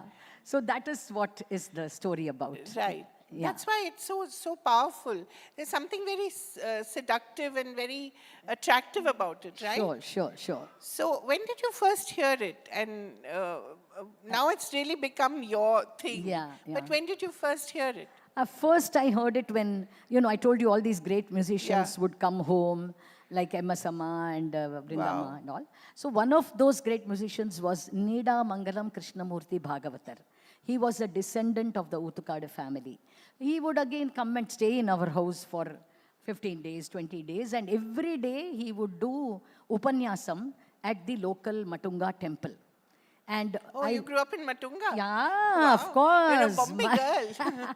Matunga is where South Indians of Bombay were those days. So Matunga is the place. So there he would, at Bhajana Samaj in fact, he would do this Tilana, and you know what, 2.5 hours, one whole evening would be only Tilana. Wow. Line by line he would sing it, and then he would give imagery and stories around each line of that tilana. So that is when I first heard it. But you know, like life has its own trajectory, I completely lost track of that tilana. He hadn't taught me that tilana. I had only heard it. Years later, when I was already performing and I was a struggler and trying to make my own space in the world of music, one day, miraculously, a gentleman came, handed me a cassette tape. My father was with me. My father-in-law was with me. And he said, can you please record this piece of music immediately, go to some shop. Those were the cassette days. Right. Record it, but give me back this original. I can't part with it for long. So we immediately went, recorded, gave back the cassette, and that was done. Went home, played it. It was this tilana. What a story. What a story. What a story. And then it took me a long time to learn, notate, go back to my impressions of it, make my own interpretation. Make your own interpretation. And then, right. now I sing it's it. yours. Yeah. So if we could just have a little bit of that. Sure. I won't make you sing too much. No. I will just give you a jhalak Yeah. of it. Okay?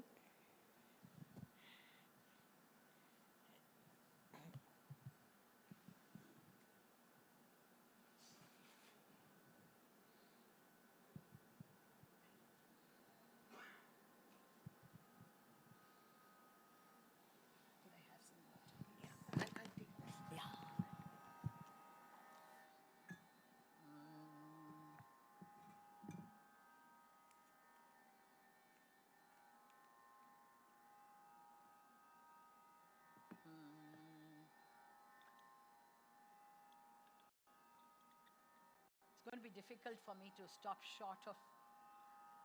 Anyway, I'll try.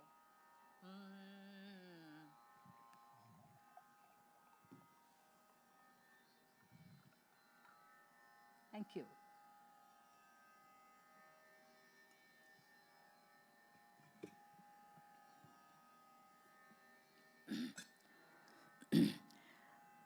Tam tim tarannatam dinatakinnatam tim tarannatam dinatakinnatam tim tarannatam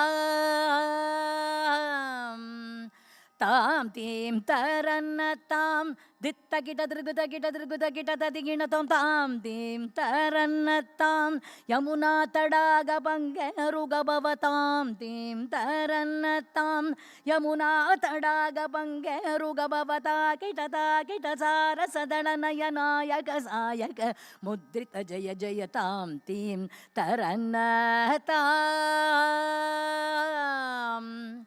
Tamitajam, takatajam, takatikajam, tamitajam, takatajam, takatikajam, tam, tamitajam, takatajam, takatikajam, ta, Nila Manohara Jala Vibhushana Nirata Jalandhara Bhujanga Nartana, Nirajatadaga Adiga Mridula Pada Nikata Tarango, Tunga Tadanga Nirtaka Tam, Takatai, Takatadimidiyata Takata, Kitataga Jagadigirjaganandam, Tagajagadagajagadgirjaganandam, Yamuna Tadaga Tunga Tarangam, Imagarasmini Taramita Shubhangam, Itas Tatastara Karuna Pangam, Yadivara Hridaya Saroru Bring.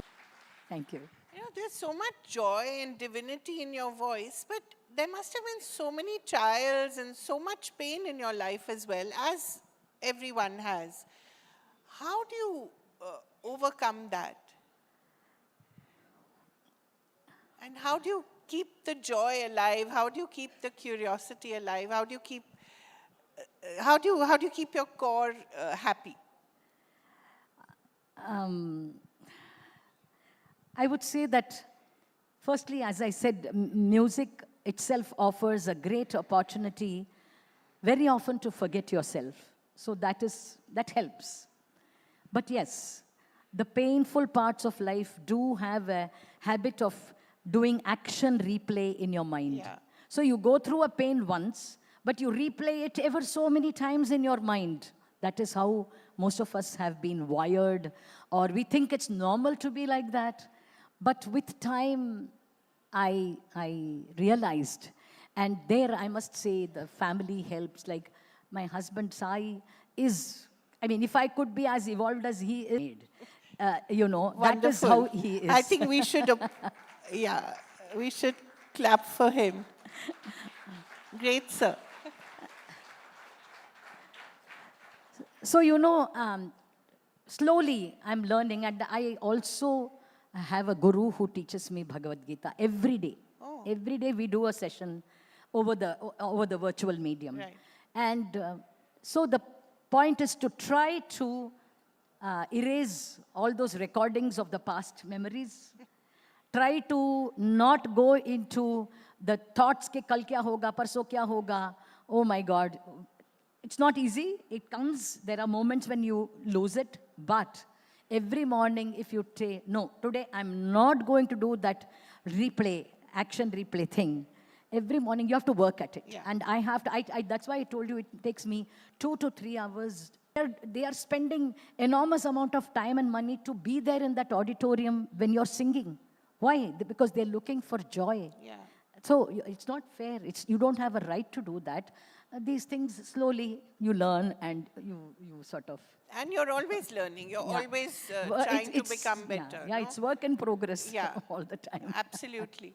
So I think just the last couple of questions, the amazing collaborations that you've done as well, whether it's Coke Studio or whether in London, I think. Yes. I mean, how does that happen? They reach out to you, you have an idea.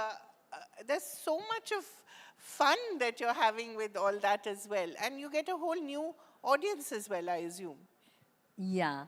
That I think comes from, again, back from the childhood, because you see, when you grow up in Bombay, Right. you come to learn that life is a many splendor. Not that you don't do it in Chennai or any other place, but Bombay is special because it's a complete masala of too many things. And so you know, like I was in the Western music choir of my school. Then I used to Which go. school was it? I was in JB Vatsha Okay. at Pasi Colony. Right. And then I used to be crazy enough, like if the Ramas did a Govinda Alare dance, I would go and dance with them. You know, I just love the street music. So when you are open to every kind of music, Right. without saying, you know, this is classical and this is Hindustani and this is, no. You learn to give all that up. Then I noticed that when you are open, people of themselves, they come to you. They Right. know, they feel the openness. Right. And they say, come on, let's do something together. And then it happens. Right.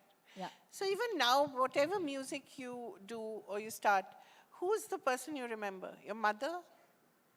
Your guru? Definitely, Your definitely. The first The voice in your impression head? comes from my mother. But yes, my guru. And I must also here tell you that for me, MS Amma is an icon. Right. For me, beyond all this, you know, she's somewhere always there in my consciousness, because I think she really, when she sang and you came out of that concert hall, you never remembered this was Kambodi, this was Danyashi, or she sang this. No, you just floated out of that concert hall thinking you just went to heaven and came back. You know, you never worried about the details of what she did. And I always feel that should be a good musical experience. Right. So I always aspire to. I think you deliver the same. May I ask you to end by perhaps a tribute to her, perhaps a song Sure. from her that you'd like to sing? Sure. Yeah. Or should I, because as we were chatting just Yeah. before this, you said you loved the Aigiri Aigiri Nandini, so I I can would maybe love sing. that. Sure, I mean, that would be, I think, amazing, and I think it'll charge us for the rest of the year. For me, certainly.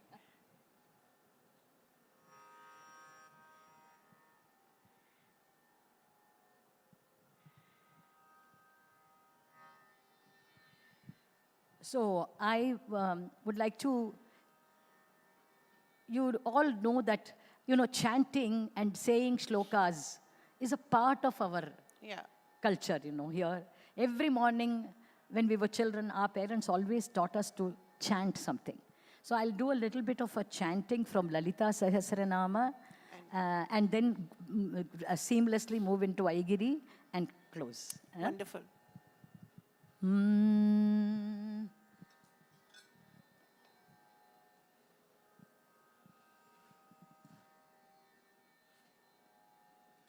Thank you.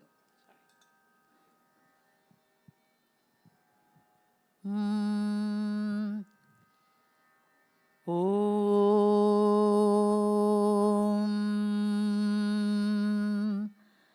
Sindhurarunavigraham Trinayanam Manikyamaulispurattaranayakashekaram Smitamukhimapinavakshoruham पाणिभ्याम् अडिपूर्णरत्नचषकं रक्तोत्पलं बिभ्रतीं सौम्यां रत्नघटस्थरक्तचरणां ध्यायेत् पराम् अम्बिकाम् श्रीमाता श्रीमहाराज्ञै श्रीमत्सिंहासनेश्वरी चिदग्निगुण्डसम्भूता देवकार्यसमुद्युता उद्यद्भानुसहस्राभा रागस्वरूपपाषाढ्या क्रोधाकाराङ्कुशोज्ज्वला मनोरूपेक्षुकोदण्डा पञ्चतन्मात्रसायका ॐ इच्छाशक्ति ज्ञानशक्ति क्रियाशक्ति स्वरूपिणी ॐ मयि गिरिनन्दिनि नन्दित विष्णुविलासिनि जिष्णुनुते भगवति हे क्षितिकण्ठकुटुम्बिनि भूरिकुटुम्बिनि भूतिकृते जय जय हे महिषासुरमर्दिनि रम्यकपर्दिनि शैलसुते जय जय हे Mahishasuramardini रम्यकपर्दिनि शैलसुते Wonderful. Thank you so much. I think this calls for a standing ovation. I'm certainly standing. But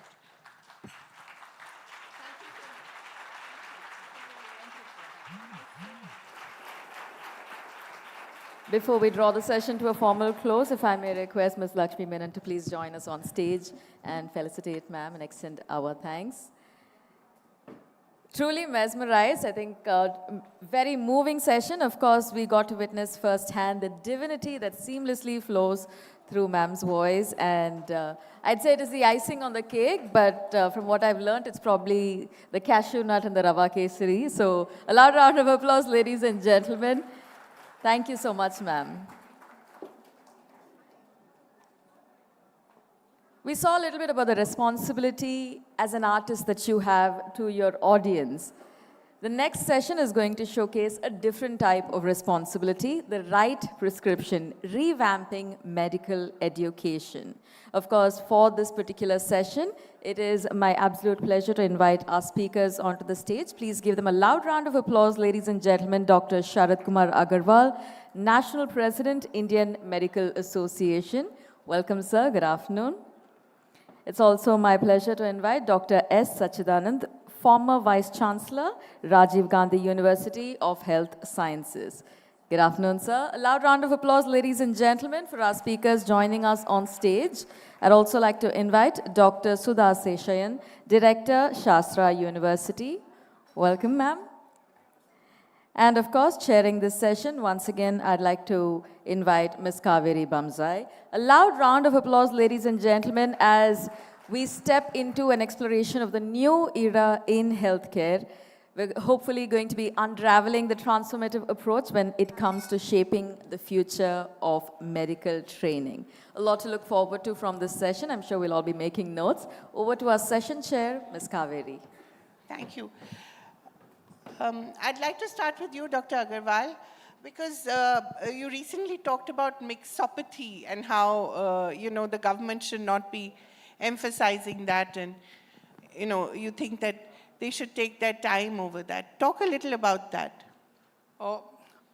See, there was a suggestion by some Niti Aayog to the government regarding the mixopathy, teaching all kind of pathy at the undergraduate level. But definitely we discuss with the government, and the government is not there, on record they said that they have no planning to bring that other pathy education with the combining with to mix yes, the sir. So now disciplines. there is nothing like that. Only thing what they are telling in the induction program, they are telling the students the entire pathy is available in country.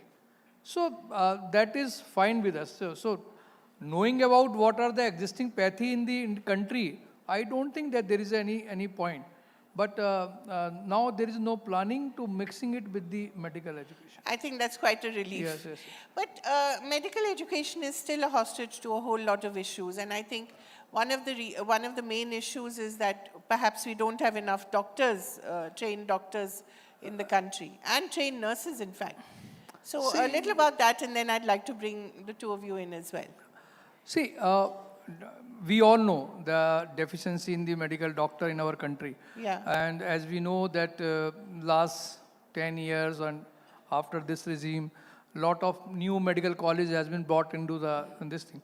The only thing which we are worried about the quality of medical education. There should be some process, and yes, I'm sure that MC and the government, they are serious about that. We have wrote so many times, and so many times we have met the health minister and then MC. We suggested that the standard of medical education has to be maintained, and all the medical colleges should have a uniform education standard. Otherwise, if we don't fix the standard and standardize the medical education, the output will not be the same. And that is very important, because whoever is coming as a doctor after completing MBBS, they are going into society and treating the patients. So that is very important, and I am happy that government is, yes, though a lot of things has to be improved, but their intention is good and they have start working on that direction. That is good. Could I bring you in, sir, and talk about the gaps that are there in the training of doctors and nurses, the two in particular? Yeah. Medical education is at crossroads today.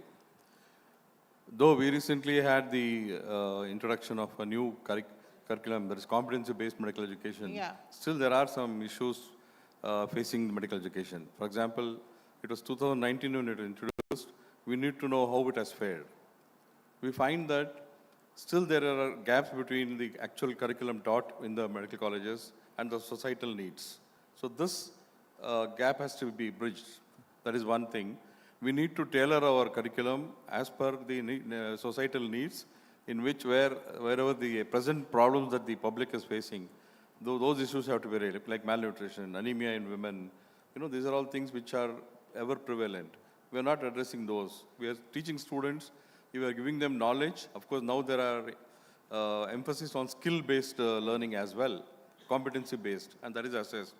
But we need to also talk about the current issues that are very relevant, which need to be taught to the students. Right, which are? As I mentioned, the tuberculosis, tackle these things are not taught. Right. That is tailored to that. Dr. Sudha, where are the gaps? I would like to enlist, to start with, the gaps or issues which are currently prevalent. So I would start by saying, number one, rural India still does not have adequate access to quality healthcare facility. Number two, there is a necessity, considering all those factors on ground, there is a necessity to revive the concept of a family physician. Right. In other words, the family physician needs to be resurrected. And number three, handling patients singly in a rural setup is completely different from handling patients with somebody behind you, somebody supervising in a well-established setup. Right. I think these are the areas where medical education needs to be advanced and train the Indian medical situation on ground, all by himself or herself, without the help of gadgets. without the help of scans and radiological investigations immediately on hand. Right. So this has to be something called the competency-based medical education. But then how much of competency is really achieved? Like, okay, I know to take the blood pressure. Yeah. I am given a kind of, some marks and I'm given a pass in the physiology examination. But then when I go to the ground and start taking the blood pressure for a patient all by myself, I would still not be comfortable. Right. So some kind of intensive hands-on, intensive internship, that needs to be given. The current internship pattern of 12 months is fine, but somewhere down the line, at least 3 to 4 months will have to be a real intensive hands-on on the ground. Right. And we also need to kind of strengthen our postgraduate education in terms of the family medicine system. And there is a necessity to revive the entire family physician concept. Right. Talking about the rural setup, the primary health centers are mostly still in a shambles. And I think the government had a plan to create wellness centers. I don't know what has happened to that. Some work is happening on that line. But, as was rightly discussed earlier, the proportion of medical personnel available to the general population. If you take a state like Tamil Nadu, the statistics given is, 1 doctor per 300 people or so, 243 something in Tamil Nadu, and then it kind of, keeps going up, Karnataka, Kerala. But then if you go to places like Haryana and Jharkhand, 1 doctor available for about 6,000 plus population. So that is where the gap is, and probably it will take quite some time to, even if you have that number of medical schools and then churn out that many medical graduates every year, whether these people will be motivated to really work on the rural setup. So I personally feel, I've been with the Tamil Nadu Medical University for 4 years, and Sachi and I had been colleagues, but I personally feel something has to go into the curriculum where the prospective Indian medical graduate is kind of, motivated to work in the rural setup. Yeah. Some kind of value-based education, maybe, at the ATCOM level or at the yoga level, at the orientation level, somewhere we need to put in that kind of a thinking. Can it not be made mandatory? You can make it mandatory, but then just by making it mandatory, would it have the desired effect?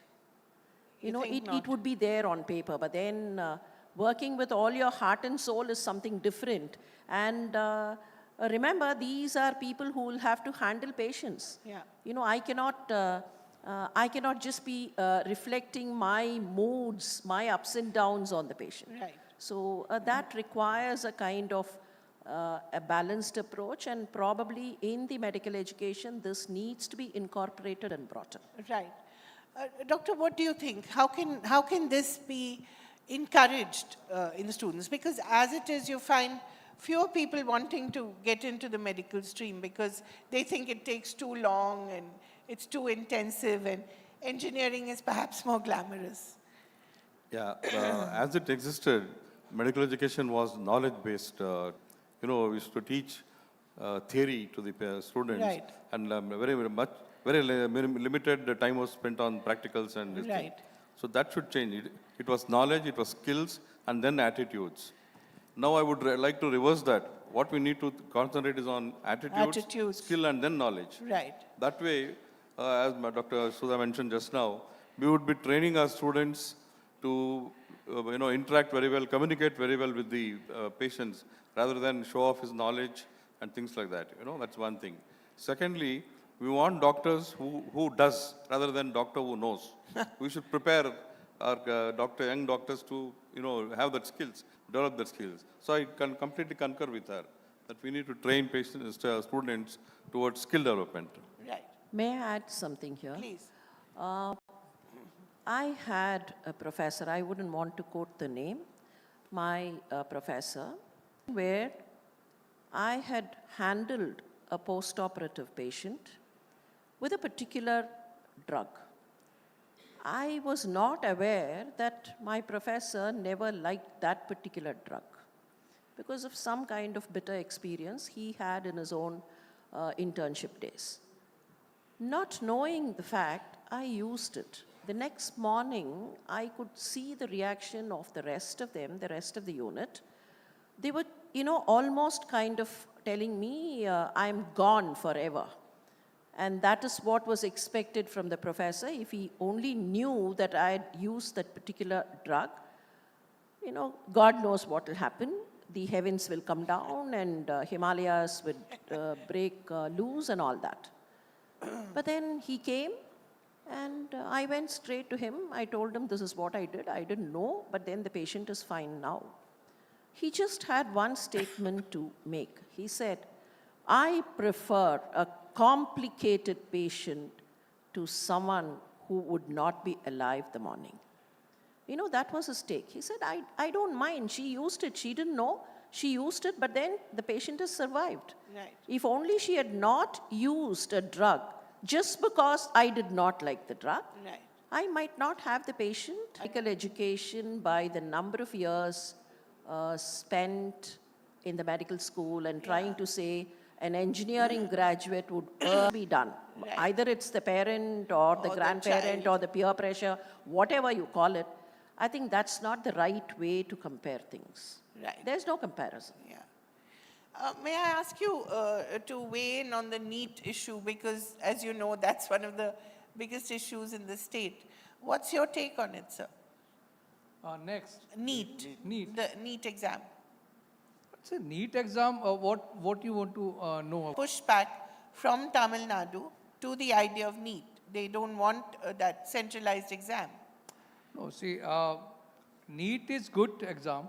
You see, initially you see what every individual after 12th, they used to go to place. Individual medical college. Yeah, to give the entrance exam. Now there is a uniform exam. I don't feel that, see, what we say what is good as per the professional. And we don't know the politics. So what the political people do, they have something else. But NEET is good. Central exam, the student is tension-free, less stress. They have to prepare for the single exam. Exam is good, NEET is good. There is no problem in that. Only thing, the counseling part should need some improvement. Like state has a different counseling, central has a different counseling. And I know that government is working on that there should be a single software. And from there, single counseling, if a student want to take seat in the central quota, from central quota, should be allotted from central quota. If want to take from state quota, should be allotted from, otherwise it takes lot of time, rather months, to get finalized or fill up the seats. But I want to mention another important thing around the medical education. See, the biggest problem is, probably you also reported that, 50% medical colleges, they don't have the sufficient faculties. Right. And that is very important. We are very happy that now we have 711 or 12, whatever, medical colleges producing 110,000 students. These all are the indicators. You can make so many indicators. But actually, if you see the medical college, they don't comply. After NMC, what happened? On a single application, affidavit, you are allowed to open up the medical college. Initially, there was a necessity to start a hospital for 3 years. Right. Now that has also abolished. Even if you want to open up the medical college, you go and put the application, you will be allowed. You are given the time, okay, you by this time, these are the landmarks which you have to achieve. Nobody is going and checking what is happening till 5 years. I tell you, as a national president, the government medical college, I am talking about the government, not the private. 3 government medical colleges, autonomous medical college, student after internship, they were denied to register by the State Medical Council because NMC has suddenly waken up and took the inspection and find that there are a lot of NCs. And the student who have completed the MBBS, completed an internship, were denied for the registration by the State Medical Council. Where they will go? Neither the institute were able to help them or nor anybody else. Those poor students, they came to us in Indian Medical Association office, Delhi, and they were literally weeping in front of me that where do they go? They are on, again, after spending 5 years, they are on the square one. Then I wrote to the health minister, I wrote to the chief minister of that state and the NMC chairman. What is this? Why should they be sufferer? If you want to take, why didn't you took the inspection before the exam? Why are you now doing the inspection and rejecting those medical colleges, and what will those 300 students? But thankfully they listen to the Indian Medical Association and immediately they get everybody registered there. But see, this should not be the individual dependent. There has to be some SOPs. Like they came to the Indian Medical Association and the national president took the... That is absolutely wrong. Yeah. There has to be some SOPs. Yes, these are the landmark. These are the time when we'll go the first checkup, the second checkup, and they should ensure this. You see, you are the newspaper, you do the, some survey across all the corner, not on the one particular state, and see what are the fallacies. They are not having the appropriate faculty there, and slowly and slowly they are keep on, minimizing the eligibility of the faculty per student. Because to compensate this shortage, this is also wrong. May I ask you to quickly... I'll go back to NEET and then come to this. As you rightly said, NEET is a good exam. It saves the distresses student. It saves the trouble of the student writing many exams, and they write one exam, and it's a level playing field. But my personal opinion is equal importance should be given to board exam as well. Like we had earlier, CET, they used to take 50% marks from the board exam, 50% from the entrance exam. That would eliminate two things. One is, it will eliminate the coaching classes. Right. The stress and this thing, money spent on NEET exams, training the students to appear for that will be taken away. Second, importance is also given to board exams. Yeah. Otherwise, students start neglecting that. So this is what is required. NEET is good, one exam is good, give equal importance to board exam, that's true. Secondly, as I said about the faculty deficiency, that's only because that has arisen because of the fact that in the last 10 years or a decade, number of medical colleges have risen. It's almost doubled now. It's about 712 colleges at present, which was around 400 or 350 or something just 10 years ago. So this rapid rise in the medical colleges has given rise to, deficiency of faculty. That is one thing. Secondly, the faculty positions and the teaching profession is not attractive. It is not attractive because the salary given to these doctors are very less after having put, because MD is minimum, MD-MS, which means that he'll take around 8.5, 9 years for the doctor to graduate, postgraduate, and then he gets a very less salary. So it is not attractive at all. The NMC and think tank should think about this thing. They should make it more attractive and try to attract more young doctors. That's one thing. Secondly, they should be trained and then allowed to get into the colleges. Right. There is no formal training at all. Right. These two things should be addressed. Yeah. Dr. Sudha, closing thoughts? Yeah. I think NEET, much has been told, and as rightly told by Sachi, it has to be a balance between the qualifying examination and the kind of training, because intelligence is something that can be trained. Right. So questions or, the exam should be based on the qualifying examination or the content that goes into the qualifying examination. Now, with regard to the inspection formalities, the number of medical schools and all that, one major issue is inadequate faculty in almost all the preclinical departments. Like, the preclinical departments, especially anatomy, physiology, biochemistry, microbiology, not many takers. And you would have seen last year, in the postgraduate selection, even those who had scored 0 percentile in the NEET were given seats, were given the postgraduate seats in anatomy and physiology. So somewhere the salary will have to be hiked up, number one. Some kind of social security and social status. Dr. Sachi, I would even go on to say the preclinical colleagues are not even respected by their own clinical colleagues. So that's one, kind of a discrepancy that prevails within the system, and that has to be addressed by people who are responsible for running the system. Wonderful. Thank you so much. We're out of time, but thank you very much. I think we've managed to address quite a few things within the short time. Thank you. Thank you so much to all our speakers on stage. Allow solutions to fill them in. We're going to be bridging those gaps in the coming years. Exciting times ahead.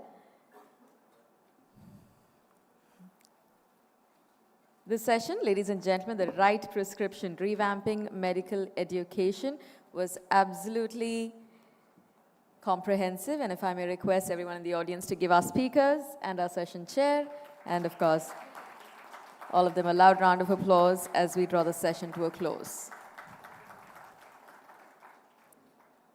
Our next session is titled Public Service, a Magnet for Millions. As we set the stage, I'd like to invite our speakers onto our dais. Mr. Alok Ranjan, former IAS officer and author. Welcome, sir. Good afternoon. Thank you so much for joining us. Mr. Albie John, MD of the Metropolitan Transport Corporation. A pleasure to have you here with us, sir. Good evening. It's also my honor to invite onto the stage Mr. Manoj Jindal, CEO, Jila Parishad Thane. Welcome, sir. And chairing this session, back on stage, we have Mr. So this is a session that is important for all those people who, no matter what stream of education they're doing, aspire to join the government, IAS, appearing for UPSC and all. So we have three very young and experienced people here. And I'm going to conduct this session as a FAQ for you guys as to, so my first question, if I may, Mr. Ranjan, I'll start with you. Yeah, please. Give us like 2 reasons why people should get into public service, why it is a rewarding career option. I will ask all 3 of you. Then I'm going to come and ask you, what do the students need to do to get there? And then we will get into the more deeper negative issues also. Yeah, thank you very much. Yeah. But like a rapid round, we'll do this so that we get more content into the 30 minutes. Okay, right. Thank you very much. Well, just to put the topic in the right perspective and context, I'd like to say this. Yes, public service today is a magnet for millions. Millions, look at the civil service examination. As far as you know, as many as 12 lakh people register for the prelim examination. Up to 5 lakh to 6 lakh actually write the examination. And only 600 to 700 are selected, finally. And in the IAS in particular, only about 180 are selected. So that shows the small percentage of people who actually get selected. But still, people spend so many years writing this examination, spending years at a stretch, staying in hostels, staying in Rajendra Nagar, staying in Mukherjee Nagar daily and doing this. Public service actually, why is it a rewarding career? I just like to say, just a small example I give of my own self. I also did my MBA from IIM Ahmedabad. And after that, I got a placement. I got a placement in Mumbai, in a multinational corporation. And I went there and worked there for several months. But then, it came to me from inside that this is not what I want to do in life. I want to do something different. I want to go for public service. I go for civil service. Why? I thought I wanted to make a larger or a more direct. I'm not saying the corporate sector does not make a contribution. It makes a great contribution. But I wanted to make a very direct contribution, to the lives of the people, touch as many lives as possible. And that excited me. That excited me, and that's why, I resigned and wrote the IAS and I got selected and I came into this. So the first thing, why a person should come into public services, the motivation must be, if he is interested in doing something for the citizens, if he is interested in improving the quality of life of the people, if that excites him, then he should come for public service. Mr. John, is that the core of your desire to be in public service, is to make a difference? Yeah. So good evening and thank you for the opportunity. So you were asking why people should, opt for the civil service. Is it a dream career and why? Yeah. So 2 things. One, it's a great career. It's a great career choice. So I don't think there is any other career in India which gives the diversity that the Indian Administrative Service gives, or for that matter, other civil services gives. As an IAS officer, 3 months back, I was a district magistrate in one of the districts of Tamil Nadu, and now I am the managing director of a public transport company. So I don't know where I'll be in the next year or so. So it gives that diversity in challenges, and it is very interesting on a daily basis. You know, your challenges changes, your opportunities changes. So it's a new day on a daily basis. So that's one. Secondly, why people should choose the civil services? Because India needs its best as civil servants. The responsibility and the opportunities for a civil servant, even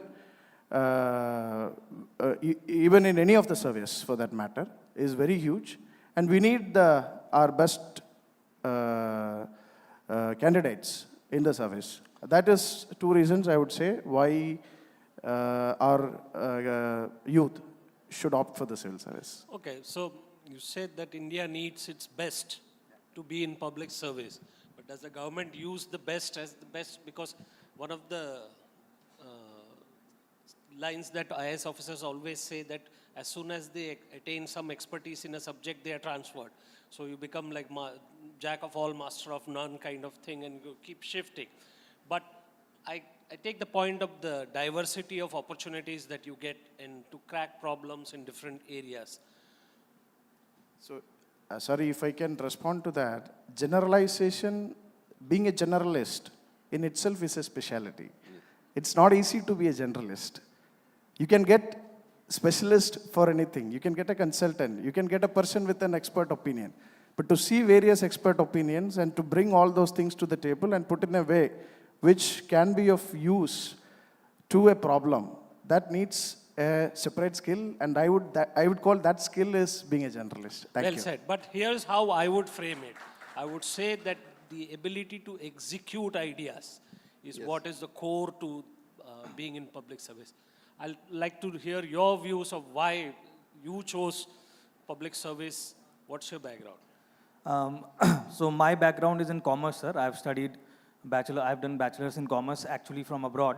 And I also worked in New York for a couple of years. And at that time, the question was whether should I do an MBA, whether should I go into some other corporate role. But I realized that I came back to India in 2015, and I qualified for civil services in the 16. So at that point, I realized that India was at its cusp of doing things in a very different way, even in the government.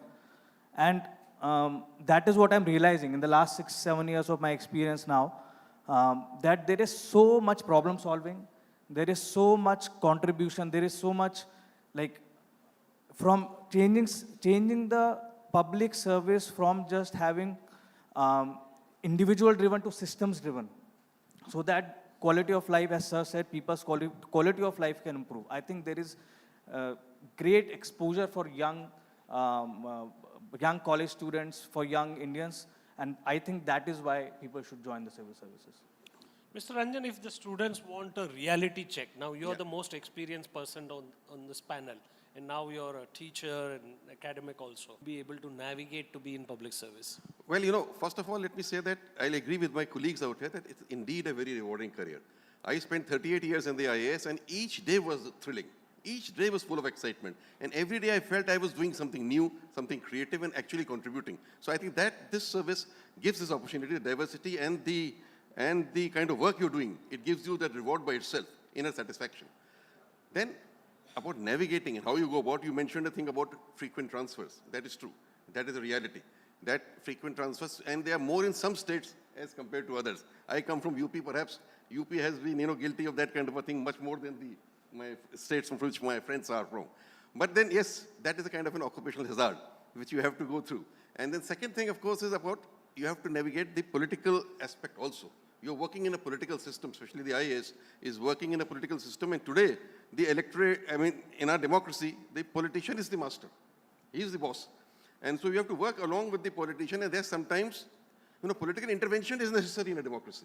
But then sometimes you face political interference. And that political interference is what you have to navigate. That becomes very important because you take an oath to the Constitution, to the rule of law as a civil servant. You have to go by that. A politician has to go by what his voter is saying. And that is where the conflict sometimes comes, very often, between the civil servant and the politician. In fact, I'll go as far as to say that I say they come from different universes, the politician and the civil servant. They're a different viewpoint altogether. But then I think you have to respect the politician because he knows the people. He understands the pulse of the people. He is a genuine leader from the masses, from the ground level. So you must show respect to the politician. At the same time, you know that you have to go by the rule of law or by the Constitution, what that's right.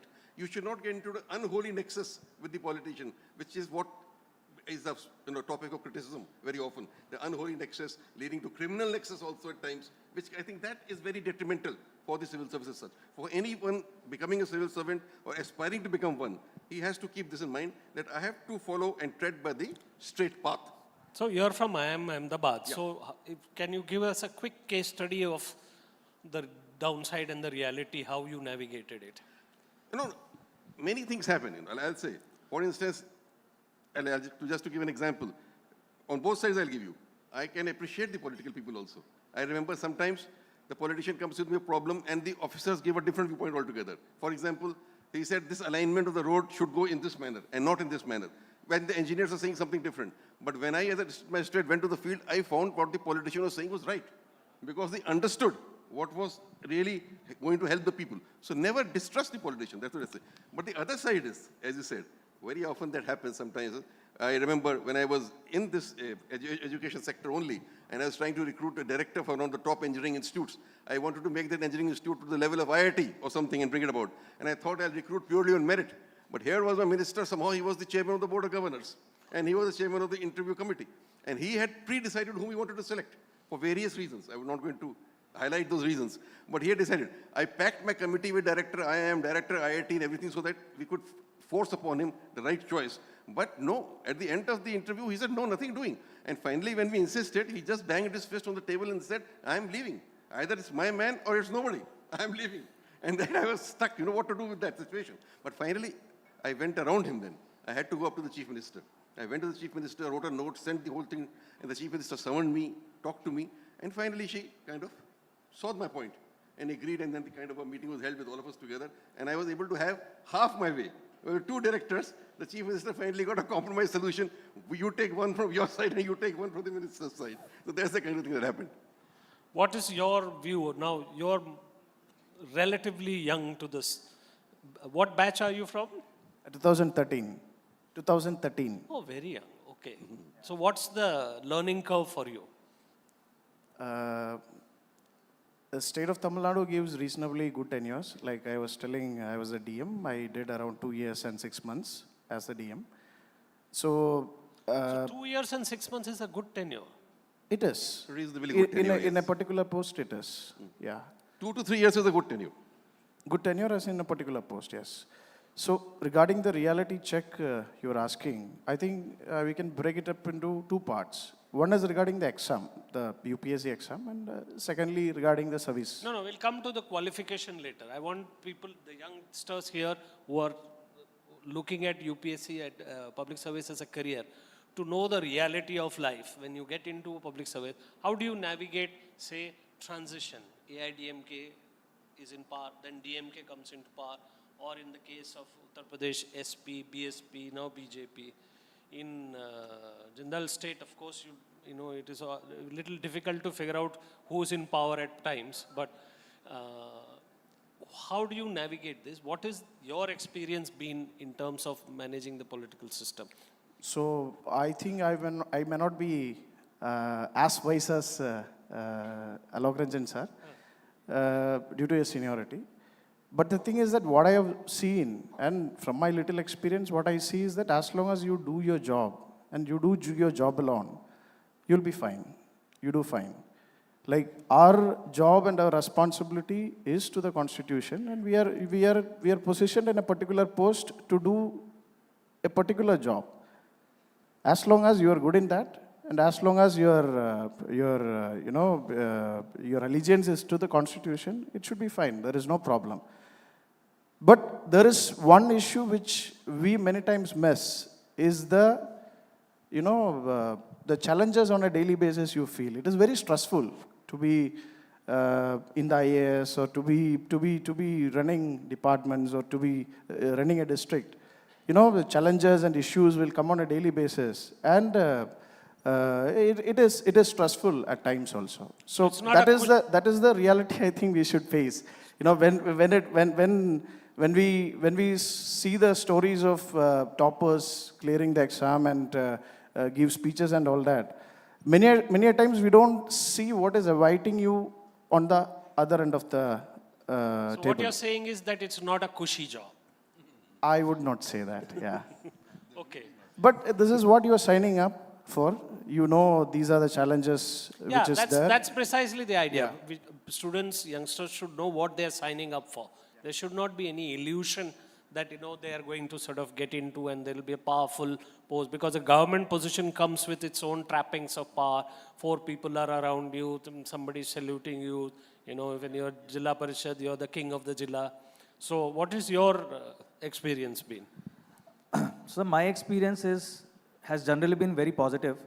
First of all, political neutrality is very, very important in our career, because in fact it is looked up by politicians. If we are political neutral, it is actually liked by the political leadership, because they know we are interested in our work, we are interested in delivering what we have to deliver for schemes, for whatever the programs of the government are.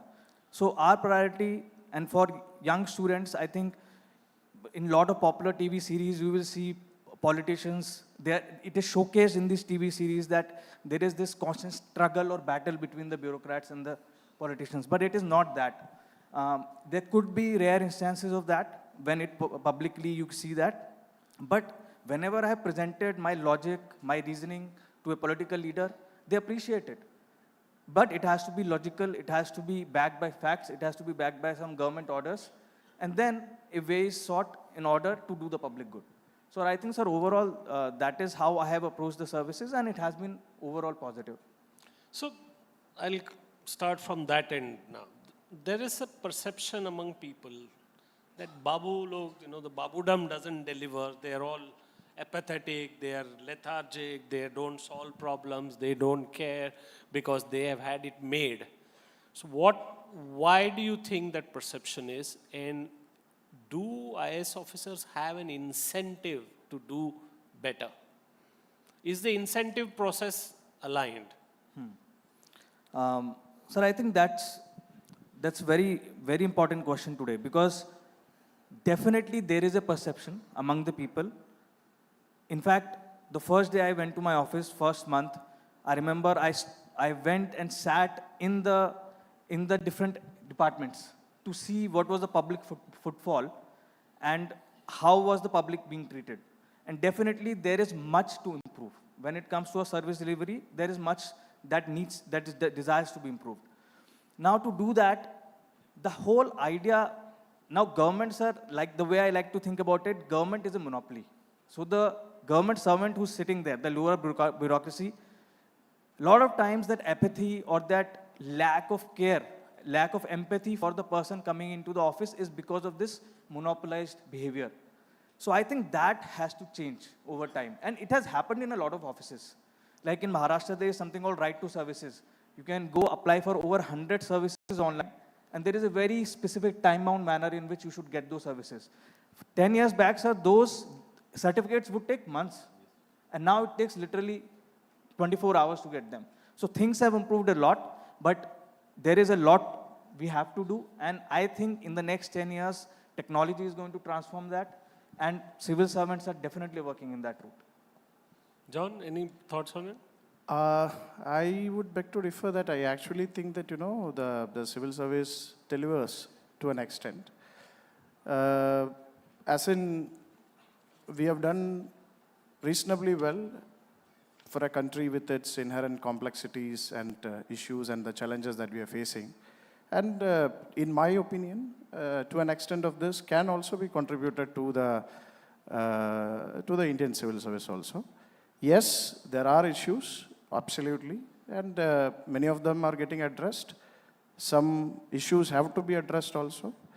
But to phrase it in a lighter vein, many of the time my experience with customer services of any utility for that matter, private utilities, many of the time they are So much worse. You're saying that we are not worse off than those guys. No, much worse than what probably I have seen as a non-bureaucrat. I mean, when I was in college or something. So as any organization which deals with millions of people on a daily basis, we have to improve our work, and we have to improve the way we interact with our customers, or probably our the behavior with the general public as such. But I think on a whole we are done reasonably well. Yeah. Mr. Alok Ranjan, I'm not going to ask you to say with that where the bureaucracy lacks. You've seen it up close and personal. There is a feeling that IS officers do not get the room to deliver. I want you to quickly respond to that, whether in your career, in your long career, and you've been Chief Secretary of UP, and you know the largest state, the most populous state. What is that one key that needs to be changed in the service rules for IS officers to be able to deliver? Actually, let's put it that way. It's not that they don't get room to deliver. They do get room to deliver, and a lot of IS officers have been delivering a lot also in whichever job or assignment they've taken up. But there are certain issues certainly that do come up here and there which inhibit the ability of the IS officer to deliver. As I mentioned, the political interference, this aspect which I mentioned at the beginning, very often this aspect inhibits the officer from doing his best possible. That kind of pressure which are there on him, that kind of pulls and shoves which he is not able to really get out the best or what he really wants to bring out, what he's really aiming for. But still, I would say that in my 38 years of career, and even in a state like Uttar Pradesh, where I spent 33 years, is a highly politicized state, I could deliver. I felt satisfaction every day that whatever I wanted to do, I could do, maybe not 100%, but 70 to 80%, I could do what I wanted to do, because the politician or the system itself does not stop you from doing many things. They interfere only in some areas. Where they interfere, there may be some issues. Okay. Secondly, just to highlight, one point which does happen is, as the management people will understand, that you need to deliver the right man in the right place or the right team. So very often the IAS officer is heading a team, but he is not able to decide his team. He doesn't get the right candidate. Team is decided by somebody else. People are posted from the government or on deputation, or the whole team is decided. So that sometimes also does not allow you to deliver to the extent that you would want to deliver. These are some of the issues, but then you can find your way out of it. If you are committed, if you are dedicated, if you want to do things, if you're self-motivated. And now, let me tell you, there is an incentive in the system. People in any cadre, in my cadre also UP, good officers have been generally getting what is known as prominent postings. Others may not be getting. Even at the highest level of promotions, not everybody is getting automatic promotion. At the secretary level to Government of India, not more than 30% of our batch is getting promoted. So these things have happened. Okay. So I'm going to ask you, quick, like a rapid fire, one Guru Mantra you can give the students to crack the UPSC. One Guru Mantra each. I'll start with you, Jindal. From my end, sir, I think it has to be discipline. You have to be extremely disciplined. If you are disciplined, if you have a good routine, if you follow that discipline consistently, I'm very sure that you have very high chances of qualifying for civil services. And disciplined about what? Discipline about continuously focusing on what is the task before you. And that is, if you are appearing for civil services, you have to study. You have to study the entire syllabus. You have to finish the entire syllabus. You have to test yourself. You have to be critical about your own abilities, whether you can crack this or not. So you have to be very honest to yourself. So this discipline, if you have, definitely you have a very good chance. Okay, Jot. One Guru Mantra. So my advice will be to not just to listen to the toppers or the people who have actually qualified the exam, including me. So people who have qualified the exam or got into this side of the stage have that survivor bias that anything is possible. If I was able to make it, like anybody can make it. Yes, anybody can make it, but not everyone makes it also. So we always see the topper stories alone. But we need to also hear people who could not actually make it and to understand what was the reason and what was the reason for the failure, and probably to learn from them also. And one more thing that is that we always need to have a backup option also. Like many of the time, people who are preparing for the civil services get into this loop of appearing again and again, applying again and again, and doing the exam like 6 or 7 times. So we need to have a backup option, and probably a couple of times or 3 times, whatever you are going to give a shot at the exam, you decide, give your best, be disciplined, give your best in these attempts, and if at all things don't work out, it may not work out. As we were saying, out of the 1.5 million people who are appearing on a given year, only around 1,000 people clear the exam. So if for some reason, either due to us or sometimes due to a stroke of bad luck, if you're not clearing, we always should have a backup option. That's what I would say. So backup option. Alok Ranjan ji, how many times is a good time? Now I'm going to rephrase the question. How many times is a good should they appear twice, thrice? No, actually, this is a very good question that you asked. I've been noticing that many people are spending 5 years, 6 years, 7 years writing the civil service examination, and they're losing their entire youth preparing for the examination, where they can be productively employed anywhere else in the economy and for the country's development. In my time, when I wrote the IS in 1978, we were allowed only 3 attempts, and that's how it should be, not more than 3 attempts. Second thing is about the age also. I don't think there should be upper limit. At my time, it was 21 to 26. At best, you can have 21 to 28, but not beyond that. You are wasting people. I've seen people 7 years, 6 years writing the examination and not doing anything else, and then they're not fit for any other job also. That's the kind of thing. And what you said about what they should do, number one, they should be sure they want to join the civil services, not just by the way. It's not a by the way examination. It's one of the toughest examinations going on everywhere. Second, you must have the will to succeed. You must believe in yourself that you can do it. Third, it needs dedicated and focused hard work, and at least for a year. You can't have your feet in 2 boats. Like I resigned from my job. I strongly believe that you can't write a civil service examination along the job. Many can do it, but it is difficult. It's very, very difficult. Then you have to find time outside your job to spend half your night burning the midnight oil. Otherwise, spend time exclusively preparing at least for 1 attempt. After that, you can do whatever you want to do. Okay, I'm a hostage of my session chairperson, but I'll take 3 questions. No? No question? We're running behind time. 1 question. Okay, 1 question from 1 student who's, if you're appearing for UPSC, then you get to ask the question. Yes, I am appearing. Okay. Ask your question. My question is more than preparation. I'm asking about the civil services in general. So with the next 25 years to come, and with the increased need of specialization and all those things and civil services reforms, according to you, what are all the crucial civil services reforms which are going to come in the future to reform the civil services to make it, to deliver the services to the people? Jiddal, this is your question. You got 90 seconds. You want to know about the civil services reforms? Yeah, like we had Mission Karma Yogi on that roadmap. I think civil services have been going through a lot of reforms. I think what is going to happen in the next 20-25 years is civil servants are going to right now play even a more important role in the governance system that we have. So one of the reforms, when you think about that, would be that the civil servants will be acquiring more and more specialization or more degrees, like you said. For example, a lot of civil servants now, after a few years of service, they go and study and get skilled and come back. Even Labasana has increased the trainings that we have in Mussoorie, which are interdisciplinary in nature.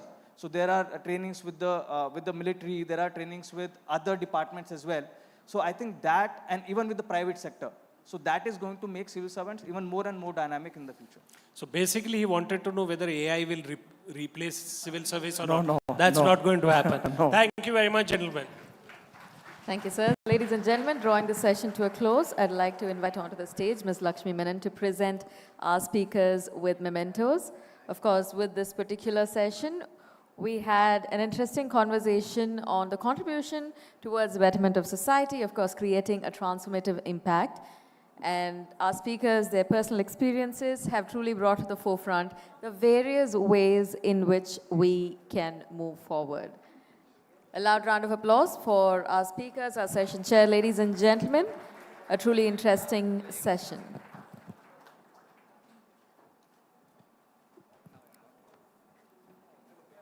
We'd love to round off the session with a quick photo op.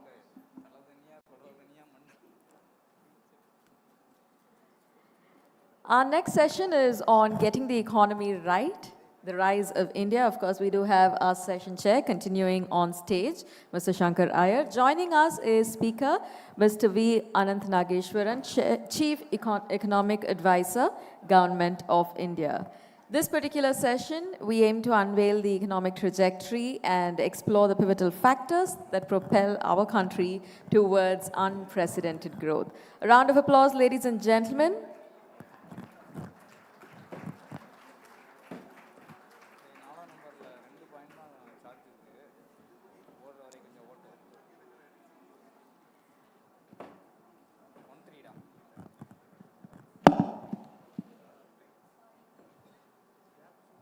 We begin our session by starting off and handing over the floor to our session chair. Over to you, sir.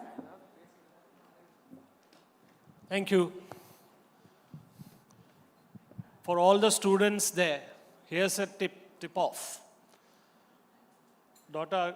Anant Nageshwaran is a PhD in economics. He is from IIM Ahmedabad. He's worked in hedge funds. He's worked in think tanks. He's written books. Now he's the Chief Economic Advisor of Government of India. I suggest all of you, whoever wants to meet him, no matter which stream you are pursuing, you can ask him for a few Guru Mantras. I can't sort of push that very far ahead. Myself being from Tanjore, they'll be saying that this is a whole Tanjore district conspiracy here. So, and Anant is an old friend. He has come armed with several slides, and I saw him sort of fixing it. And everything that you ask him, he will provide evidence on the screen. But Anant, we'll try and stay away from I want people to know, is this thing that the rising India is, how true is it? How big is it? I know we've grown 7+% GDP. How would you sort of make the youngsters here and the audience understand what is the magnitude of this moment? Thank you, Shankar, and very happy to be here. I know that you have a flight to catch, and therefore you want quick-fire answers. So let me try to give you point by point. We are not only doing well in absolute terms, we are also doing better than others. And if in next financial year, 24-25, we also grow at 7%, as RBI governor has said somewhere in Davos, that would be the 4th consecutive year we would have grown at 7 or above after COVID. So it is one thing for India to grow at 8 to 9% as it did between 2004 and 2008 when the world economy was booming. But to grow at 7% when the world economy is struggling and there are so many geopolitical uncertainties for 4 consecutive years post-COVID, I think that is a creditable And in a world where China is not growing. And in a world where rest of Asia is struggling, including China, I think it is indeed a creditable achievement because 1 unit of growth in this situation is much more valuable than 1 unit of growth when the whole world is doing much better. So there used to be this thing that India contributes 0.2%. 25 years back, I heard that. What is India's contribution to global growth now? I think it is now heading towards 10%, and by the end of the decade, it would be close to 1/6 of global GDP would be coming from Indian growth alone. And by the end of the decade, what would be our GDP be roughly? This is something that I have been sticking my neck out and saying, although I don't believe that numbers are the be-all and end-all. But I think $7 trillion at current exchange rate in 7 years. That's so easy to remember, 7 in 7. 7 in 7 years. So every year we will add $1 trillion to our GDP. No, every year we're talking about adding about $500 billion. $500 billion. Okay. Yeah. So now, obviously in the absolute terms and in the relative terms, India is the fastest large economy, fastest growing large economy, fastest growing free market democracy, all the things are there. But parts of India, large parts of India don't feel so. The feel good is not sort of there. For instance, I mean, you know, as someone who looks at these numbers, the thing that struck me is that the GDP grew by 7.3%, but private financial consumption, which is consumption by people like us, grew by 4.2 or 4.3%. The other thing is, if you're in the markets, if you are people who are running companies in the products that are at the edge, the frontier of the consumption basket, small motorcycles or things. So they seem to be suggesting. Yesterday I heard somebody say that this festival quarter was among the worst in several years in terms of inventory, in terms of sales. Now, that might be one point of view, but the general impression in the economy people sort of have is that the buy now, pay later categories of consumption is grown, but pay now to consume now is sort of struggling.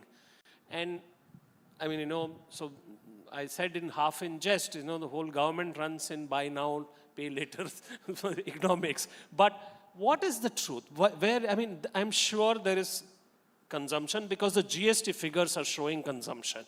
But the GST figure consumption doesn't sort of reflect, or this doesn't reflect there. What is the story? No, I think as with many things, you know, for every statement you make about India, as Joan Robinson said, the opposite can be equally true.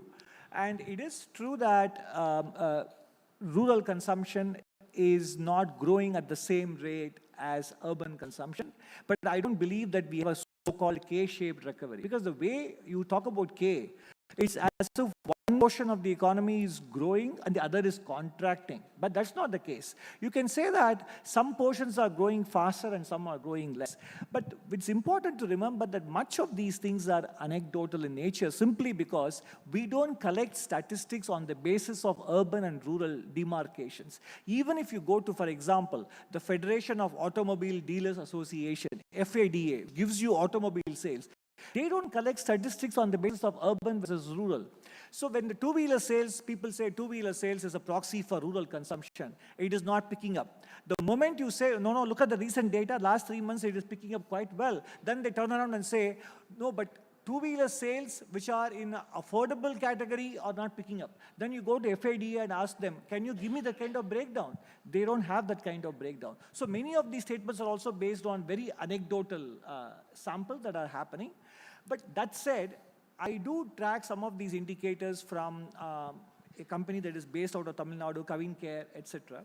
So within rural India, discretionary consumption spending, for example, a haircut may be necessary after some periodic intervals, but a facial and some kind of hair coloring, etc., are all discretionary spending. This will get you into trouble, you know. There's a lot of the audience which will not agree with you. No, what they're saying is some of these expenses are postponable. So therefore, they say that they do see pickup in these kinds of expenditure also. Where ordinary consumers who want to undertake an expenditure which they can afford to postpone, they are not postponing. And as I mentioned earlier, two-wheeler sales, even at the lower price category, is beginning to rise. And yes, rural real wages have been just about matching the inflation rate, but in the last couple of quarters, they are beginning to rise above the inflation rate. And therefore, I feel that this gap that we have witnessed, or which we are hearing about from anecdotal stories about urban consumption versus rural consumption, is probably getting closer. Let me also add one last point before I let you come up to the next question. The Indian Institute of Urban Development said in a 2014 report that 35% of the area that is currently considered as urban is because of rural areas redesignated as urban in 2001 to 10. So the expansion of urban land space, 1/3 happened because of rural spaces getting relabeled. So when you talk of urban consumption doing well, remember there are still large parts of rural area which are counted as urban, so they are doing well. So this entire dichotomy between urban and rural may not be as pervasive as it's being made out to be, while there may be pockets of it. Yeah. Fair enough. I mean, but I mean, there are two other data points that I want to sort of just to explain where the economy is. I mean, the question, central question for us is, why is that feel-good factor not palpable in certain geographies? No, but if you look at the fact that last 4 years, you have had participation of people from tier 2, tier 3 cities and rural portions in the stock market, etc. It couldn't have happened unless there was wealth generation happening in those cities as well. It is no longer confined to the metros. So my point is, for every statement, we can always find some evidence in the country, in some pockets where the diffusion is not happening. But it is true that the large portions of the country, because the government is giving them free education, free food, and also affordable housing. So many of their basic parameters are indeed taken care of, and that is why you see in the multidimensional poverty index, you see such a large decline in the multidimensional poverty index. Because the disposable income that is left in the hands of the people now, because the government is taking care of many essential needs, is more than what it used to be. So here's the contrast, the contradiction or the contrarian argument to this, is that on one level, the government says we have moved 250 million people out of multidimensional poverty line. The government says we are growing at 7+%. The government says that consumption has gone up, so many more mobile phones, so many more people on data, so much data is consumed. And that all of that is true.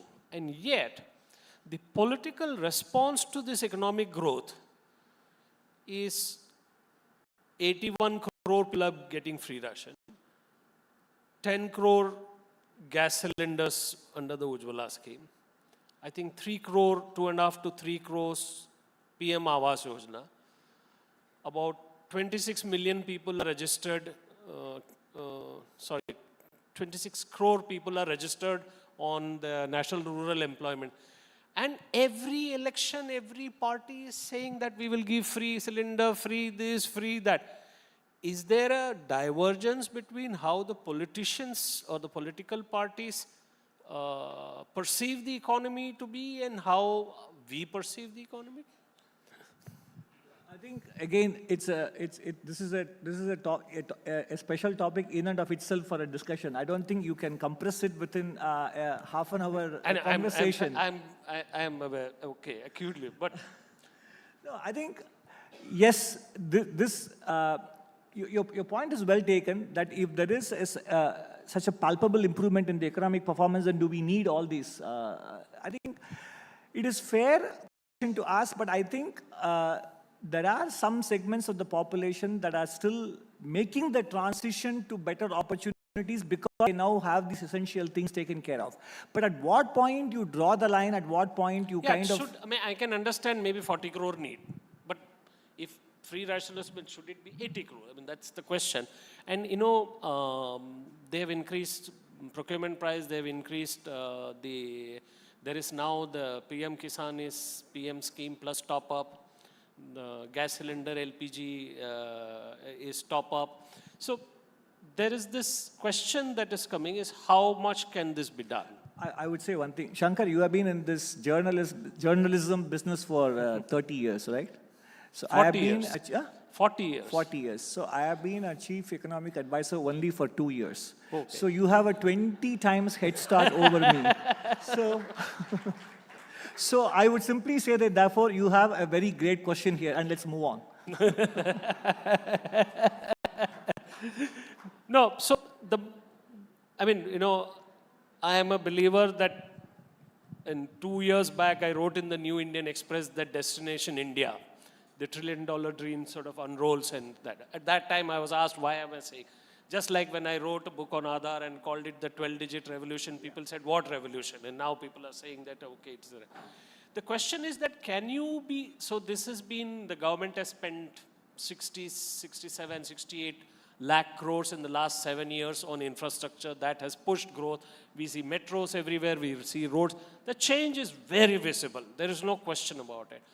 People who are traveling by Vande Bharat, celebrating being on Vande Bharat, which is another interesting. But can this be done? I mean, how far can you sort of move this story? Can you go on being funding? And CRISIL says that Government of India is going to spend 142 lakh crores in the next 7 years. Is that fundable? Is it doable? What needs to be done? What's your snapshot? Let me just quickly show certain things to the audience here in terms of the infrastructure spending, which we talked about, which Shankar has been talking about.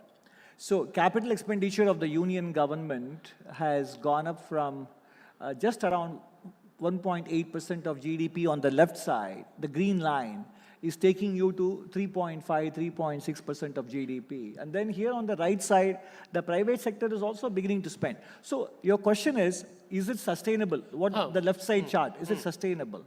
I think there is still some scope. Maybe the pace of increase that we had to do between 2018 and 2024 for the last 6 financial years may not necessarily have to be sustained at the same pace. Part of that was because of COVID, and part of that because the financial sector and the corporate sector were still repairing balance sheets. So somebody had to do the investment, and who better than the government, which is the best credit rating in the country. So now that the private corporate sector is willing to step in and is stepping in, as you see on the right side, I think there is scope for the government to not to pull back in absolute terms, but to pull back the rate of growth. So the interesting thing is that in the stock market, you would have heard that all the public sector shares have sort of rocketed in the last 2 years. Some crazy 300%, 200%. And they're all beneficiaries, of the government spending on infrastructure. From your take, that if the private sector picks up the slack, invests in new projects, which we are just about hearing, I don't know how much of that is going to come through, and we probably know after the election. If that comes through, you think there will be a more generalized, more universalized investment growth? I think so. We may not get back to the 2006, 2007, where we went to 38% of GDP, but currently we are at 30% of GDP, the capital formation in the economy, investment rate. I think that can pick up at least up to the mid-30s in the next 3 to 4 years. That is possible, and that is sustainable. And if you have a ratio of the efficiency of capital is 4 to 5 times, then you're talking about 7% GDP growth at 35% investment rate. So it's possible. So Anand, now there's a large number of young people are there, and this is an education conference. Does all this growth, is it translating into jobs, or is it translating in some sectors, some geographies? Yeah. I think it is translating into jobs. You can look at this from the point of view of the, let me go back to the previous, here you go. So, the truth is, if you look at the labor force participation rate, the amount of people who are ready to get into the labor market, this is a 435-page report of the Ministry of Labor and Statistics, the annual periodic labor force survey. There are lots of things that we need improvement on in terms of the people who have formal contracts, the people who have regular wage-paying jobs. Those proportions are still relatively smaller. But it is equally true, though, that the unemployment rate was 21% during the pandemic peak. Now it is down to 6.6% in urban India. And if you look at the overall unemployment rate, including rural India, it is 3.2%. And people say that women are now taking up agricultural jobs. It is not because of distress, because most of the jobs that women are taking up in rural India in agriculture are market-related activities.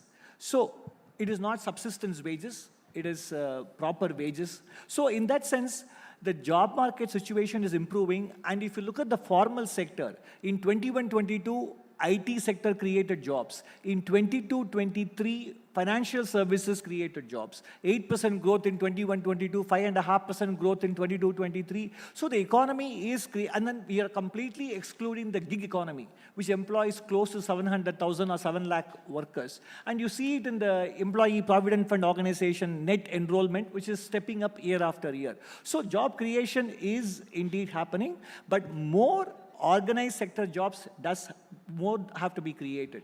And even in the organized sector jobs, smaller proportion are the ones who are having a proper contract, social security benefits, etc. All those things have to improve. So there is much work that remains to be done. I'll take, Kaveri, we can take questions? Okay. Dean sir, உங்கள்கிட்ட அப்புறம் வரேன் முதல்ல student. Okay, that young boy there. Good afternoon, sir. Sir, till 2019... One minute. பேர் என்ன சொல்லுமா? Identify yourself. I am Sandhya Kumaravel from Kingmakers IAS Academy. I'm basically an UPSC aspirant. Okay. So, till 2019, we were receiving 2 volumes of economic survey. Like the reforms part was being missing for 3 years, sir. We hardly require this time. Can we expect the same? So UPSC aspirants are missing the 2 volumes, is it? Yeah, of course. That's a big concern, sir. No. We did bring out a volume, by the way. I think you probably missed it. End of December, we brought out a collection of essays. It is still available in the Department of Economic Affairs website. See, we turned it back to 1 volume survey in the last 2 years, not because of lack of time or because of COVID or whatever. Economic survey is what it should be. It is a survey of the economy. The larger idea generation of the Office of the Chief Economic Advisor should not be confused with the economic survey. So we did it separately and we brought it out in December, end of December. Similarly, for this financial year, because this is going to be an interim budget, there will be a mini survey coming out in the next few days. And there'll be a full survey after the elections, before the full budget.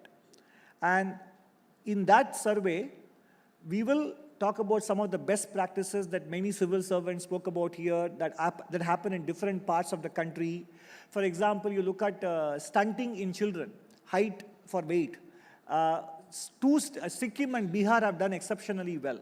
We want to feature how Sikkim and Bihar manage it compared to other states. So those kinds of stories and policy decisions taken, implemented, etc., which can then serve as an inspiration and model for other states and other districts, we will cover all those angles in the July survey. But you must take a look at the collection of essays we brought out end of December. Particularly, you should read the debate on why India's ratings are not what they should be. Okay, next question, young man there.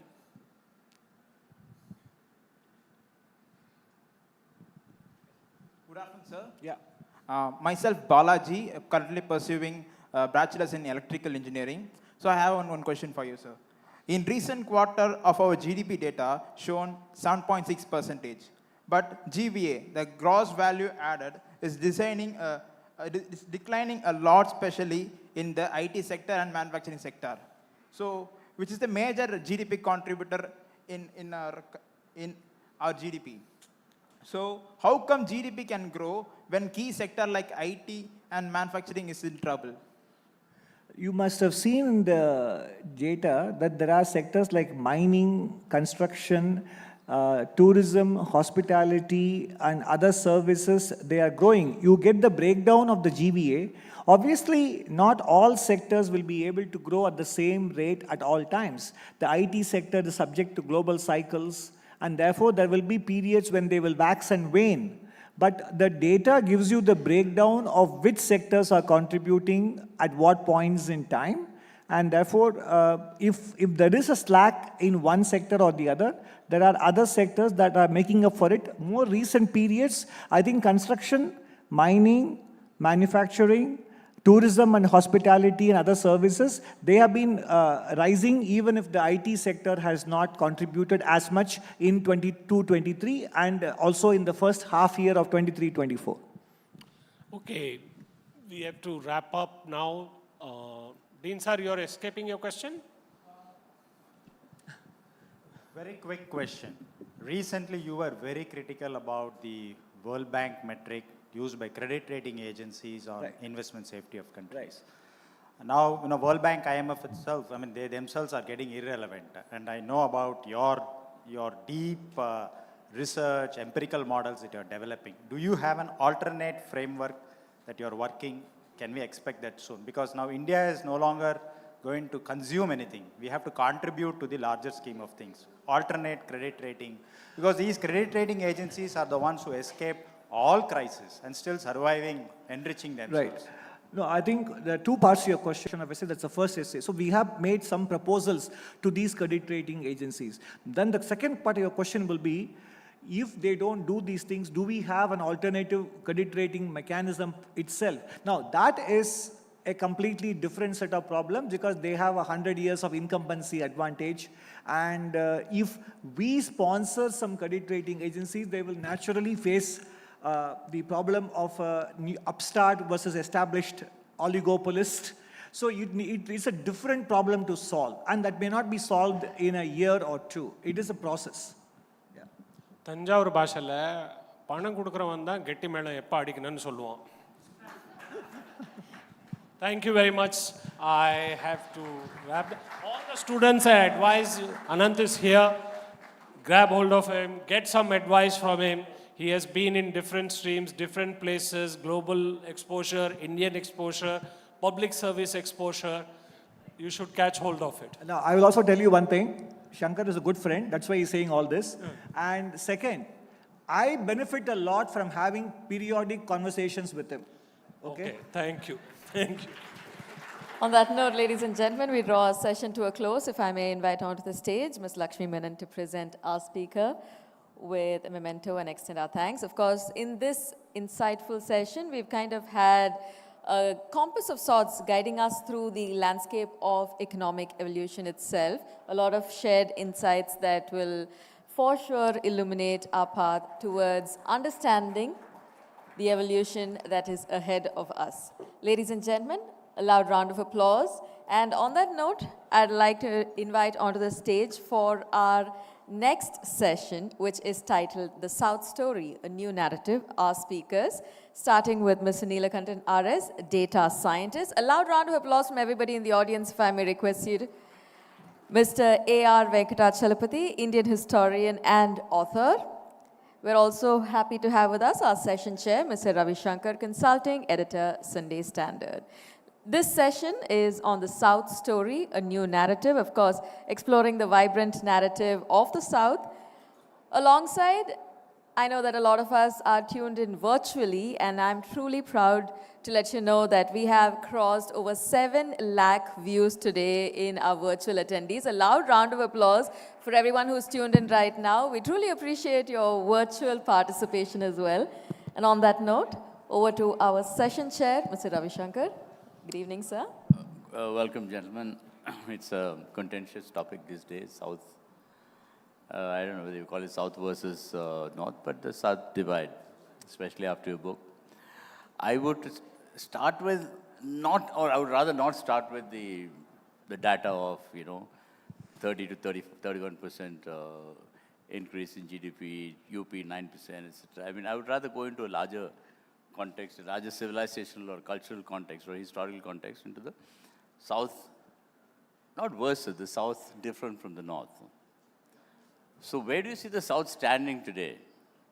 As an independent cultural force, as an independent economic force, which is helping the rest of the country?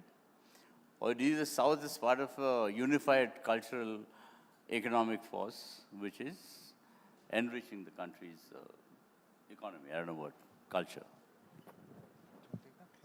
So, thank you for that, and thank you for having me. It's very important that we distinguish the ideas of culture, and our individual ideas of it from the political economy, right? In my mind, culture is a post facto understanding of, who we are and what our definition of an in-group is, right? The purpose of an in-group is not to contribute to the economy of what is the political boundary of India. The purpose of an in-group is to be the in-group, right? And towards that extent, if you were to, which is why the contribution of GDP, again, GDP is a number which, in fact, it's the person who came up with GDP has quite often warned us that, it's most likely to be abused, Simon Kuznets, right? But the point I want to make here is pretty simple. The status of various states in India is deeply problematic, whether they are south or west or east. But the point is that the Indian Union is at a certain precipice. And the reason why it is the case is because the resource allocation problems of this country have come to a pass wherein the viability of arriving at reasonable solutions no longer seems to be within the realm of what is conventional ideas of understanding of governance, right? So that is a serious problem. Where does culture come in? Well, like people who are at the receiving end are going to define themselves by a certain culture, and therefore, like how do I say this? I guess I'll leave culture to, anthropologists and historians, but to me, the intractability of the resource allocation problem is what matters. But I mean, if you look at it, I'm tossing it to you. I mean, there's a very strong southern identity. I mean, there is in terms of clothes, in terms of food, in terms of even cinema. But while you can actually divide the northern identities into more specific, the rest of the subcontinent, let's put it that way. So would you see the south as a separate cultural entity ever coming into conflict with the northern structures? Unless it already has, economically. Like all historians, historians cannot give you short answers. Historians cannot give short answers. They have to take hours and hours, but considering the limitations of time, we are always constrained by time. I think no region exists in isolation. This is a no-brainer. But each region, each culture has its own special characteristics, defined by, time and the various risks which have contributed to it. So we can think in terms of commonalities, but we can also think in terms of diversities. So I think there are times when we have to think of what distinguishes the South from the North, considering what has happened in the last, say, 30, 40 years, both economically, in the sphere of economics, in terms of growth, in terms of politics. I think separate processes have unfolded. How economic growth in South India, as my colleagues Kalai Arasan and Vijay Bhaskar have argued, I think in their book, Dravidian Model, that growth has been possible to a great extent in South India because of the inclusive nature of that. So here I also want to bring in one historical thing, There is always the baggage of weight, baggage of culture and history. So more than 100 years ago, when V.O. Chidambaram Pillai, Vausi, started the shipping navigation company, there was no capitalist enterprise in this part of the country, certainly down south. But how does somebody come up with an idea to have a grand idea of starting a shipping company? You can always, culture is made by human beings, which means that though they are constrained, they can always transcend that. So, but then why this whole language conflict between Hindi and Southern language? I mean, if it's so inclusive, why this? Is it a political thing or is it a cultural thing? Okay. So historically, we have to go back quite far in time. So whether we go back to the legacy of the Sangam literature, where, almost all over the world, literature and culture is very strongly rooted in religion. What we find in Tamil, actually, is there is strongly rooted in a secular culture, one. But that is the same place which also gave birth to the Bhakti movement. South India is the birthplace of the Bhakti movement, which has had such a transformational effect on our society that it continues today. 1,500 years later, you can still see the influence of the Bhakti movement in terms of how liberating it can be.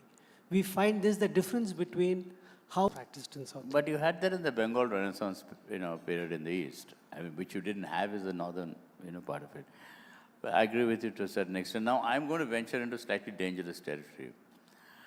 1947 to 50 was a very turbulent period because the nation was being put together, etc., etc.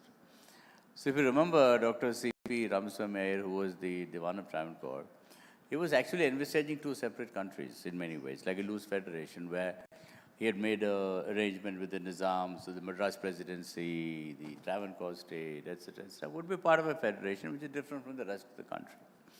And presumably with Sir C.P. as the Prime Minister, I suppose. To the extent that I remember Nehru, the story about Nehru was so enraged and hated him so much that he told Patel that if he comes anywhere near Delhi, I'm going to shoot him. And where is he now? So Patel said, he's in my house right now. So, that was a different era. But what do you think? I mean, surely going into dangerous territory, surely going into a kind of, hypothetical situation. If that had happened, economically, how different would have been the picture?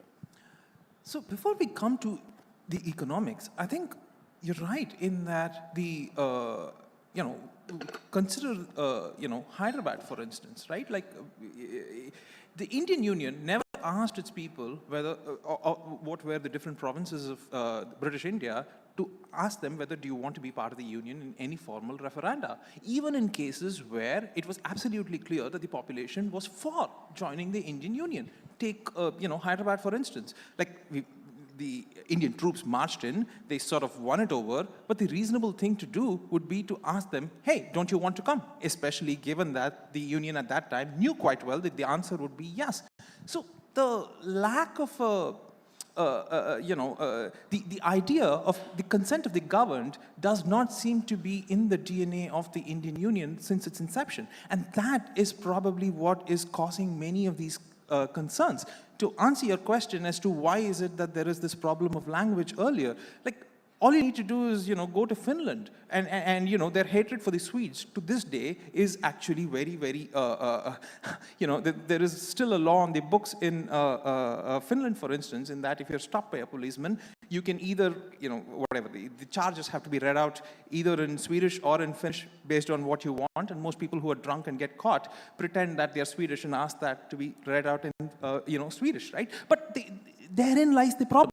The reason why it's problematic is because the moment you have a kind of an imposition, either from the Swedes to the Finns or from Delhi here, people are not against the language. People are against the idea of imposition. And whatever that imposition is, the opposite of that becomes your in-group, right? And that definition, unless you ask in a formal way, and unless there is a written ask of it, and that consent is periodically renewed, it becomes problematic. And to answer your question of C.P. Ramaswamy, I forget his full name. Anyway, C.P. Ramaswamy Iyer, yes.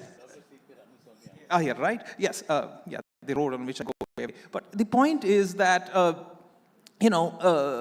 the more reasonable question is not whether we want an independent Southern India or whether he wanted it, but the more reasonable question is, Tamil Nadu today is the size of Germany, right? Most Indian states are bigger than most European countries, right? You would not ask if, Germany wants to, should be a country, right? Like so, but 1.4 billion people is a lot of people. So it's reasonable to wonder why is this such a large country? And if it is such a large country for good reasons, which maybe it is, then the reasonable thing to do that from that point forward would be to renew the consent on a periodic basis.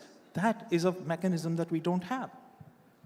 All right, so we're talking about if I may just add a little bit about, tidbit about C.P. Ramaswamy Iyer. I think we need to C.P. Ramaswamy Iyer, who... take it slightly, slightly lower.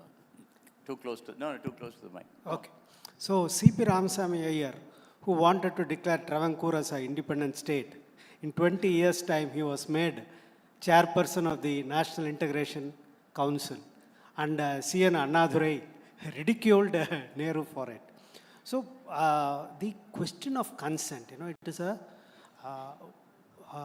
any nation is based on, a voluntary consent. We find, now the great book that Arup Jyoti Saikya has written about Assam. What we find is that in the margins of the country and the nation, the kind of football that politicians play with people, where their consent is assumed rather than debated. I think that is the crucial point. It is not a question of, somebody want to be going away, but it is always constantly renegotiating your relationship with other parts of the great nation. You've been a more civilized discourse. Okay, let me lob another question at you. See, India is rather is what I call the antiquity victimhood. The antiquity of victimhood. Oh, we were kind of, we were civilization, we were like 500,000 years old, and these guys came in and blah, blah, blah. The South has suffered horrible invasions. We had a lot of Islamic invaders. We had, Tipu all the way up till Palghar and, etc. Why is it that religion is a more effective political tool in the North than in the South? Okay, I'll take this.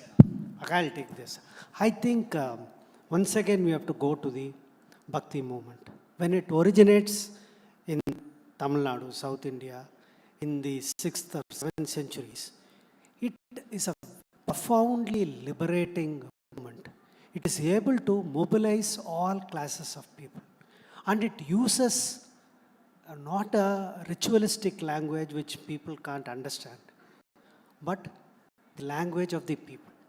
And if you look at all the devotional literature, whether it is of the Saivite Nayanmars or the Vaishnavite Alvars, you find there is a emphasis on the direct relationship with God, rather than through the mediation of a priestly class or through the mediation of a language that people can't understand. So that is foundational, and that continues to feed the culture, and that continues to inform the culture of the people. The second is what happens to the institution of the temple during the Chola period. Unlike the North, in South India, temple is a social institution. Even though the society is hierarchical, caste is very much there, every segment of society has a role in the temple institution, even though it may not be equal. So that has a very leveling role. And the power that is given to the Tamil language. No, but you still have Dalit temples and non-Dalit temples. You had in Kerala, in Tamil Nadu now. So how does that work? Pardon me? I said you have lower caste temples. I mean, you keep reading about, like roads passing through. So lower caste temples, you have the same thing in Kerala, you have the same thing in Tamil Nadu, you have the same thing in... So temple participation, the leveling experience cannot be a universal. No? There is a caste element to it also. No. Temple as a social institution in Tamil Nadu is of a very different order. It is a social institution, cultural institution, economic institution, and it has been so for at least 800 or 900 years.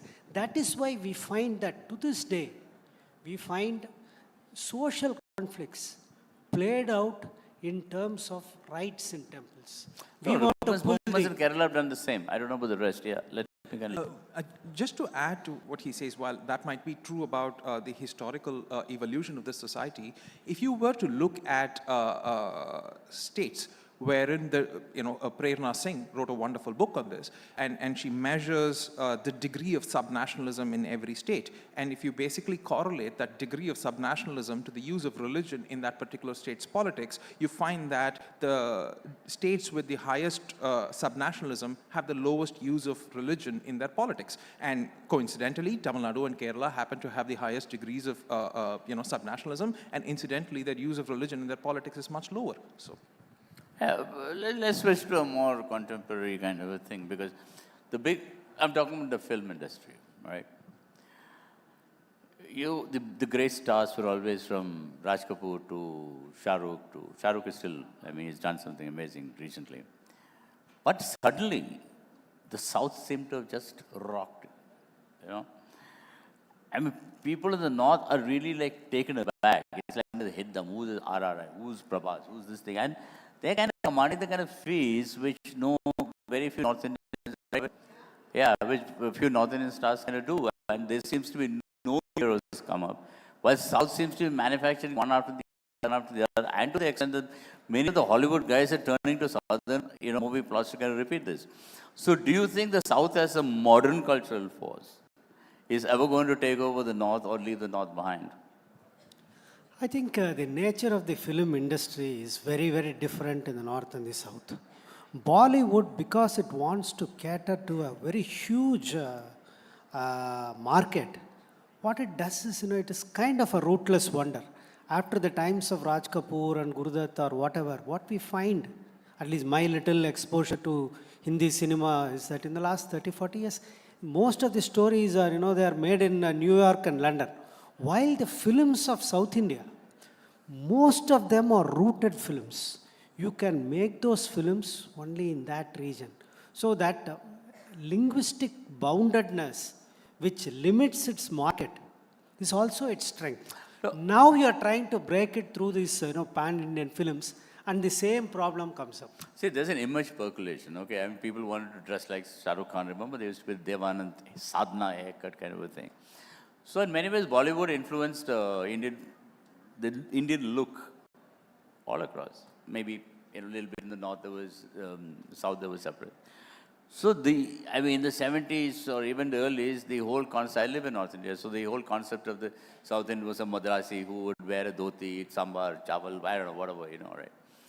So suddenly, you're having these muscular 6-foot guys, like hitting elephants, and they become like, I remember Devika Padukone, who was supposed to be one of the most beautiful women in India, saying that, I'd love to have an affair with, who was it, Prabhas, was it? All right, it would have been unimaginable 20 years ago, even 10 years ago, where you would have Sridevi, Sridevi was South Indian. I mean, tell me something. Hey, Mama, she's again a South Indian. Huh? Who is? I can't hear. Deepika Padukone is from... Oh, yeah, but she's incorporated by the North. That's geographically technical, but what I'm saying is that it would be unimaginable. So the whole South Indian look has changed in the perception of the North. All right, so that is a very strong, let's say, anthropological indicator to the growth of society, how, a body looks. So, isn't that a kind of power statement the South is making today? Shall I take this? Yeah, both okay. Firstly, let me just draw attention to what the great columnist Mukul Kesavan said about the ugly Indian male. In the Indian cinema, men are insufferable, you cannot look at them, while the actresses are ravishing beauties. So that is one part of it. But what I would say is the big difference is the social composition of South Indian cultural elites has changed. From in the last 40 or 50 years, even 30, 35 years ago when I first went to Delhi, a typical South Indian, Tamil Nadu person, would always be mistaken for a Brahmin, especially if you could speak a smattering of English. All our newspapers used to quote only Cho Ramaswamy and Gyani and others. But now what has happened in the last 20, 25 years? There has been this widening of the South Indian intellectual elite and cultural elites. That, I think, is reflected in the cinema. You have, Gemini Ganesan, whom we used to ridicule as Sambar. Those kind of soft heroes can't click. Your Arvind Samis cannot become big heroes. It is only Dhanushas and, Vijays and others who don't have conventional good looks. They are the ones who are... and also the sophistication of South Indian businessmen. I mean, Aziz Premji, will be, many of those people. Sorry. Yeah, I just, I'm very wary of making cultural statements because A, I'm not qualified, and B, I also think that it comes with a lot of the prejudice. less qualified you are, the more qualified to make a statement. But I just want to make this point, right? And this abuts Dr. Venkatapati's point, which is that Tamil Nadu's gross enrollment ratio in higher education has been above 50% for a decade now, and it sort of has been in that category now for almost a generation, right? Now, if you have a large number of people who are college educated and go on to hold some version of a relatively high-end service job, that is the making of a middle class, and middle class makes culture, and culture in the end, ends up in movies. So it is no surprise that, this is a phenomenon. But, to the point of, the person in Gurgaon, which is sometimes where I live, sort of looking at a little bit of a surprise with, movies in southern India, I don't know, that is a comment on them. I don't think it's a comment on us. Okay. So, do you think the North is, see, the thing is that, like, look at the way the South has welcomed the salwar kameez. Maybe it's convenient, maybe it's more trendy. Look at the way the South has welcomed even things like paneer. I mean, you go to a restaurant, order Matar Paneer, and, even in the smallest places, seriously, believe me. The way the South has incorporated even Punjabi music with the dance too, which is, I mean, I love Punjabi music. I think it's fantastic. So, but once again, I'm very curious. Where are you hanging out? Where am I hanging out? I mean, not with you, obviously. I mean, not with you, obviously. But if you go to Kerala, you can easily, you get Matar Paneer quite easily. In fact, my sister-in-law said, when I went home, she said, can I make you some paneer? I said, forget it, no way. So we have welcomed or absorbed these things, all right? I mean, I remember Daler Mehndi being blaring from some tea shop once, But the fact of the matter is that there is not that kind of inclusivity which comes when you start going up. So do you think the South is more open maybe because of education, maybe because of more self-confidence in their own culture, which has grown? Can I just, yes.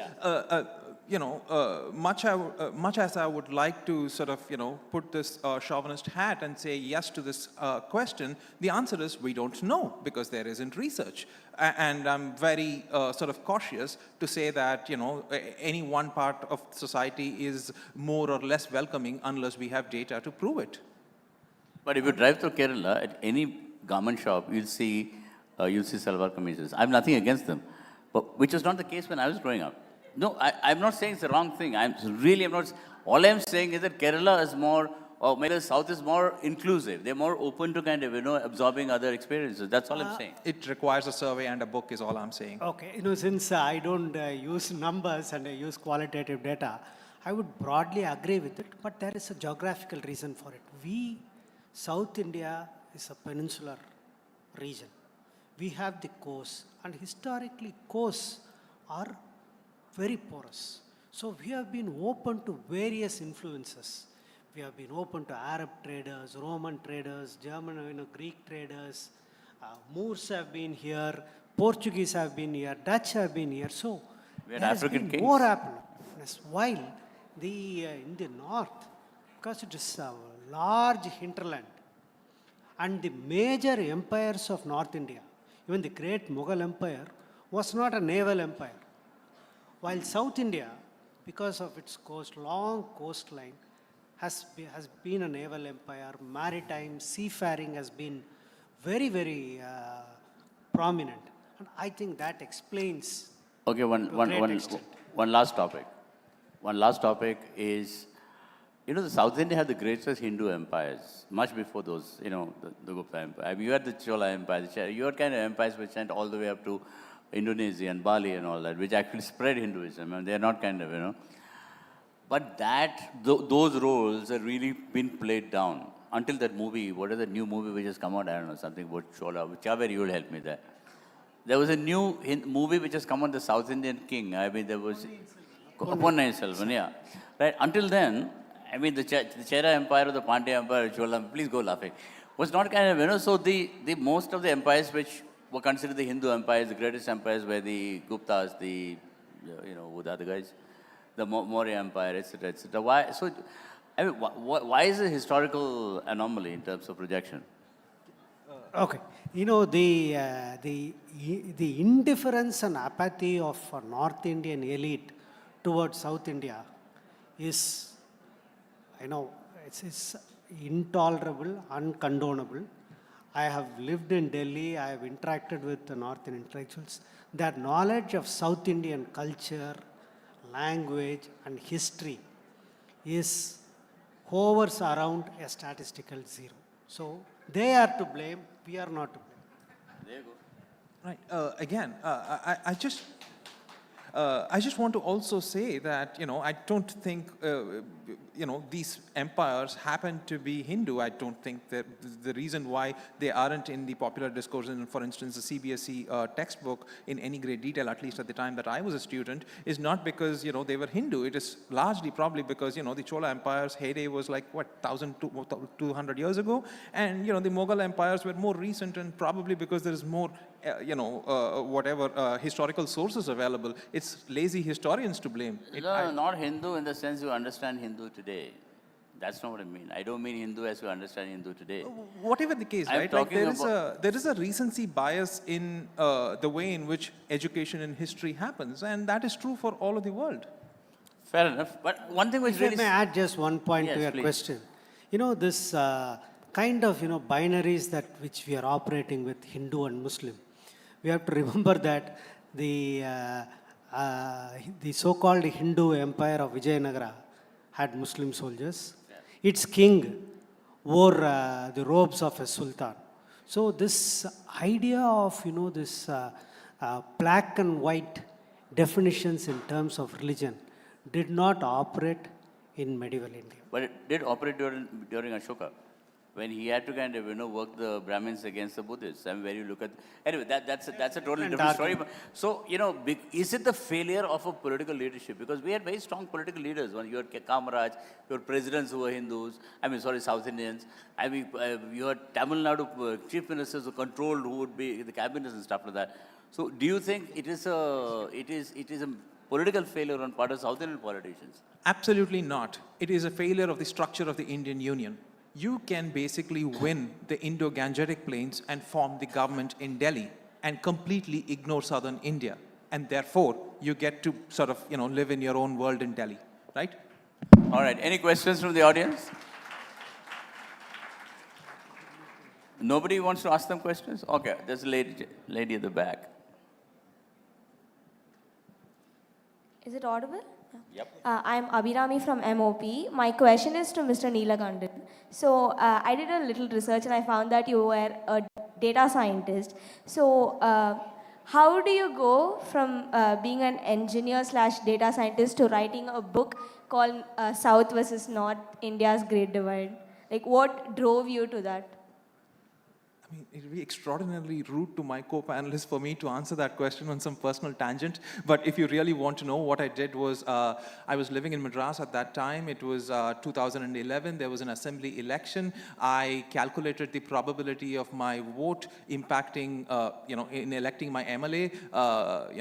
My constituency is Virugambakam. If you're really interested, you should go and calculate the probability of that yourself. And, when I calculated that, I found that to be e to the power minus 254, if I'm not wrong. And then what happened was that I got curious, and therefore I calculated the probability of me electing the MP, and that happened to be e to the power minus 591, if I'm not wrong. And then what happened was I got sufficiently more curious, and so I took a random constituency in Madhya Pradesh. It was called Guna. I calculated its probability. I found out that the average... In short, he was hanging out with the right crowd. No, what happened was that I found out that the average voter in Tamil Nadu is about 40... She's a kid. Yeah. She is interested in this, right? And she should be. So eventually, moral of the story is that I found out that the average voter in Tamil Nadu is 40% more powerful in terms of electing their representatives compared to the voter in Madhya Pradesh. And I was wondering why. The answer to that is this book. Good, well. And if I may add, if you have an open and inquisitive mind, you can move from being an engineer to being a data scientist, to being a novelist, an anthropologist, historian. So what I want to tell students is keep your minds open, be inquisitive. Don't get bracketed and imprisoned in straitjackets. Last question, just one question. Anybody? Okay, nobody. One last question left. Is anybody I want to ask one? Not really. All right. Okay, we're done. Thank you, gentlemen. Thank you. What a fun chat.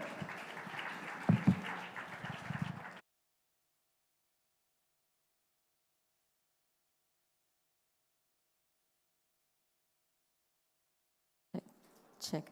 Thank you very much. Ladies and gentlemen, if I may invite our CEO, Ms. Lakshmi Menon, to present our speakers. with mementos, extending thanks, and of course, what a fitting end to a lovely session. A loud round of applause for our speakers, our session chair, ladies and gentlemen. Being the southern part of our nation.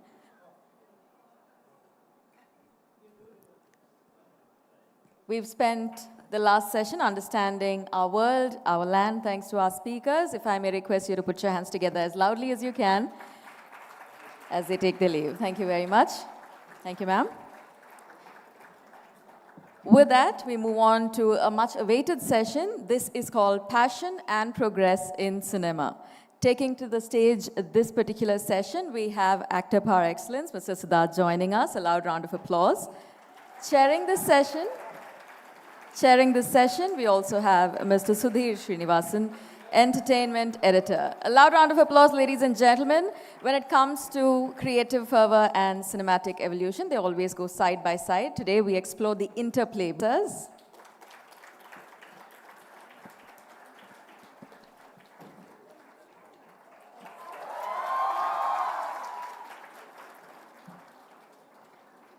All right, the audience is all set. I'm sure our virtual attendees, really large in number at this point, are all set. Over to our session chair, Mr. Sudhir. Good evening, sir. Good evening. It's such a pleasure to be here. After all the heavy conversations that you've no doubt heard through the day, here's adding more heaviness. I hope you weren't thinking that it's going to be light-hearted, particularly focusing on the flavors of films per se. Let's go a bit deeper than that. Let's go into touching upon the formative years of what made Siddharth Siddharth. It's such a pleasure to have you here, Siddharth. And I say this because I see you as a very important artist, both for your contributions in cinema and beyond. You are an actor who's given what I think is your career best performance in your most recent film, Chitta. As an artist, as a public personality, you are a free-thinking voice in a time of polarization and fear as well. And over the years, of course, we've discussed cinema and its nuances.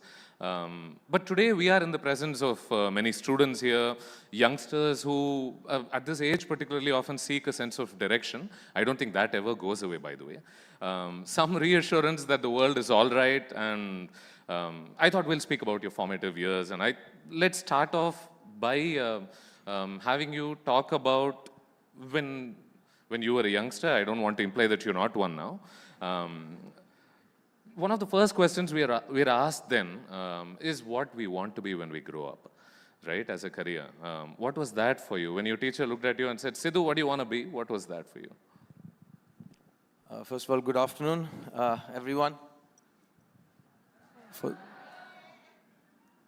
Thank you for that very kind introduction, Sudhir.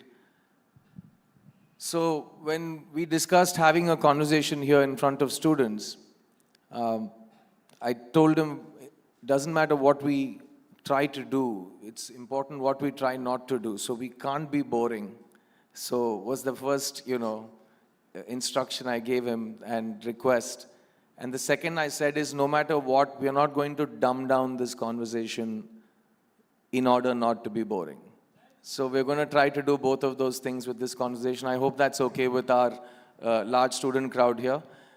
Because talking about cinema is something that I take very, very seriously, especially when I talk to youngsters about it, because this is my 23rd year in the business, and from the time I started out to now, I've asked for one thing more than anything else, which is validation for our intelligence, for being part of an industry that's given very little credit for being responsible or cerebral, or things you expect from other industries when you expect a good conversation about how they go to work and how they do what they do.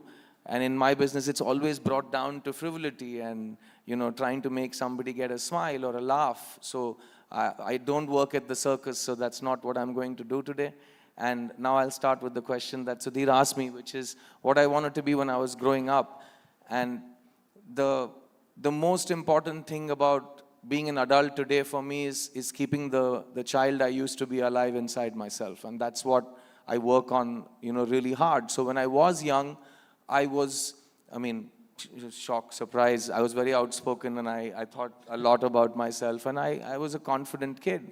And I told my dad I wanted to be a musician, I wanted to be in cinema, and I wanted to be a cricketer. So just to give you context, I work in films as an actor and a producer. I perform on stage as a singer today. And I just shot in Chepauk for a film based on cricket, for which I played pretty good cricket for the last 3 days. And it's called Test. So you tell me, can I go home and tell my dad? I think I was pretty accurate when I said I wanted to be in music and cinema and cricket. And I remember my dad telling me nobody else has done all of those things at the same time. And I said, well, I'll be the first. And I think that's what I can summarize my whole career and my whole outlook to life, my creativity and, my energy down to 2 things. One is my curiosity and the second is my enthusiasm, which is also read as confidence. So if there's any 2 things I would want you to, please, it's yours, take it from me, is your curiosity and your enthusiasm. So that's what I think you guys should take with you as well, because, like I said, you set out to do the things you decide to do, and you end up doing the things that you decide to do. And everything else in the middle, you'll find reasons to say, oh, that didn't happen because of another human being, or that didn't happen because of the context, or that didn't happen because of the system. All of that is secondary. What you want to be and what you want to do is already very firmly established inside yourself. So you just have to look inwards, and everything is within. Whatever is without is either illusion or hearsay. So you have to look within yourself, and you have to listen to the voice that's telling you what you want to do with your life. Because no amount of motivational talking and no amount of, history watching and seeing how other people did it is going to get you the results that you want. There's only one person you need to impress with what your choices are and what you're going to do with your life, and that is yourself. And if you do that from a very young age, I think we've been conditioned a little wrong. They told us you can't be selfish, and it's a very rubbish word. Self-love is very important, and you have to put yourself on at least a certain pedestal so that you can listen to yourself when you speak, and then you can, be a better version of yourself. So love yourself. Don't be afraid to celebrate yourself. Be proud. Being proud is not bad. Pride might be looked at as a vice or even a sin, but pride is different from you. Be proud of what is good in you and what you want to do. So for me, growing up, I liked making people laugh. I used to love singing. I used to love thinking I'll write stories and tell stories and be able to live a full life so that I can write the stories that I see and experience in real life. Not that I, voyeuristically stole from somebody else. So that's what brought me to where I am today. And I still get a bit confused when I realize it's been 2 decades, right? Because I read somewhere recently, and this is something I totally agree with, it takes 20 years to become an artist. And I know I already thought I was a great artist when I started performing for the first time. But 22 years later, I think I'm starting to become an artist. And now it's about becoming a better artist. And a better artist is someone who remembers what they learned along the way, and they keep polishing it, and they don't forget to live their life and experience. And I see these lovely faces here. These faces go into your mind when you prepare for a role. Because you don't say, oh, in this scene, this protagonist or this character goes through this, so how will I feel this? Is not acting. It's about thinking, how would somebody in that position perform it? So the first step is empathy. And the second step is having a good enough sense of observation and sense of both memory and posterity to then remember that and try to be a human being who's not yourself and be both believable as well as fitting into the furniture of what the writer and the director create in a scene. So acting is a very dense, incredibly vast experience. And I think I'm just starting to scratch the surface, and it's not what you've read. I've read all the books and I've met all the masters and I've spoken to all of them, but each person's journey is individual. So, I think I'm starting to get better at that. Siddharth, I loved that answer. As you were talking, I wondered what sort of complex question did I ask you for all these great insights that you shared. You brought up my childhood, so back I at the think question, that is a pretty complex starting point, right? fair enough. If only everybody were as eloquent as you, then I think all the YouTube interviews that I do would become far more simpler, I think. So your interviews will never be simple. I think our conversations are never simple, and I wouldn't trust anybody more than Sudhir with this job of handling me on stage, because I find him very well read, very well spoken, and he's very difficult to throw off, because I think Sudhir is the kind of guy who in 6th grade used to intimidate his English teacher. You know, with just his, "Is that how much you're giving me for my test?" No, here, take 10 marks more. So I feel like that's how I react when I look at you. Yeah. And he just added more depth in his voice than I ever can. I think that's what makes him a good actor. You know, as an actor, people seldom see you for who you are, right? You have a bunch of people already judging you for that label. You have a bunch of people already, you know, sort of elevating you to the skies because you belong to that label. So today, before you came here, before you sat here, how much of yourself did you want to really show the people here, show everyone here? What sort of decisions govern how you present yourself in any space? Here's the thing. If you've known me even for 10 minutes, you know that I don't filter and I don't prepare for how I'm going to present myself to people I'm meeting for the first time. Because for me, whether I'm meeting you for the first time or you've known me, fortunately or unfortunately, for 10 years, I'm exactly the same. So this is how I walk into a room, this is how I would talk, and this is, if you ask me a question, I'll reply to it. So how much of myself am I going to expose? How much trouble am I going to get myself into with a microphone in my hand? These are not questions I think about too much. But I have promised my parents over the last few years that I will be spoken about more for my art than for my politics or for my courage or all of those very confusing adjectives. But, so yeah. Fair enough. You know, let's return to the topic of careers. When we speak about careers, we often talk about passion. And I think when everybody is pretty much in school, towards the end of it, or starting off at a college, you often decide to follow your passion. That word becomes very prominent suddenly, from out of absolutely nowhere.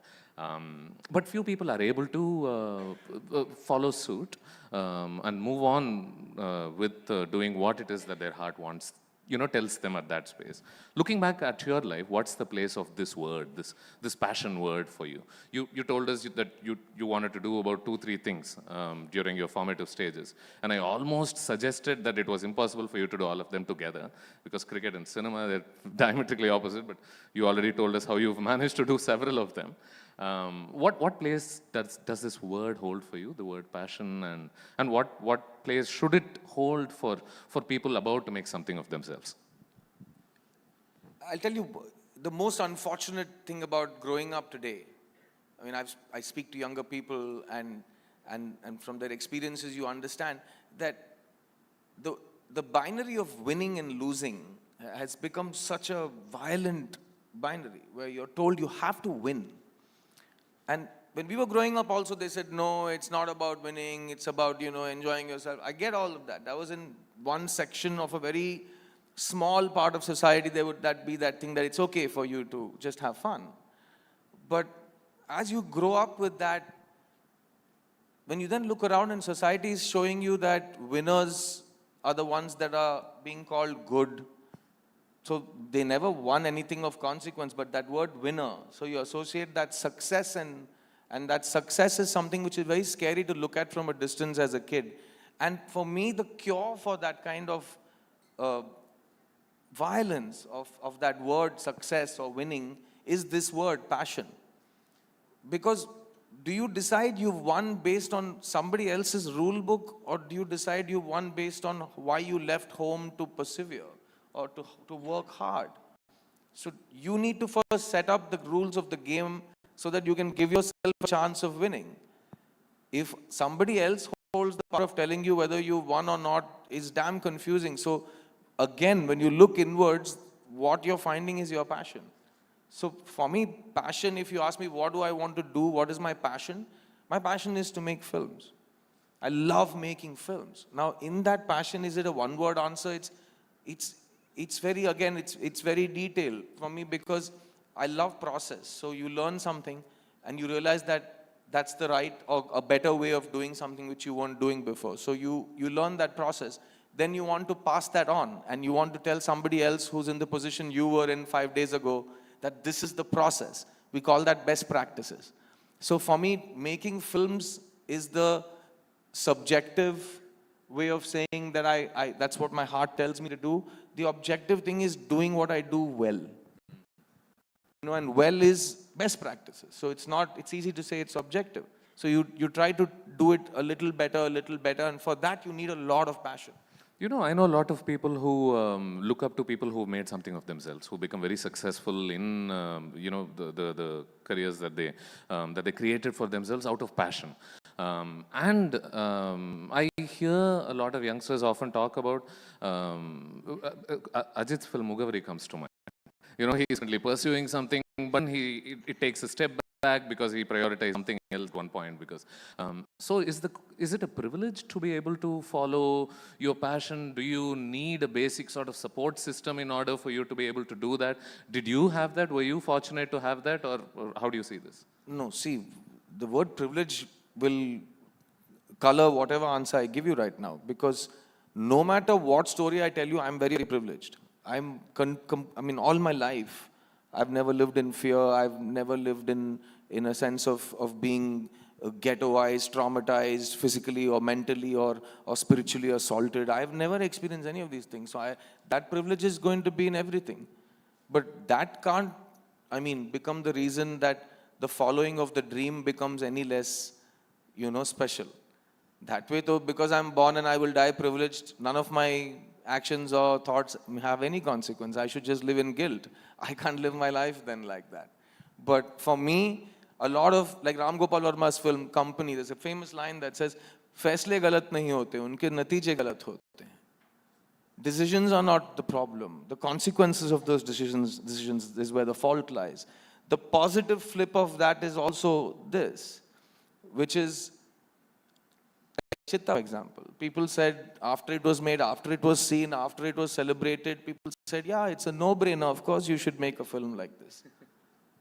I'm like, that's not how the film was made. We were constantly pushing a boulder up a mountain because everybody said nobody will want to watch a film like this. They said, why are you making a film about this? Why are you producing this film? But when the result happens, everyone's like, yeah, I always knew that boy's idea of that film. So it's very easy to hindsight 2020, right? Similarly, for me, it's very nice now that, yeah, my privilege probably helped me get through 23 years of a career in cinema after an MBA. So, you know. So no, not for a minute did but you know what I'm saying? But the fact that I said at 16, this is what I'm going to do. Yeah. And I give that passion is what drives everything. And you have to know what you want in order to be passionate about it. If you don't know what you want, then all your pep talk and passion will amount to not knowing what you're talking about. So, how do you develop the conviction to follow one specific area that you're interested in? I mean, ask them, if somebody is studying science, how did they choose science? No, I ask you this because I notice that it often keeps changing. It's fairly mutable, isn't it? I mean, you like certain things, you want to make something of yourself. Maybe a lot of people hear you talking. A lot of kids here, sorry, I'm saying kids, I didn't mean that in like I'm an old person thing. I mean, a lot of people here have heard this, like jack of all trades, master of none. All nonsense. What does that mean? Jack of all trades, master of none. What an idiotic, reductive way to tell a child to, not do many things at the same time. You're saying multitasking is for losers. Who told you this? So please do as many things on a horizontal value chain as you want. It doesn't always have to be vertical in a straight line. You can do multiple things. You're not in college for the rest of your life, right? Where you have mains and subsies and all of that. You can just do whatever you want, whenever you want it. And that's the beauty. You're growing up and becoming adults in a generation that talks about intermittent fasting. Okay? Which is basically telling you don't eat breakfast, which is what you've been eating your whole life. Your grandfather's been eating their whole life. Today they're saying don't eat breakfast. So, you're living in a time where even your food is being told to you about, so you decide what to eat, when to eat, as long as you want to eat it. Same thing applies for your career. Same thing applies for love. Just do what wait, in love I'm not saying do like meet 20 people. No. Please don't make a, thumbnail out of this. What I mean is, you have to keep your mind open like the previous speaker said. And don't get, closeted into one straight line that you're stuck in. Next 20 years, you have to do this like this. Don't do anything like that, yeah? Sir, you spoke about Chitta and how difficult it was to conceive of it, execute it, and now in hindsight, of course, because of its success, everybody seems to think that, yeah, that was the way to go. You did well. So there is a purity of vision that was retained across Chitta, I think, at every step of the way, which is why the film turned out to be the way that it did. And how today this purity that we speak of expression, say, how do you do the right thing, say the right thing, without worrying about self-preservation, without worrying about retribution, when there is no necessary practical incentive to be that? There's a big problem with one word that you use in that question, the word right. How do you know to say the right thing? You're saying, if I say something and you think it's the right thing, it's because you and I agree with each other. If the entire front row thinks that I'm saying the wrong thing, then this question doesn't even mean anything. So what is the right thing? Apne dil ki awaaz suno, okay, is the right thing. March to the beat of your own heart. Okay, fantastic.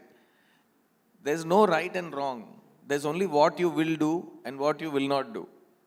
Each individual has a mirror. Look in the mirror. There are things I will do even if it's for free. There are things I won't do even if you pay me 10 crores. Okay, so let me be very specific then. On social media, while you were still there on Twitter, you did not hesitate to make your opinions felt. That I've been doing since 1985. Exactly. Yeah. So how, I mean, now you're not on Twitter, and I think Twitter is the worst off. Twitter is now X of mine, We don't talk anymore. Yeah. I think it's worse off because I think the discourse isn't meeting a necessary certain. I mean, you spoke about how there is no good and bad. You're being very polite. It became toxic, and it was just, you don't want to get into pardon my French, a shit fight with somebody who has no scruples because you're just going to get really messed up. So just get out. It's pointless. There's no discourse. It is just, bottom of the barrel. You can get as many of these metaphors, but yeah, it's really poor.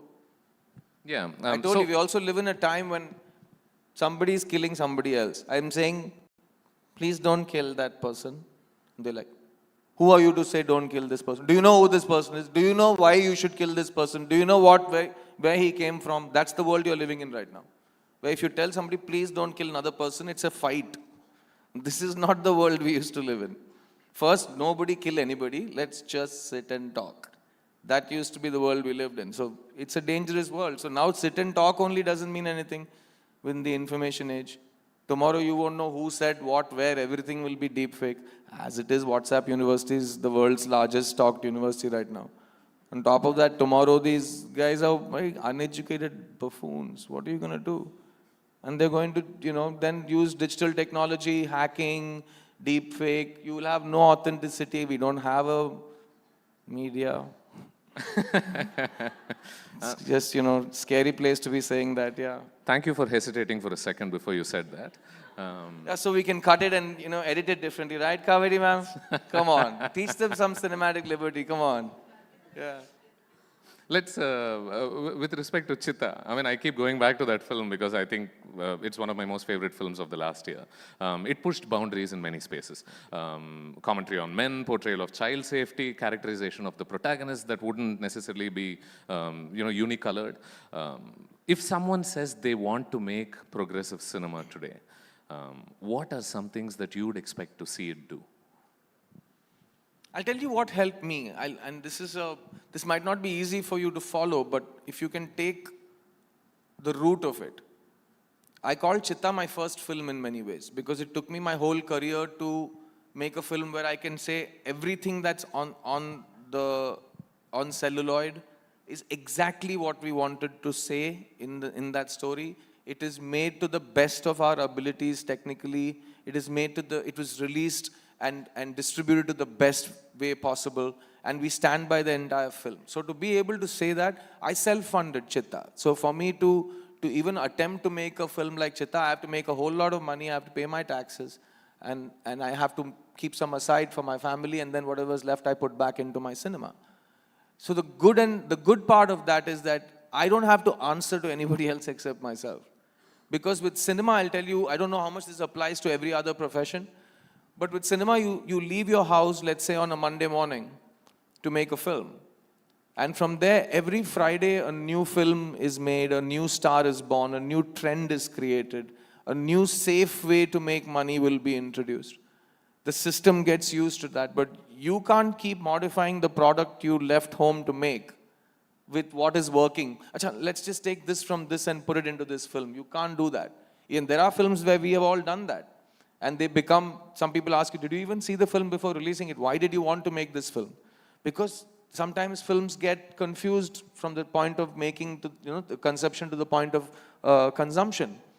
And so for me, that freedom, that making my own rules, having to answer to myself, and it being my money, it really, really helped with a film like this. With Chitta, you really broke away from the sort of assumptions people might have had about the type of roles you could play, or you have played.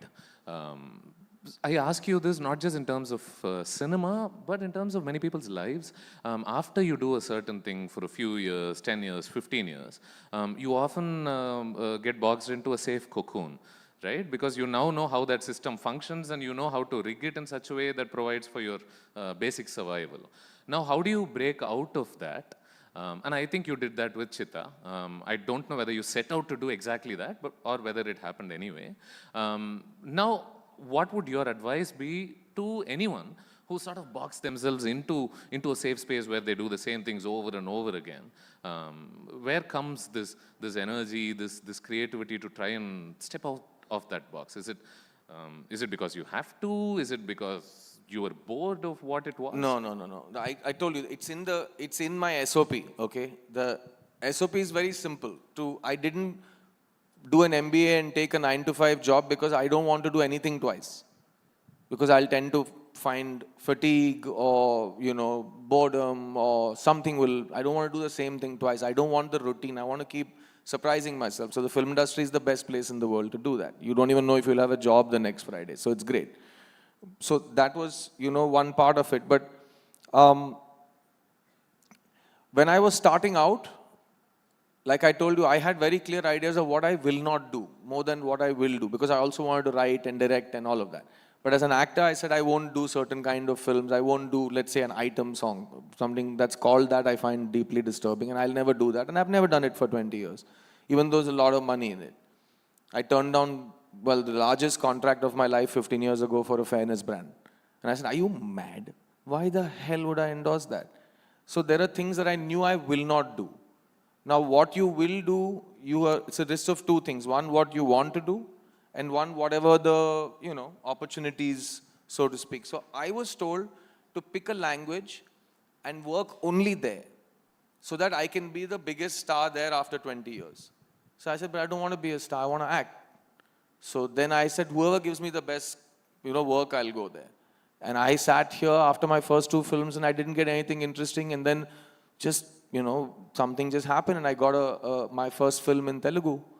And I went there and I had a contract condition in 2004 that said, I will not do the film unless I am the voice that dubs the language. Nobody should dub for me in any film. I will speak the language no matter what language it is. So this was very important to me in 2004. So I learned Telugu in 2 weeks and went to shoot Nuvastanante Noddantana. Right? And I dubbed for myself for that film. I also dubbed for myself for the Telugu version of Aidharita, without knowing the language. I said, no, I have to learn the language. And then I learned, and I wrote a film in Telugu as my follow-up film to that.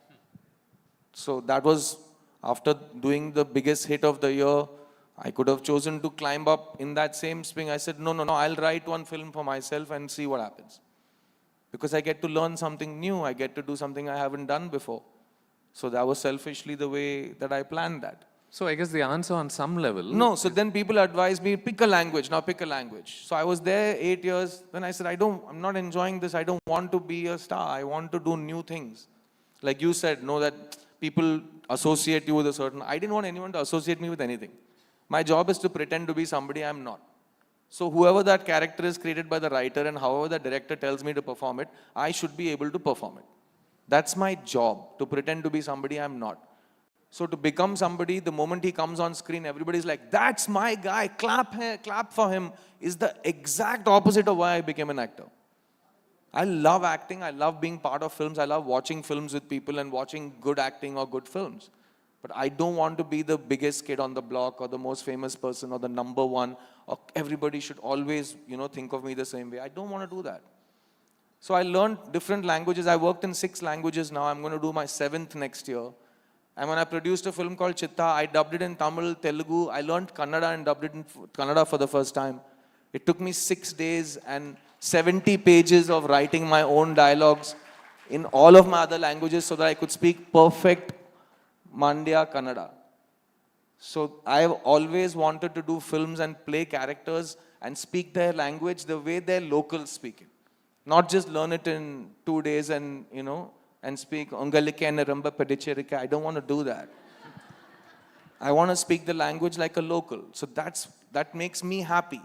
So after 20 years, if I'm telling you that I have even one film in 7 languages, the value of that in your eyes might not be great because you're like, how many 100 crore hits have you had? I'm like, wrong number, It's apples and oranges. So you have to decide what is currency in your life.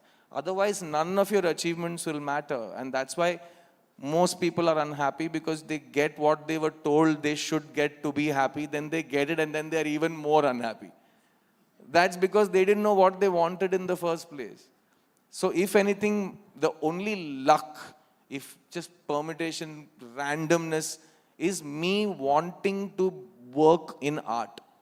Even that my mother's probably, injected it into me, she, whatever. But that's apart from that intent that I think I will work in entertainment. When I was 10 years old, if I had not had that, I don't know. But luckily I had that, so I can't say, I hope you also can find a 10-year memory or something. But, that's what happened with me. I hope that makes sense. So that it absolutely makes sense, and I'm told that we are coming to the end of the conversation now. Those who follow my conversations know that I'm just getting warmed up. Yeah, this is first gear with Sudhir Srinivasan. So maybe as a final question, I will ask you this: in the world that you live in today, what constitutes a responsible citizen? A responsible citizen, wow. First of all, pay your taxes. There are 10,000 reasons not to pay your taxes. There's only one reason to always pay your taxes, what he just said, to be a good citizen. Because like I said, in my whole life, that's been number one, and I've been in this business more than half my life. And the fact that I still sit before you and proudly say that the reason I've never been, silenced in any way that's sad or depressing is because nobody's ever been able to come into my house.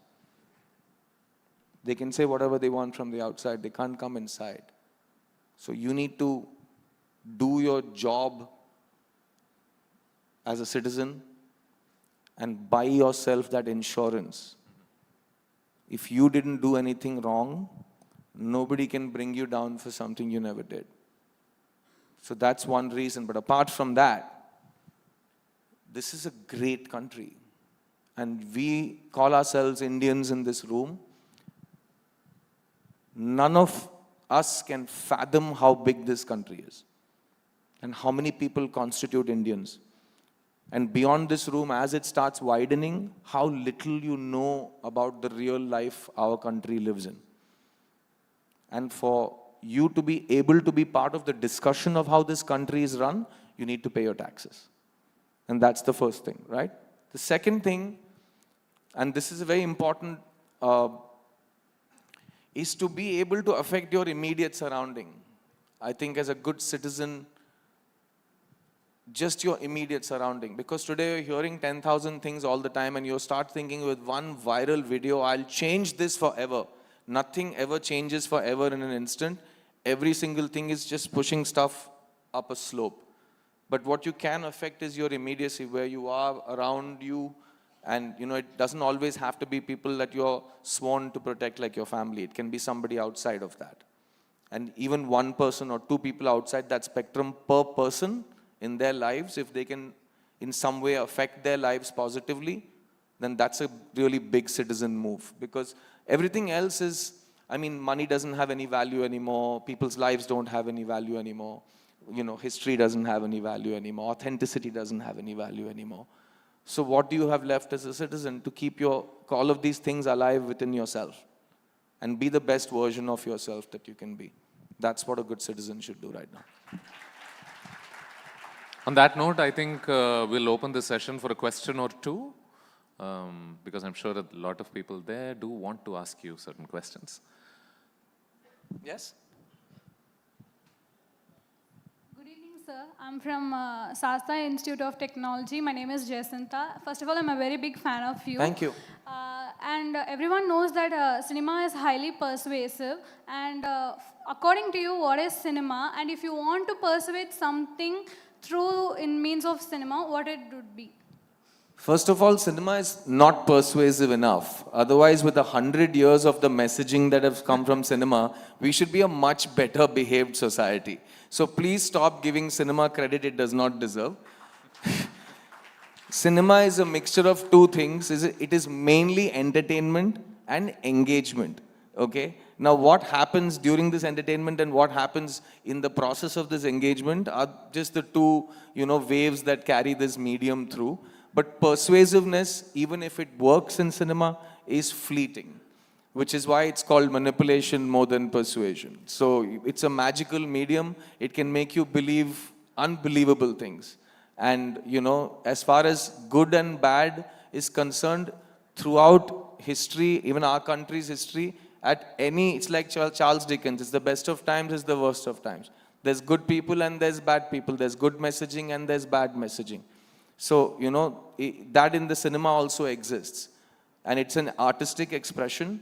And for me, it's always about supporting. Let them say whatever they say. You can choose not to see it, but I don't believe in saying that any work of art should not be released. Whichever side of the political, it can be left, right, center, none of the above, whatever. Artists should be allowed to make their films, and so that is my persuasion. That's what I would believe in. But otherwise, it's not that persuasive, yeah. Do we? Yeah.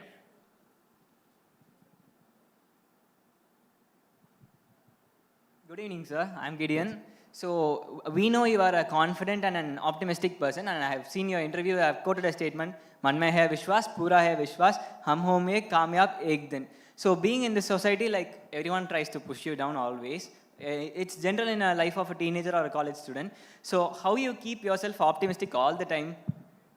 I told in the beginning of this conversation, thing I worked very hard on, because when I was a child, they said I used to speak like an adult. So now that I'm an adult, I try to remember that child who used to speak like an adult and try to be like that person. They say I don't age, I don't look, whatever. It's because of how I am on the inside. And for me, it's about, just being your young self. And that really, really helps with what you're talking about. Does that make sense to you? Yeah, thank you. Okay, I think those are all the questions that we can one take. last one from her. Okay, sure.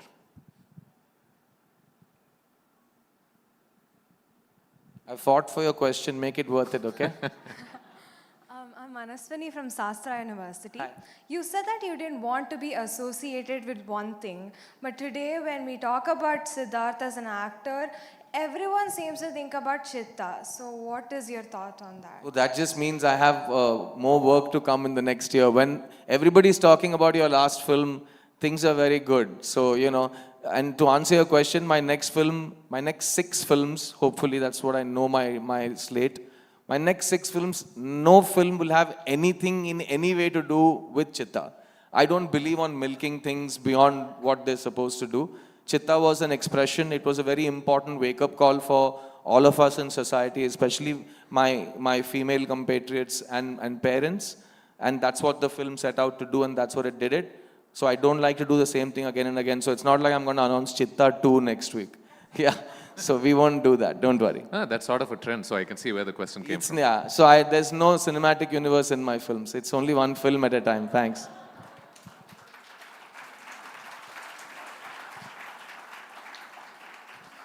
Siddharth, thank you so much for this conversation. It stepped into You many have to ask deep them. spaces. Remember the two things. One, that we'll try to inform you about something, and two, we won't be boring. Kaveri ma'am, please tell me we passed. A loud round of applause for Sudhir and I. Thank you, ladies and gentlemen.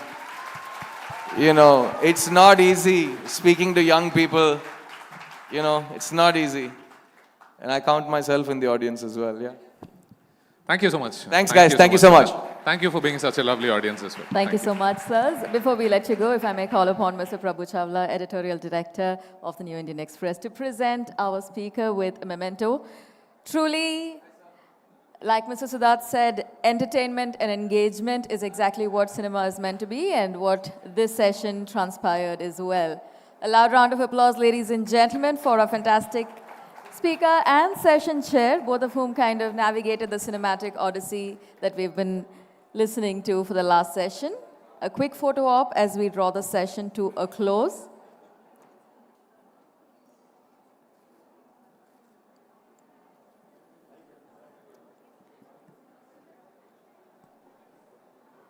Ladies and gentlemen, with that, it is time for us to step into our ultimate or the closing session. Now, through the course of 2 days here at the ThinkEdu Conclave 2024, we have touched upon, we've explored a plethora of topics within the world of education. And as a closing session, we kind of focus on something that's truly the need of the hour. Moral compass, why we need it in education. To take us through this conversation, I'd like to invite our speaker onto the stage, Swami Mitrananda ji, spiritual teacher from Chinmaya, Chennai. Welcome, sir. Good evening. Thank you so much for taking the time and for sharing your valuable insights. Ladies and gentlemen, our session chair making her way to the stage, Ms. Kaveri Bamzai.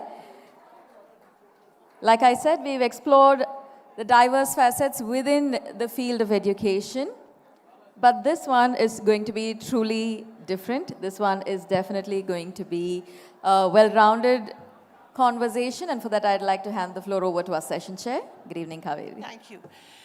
Swamiji, I'd like to ask you to begin by talking about why we need a moral compass in education. And as you can see, they've just stepped out for a bit. I think they'll be back soon. Education should make us live life to our full potential. Yeah. First point. Second point, education should make us live life well and more happily. The education what we grew up with, from kindergarten to graduation, didn't even teach us how to handle anger. How to handle? Anger. Of course. And anger is something which we get upset every day. Absolutely. Which is something happening almost most of the time.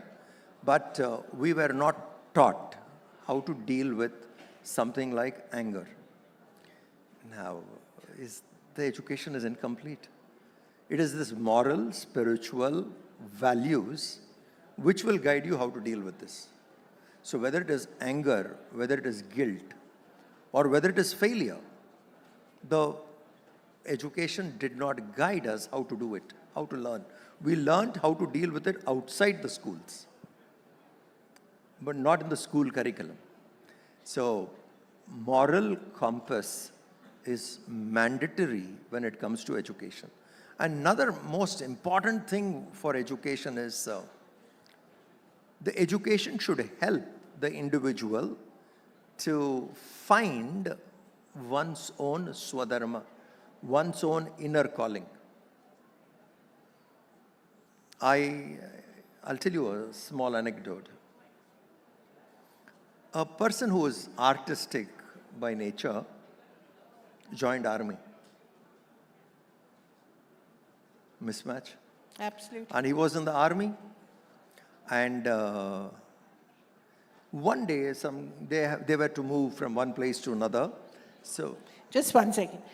Could there be less disturbance there? It's it gets to the podium here, and you really cannot, have a conversation like this. Please do settle down.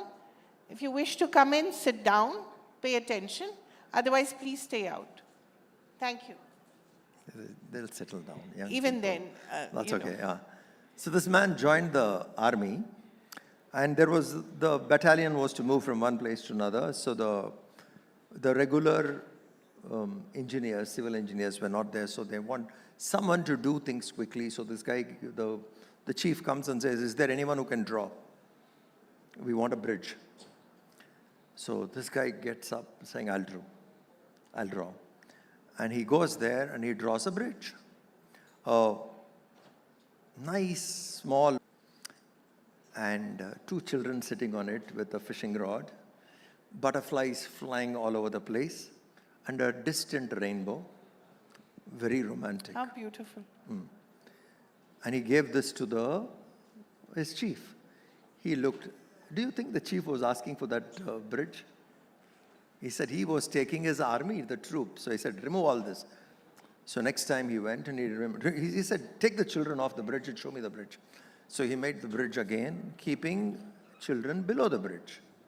Everything was the same and the children were below the bridge. The man was more furious. He said, "I do not want any children, butterfly, nothing.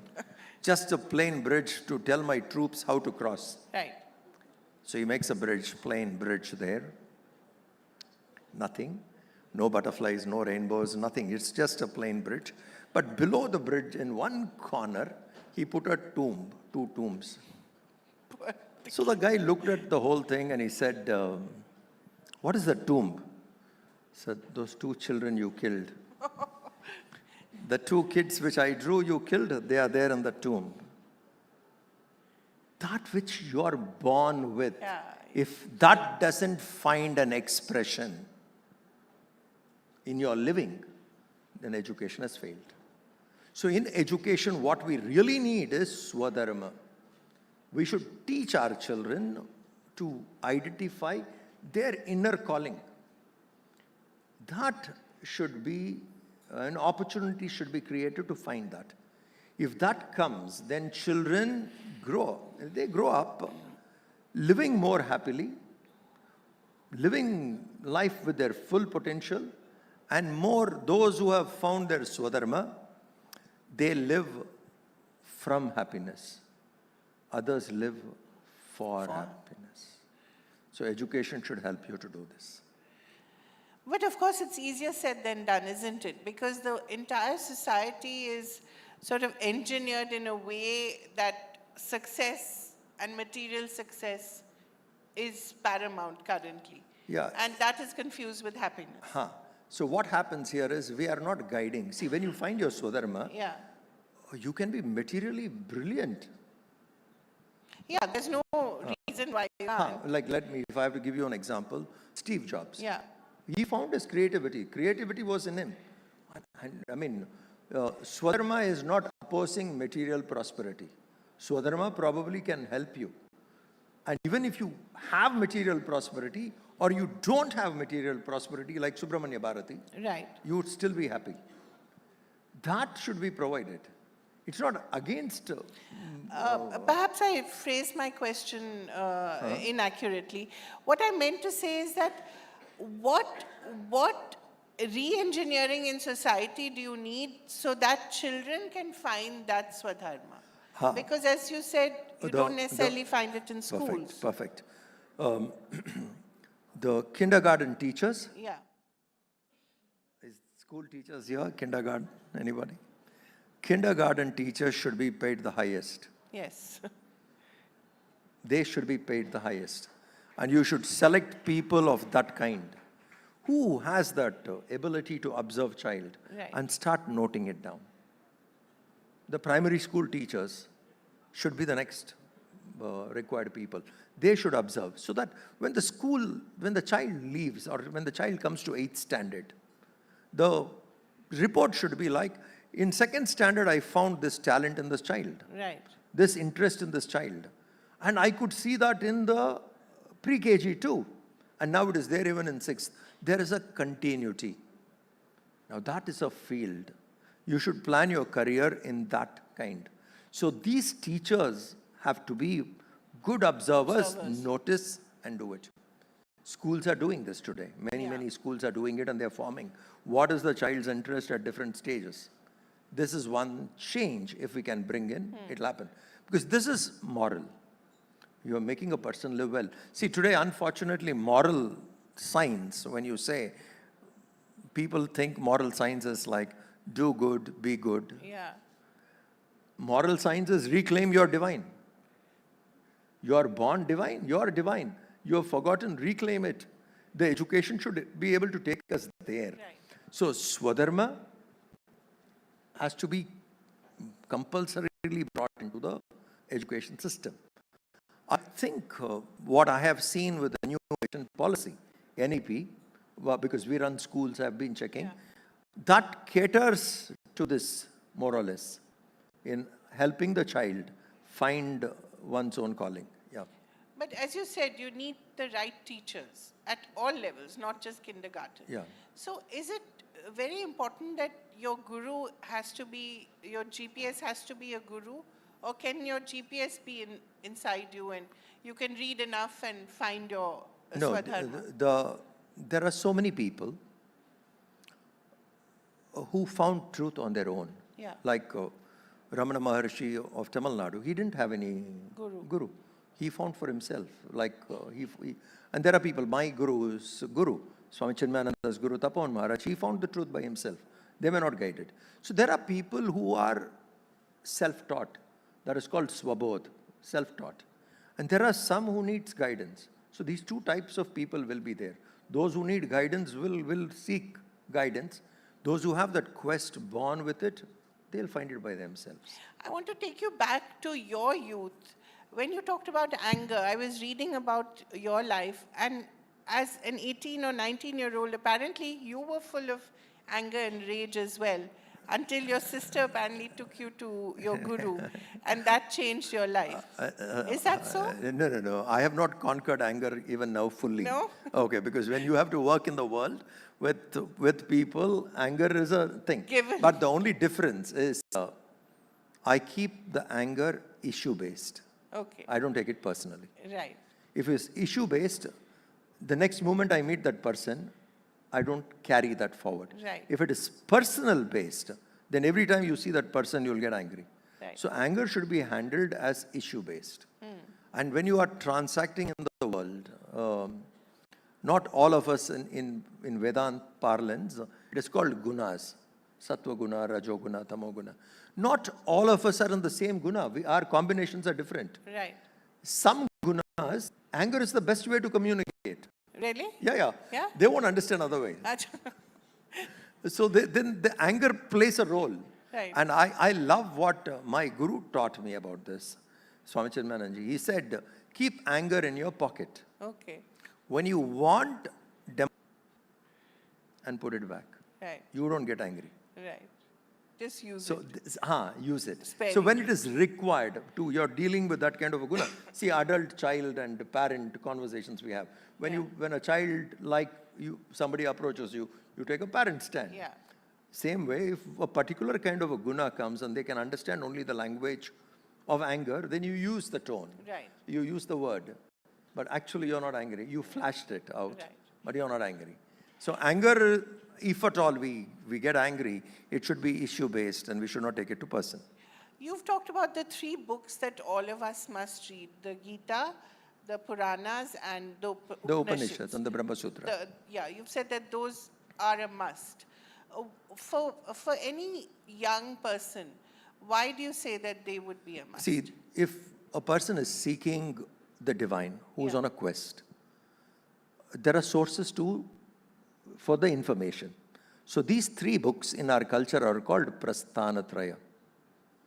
Primary, important books. One is Gita, the Upanishads and the Brahma Sutra. Gita helps you to live well here. Arjuna was confused, he didn't have confidence, and Krishna taught him, and Arjuna, confusion gone, he regained his confidence. So Gita is a beautiful book, a manual to live here in this world. Upanishad is for the higher. The Upanishad doesn't teach you about living here. Upanishad talks about how you withdraw and you seek the higher. And Brahma Sutras are the final books, the highest books which one reads, to get more clarity in recognizing you are divine, in understanding Tattvamasi, that thou art, or Aham Brahmasmi. These are beautiful sutras. Sutra means aphorism. Right. One word, Mahavakyas. Explanation of that is the Brahma Sutras. So in aphorisms, in one-liners, this is being taught. So these three books are the primary books for a seeker who wants to find divinity. Right. And Gita is more practical because it talks to the people how to live here. Right. You know, society has changed, families have changed, their needs have changed. You come across so many people. What are the prime concerns people seem to have now, and how do you address them?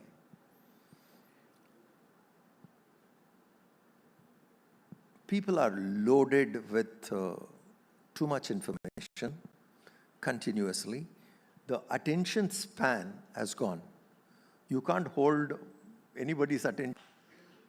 Even when we talk to children, if you're telling a story, they listen to you. The moment story ends and you want to say what is the idea behind the story, they'll turn all over. So, and for anybody, you know, like, to sit and listen to somebody is also difficult because you keep checking your phone. So every now and then there is too much distractions, too much information. As a result, people are too occupied. The occupation in the head is too much now for what it was earlier. Before stepping in, we were discussing with Anantha Nageswaran and a few others. The word school is a Latin word. Escole. It means leisure. The root is leisure. Is there leisure in schools today? There's not even a free period. So you understand. So this loading is too much. That has to slow down. So when people are loaded so much, they're confused. Over information. And if that part of it can be done, and if people realize that I don't have to carry this phone 24/7 or anything which distracts. There is specific time I can use it. If that kind of a self-discipline people do, then probably you'll enjoy a sunrise. You'll see a bird flying and you'll say, oh, that's lovely. Today, people are occupied. You're not able to see, celebrate what life has provided. In Tamil, you have this poet, Bharadiyar. He says, Ethanai kodi inbam vaitai iraiva. What a beautiful line. What does it mean? Ethanai Sorry. kodi inbam vaitai iraiva. How many crores of happiness you have manifested? Right. Are we seeing it? The waves in the ocean, or the bird, or even a caterpillar moving. There are many ways to celebrate life. All those are joys. Right. He says, how many crores you have kept, but we don't have. Right. We are so occupied with something that anything happening in front of us, we miss. Yeah. So we have lost the art of celebrating life with small things. And celebrating the now. No, it's occupied. When you're occupied, you're either with the future or with the past. Right. You're hardly there. So we need to tell people, chill, breathe, celebrate what is in front of you. And there are enough things to celebrate. But do you see that happening? Do people listen? Some people do, because they are, I mean, that way I have found in the youth a lot of hope. At least with the people with whom I've been working with. There are quite a people saying, I need a break, I need to take time off. Where do you go? They're looking at either the mountains or by the riverside. Right. So that I have seen, that I want to go and spend some time in a retreat, things like that. So that is really a very good sign. What they do with it, they will slowly figure out. But that break they need is important. You need to step back. Right. Because otherwise it's a mad rush which is going on. But, that celebrating slowness, leisure, these are all wonderful things. But then people start looking at your bank statement, then their EMIs to pay, their households to run. How do you tell a householder, take a break? No. A householder has to understand My priority, my living has to be happy. Yeah. Okay, I'm a householder to be happy.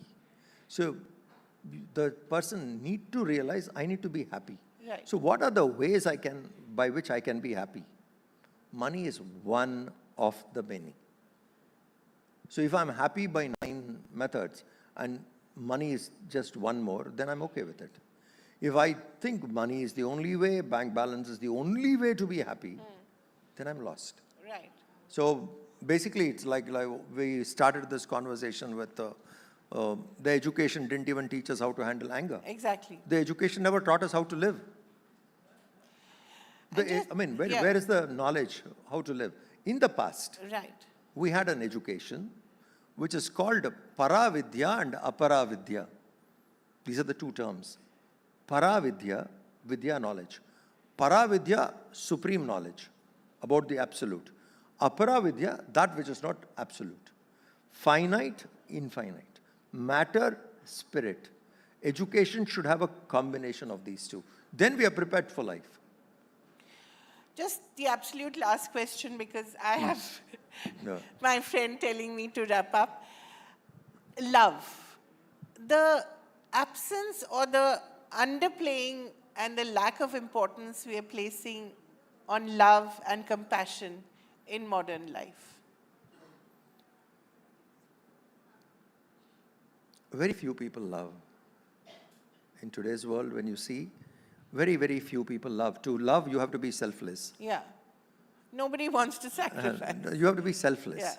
Love would naturally mean, to give your best to the beloved. Yeah. That's how love. And your beloved, it doesn't necessarily have to be a beloved. It can be a family or anything. Anything, to that which you love. Yeah. If you love, you will not compromise. Right. You will give your best. Yeah. So, but most people actually don't love.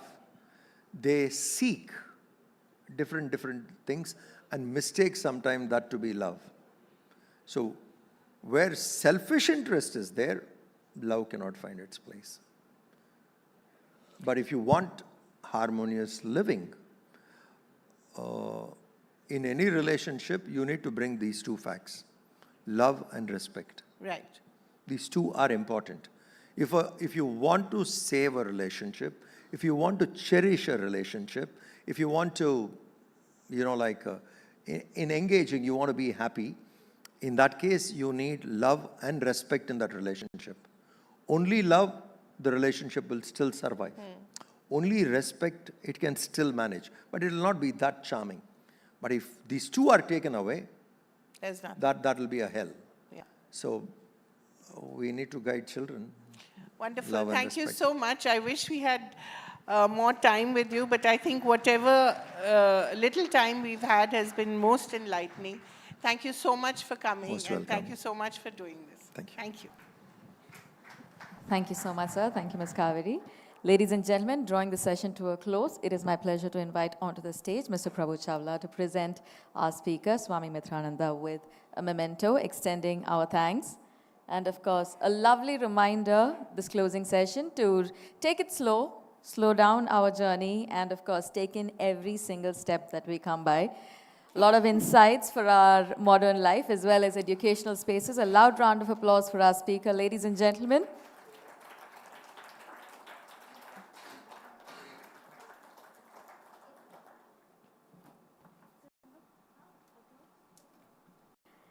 Thank you, sir.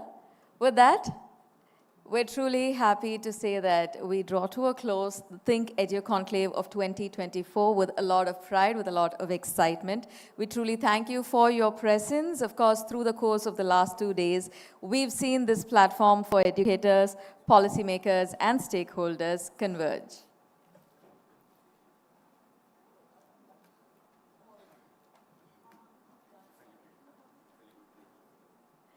So we're celebrating the conclusion of the ThinkEdu Conclave 2024 on an exciting note. And through the course, we kind of take in our dynamic conversations, the responsive needs that we have kind of identified. So the next year is going to be exciting. We look forward to your continued support here at the New Indian Express ThinkEdu Conclave. Alongside that, let me also tell you that we have great news. We have an exciting award ceremony that's going to be taking place. Devi is officially here. I know a lot of us have been waiting for the Devi Awards, so we do hope that you will join us there as well. Ladies and gentlemen, a fantastic, fantastic couple of days.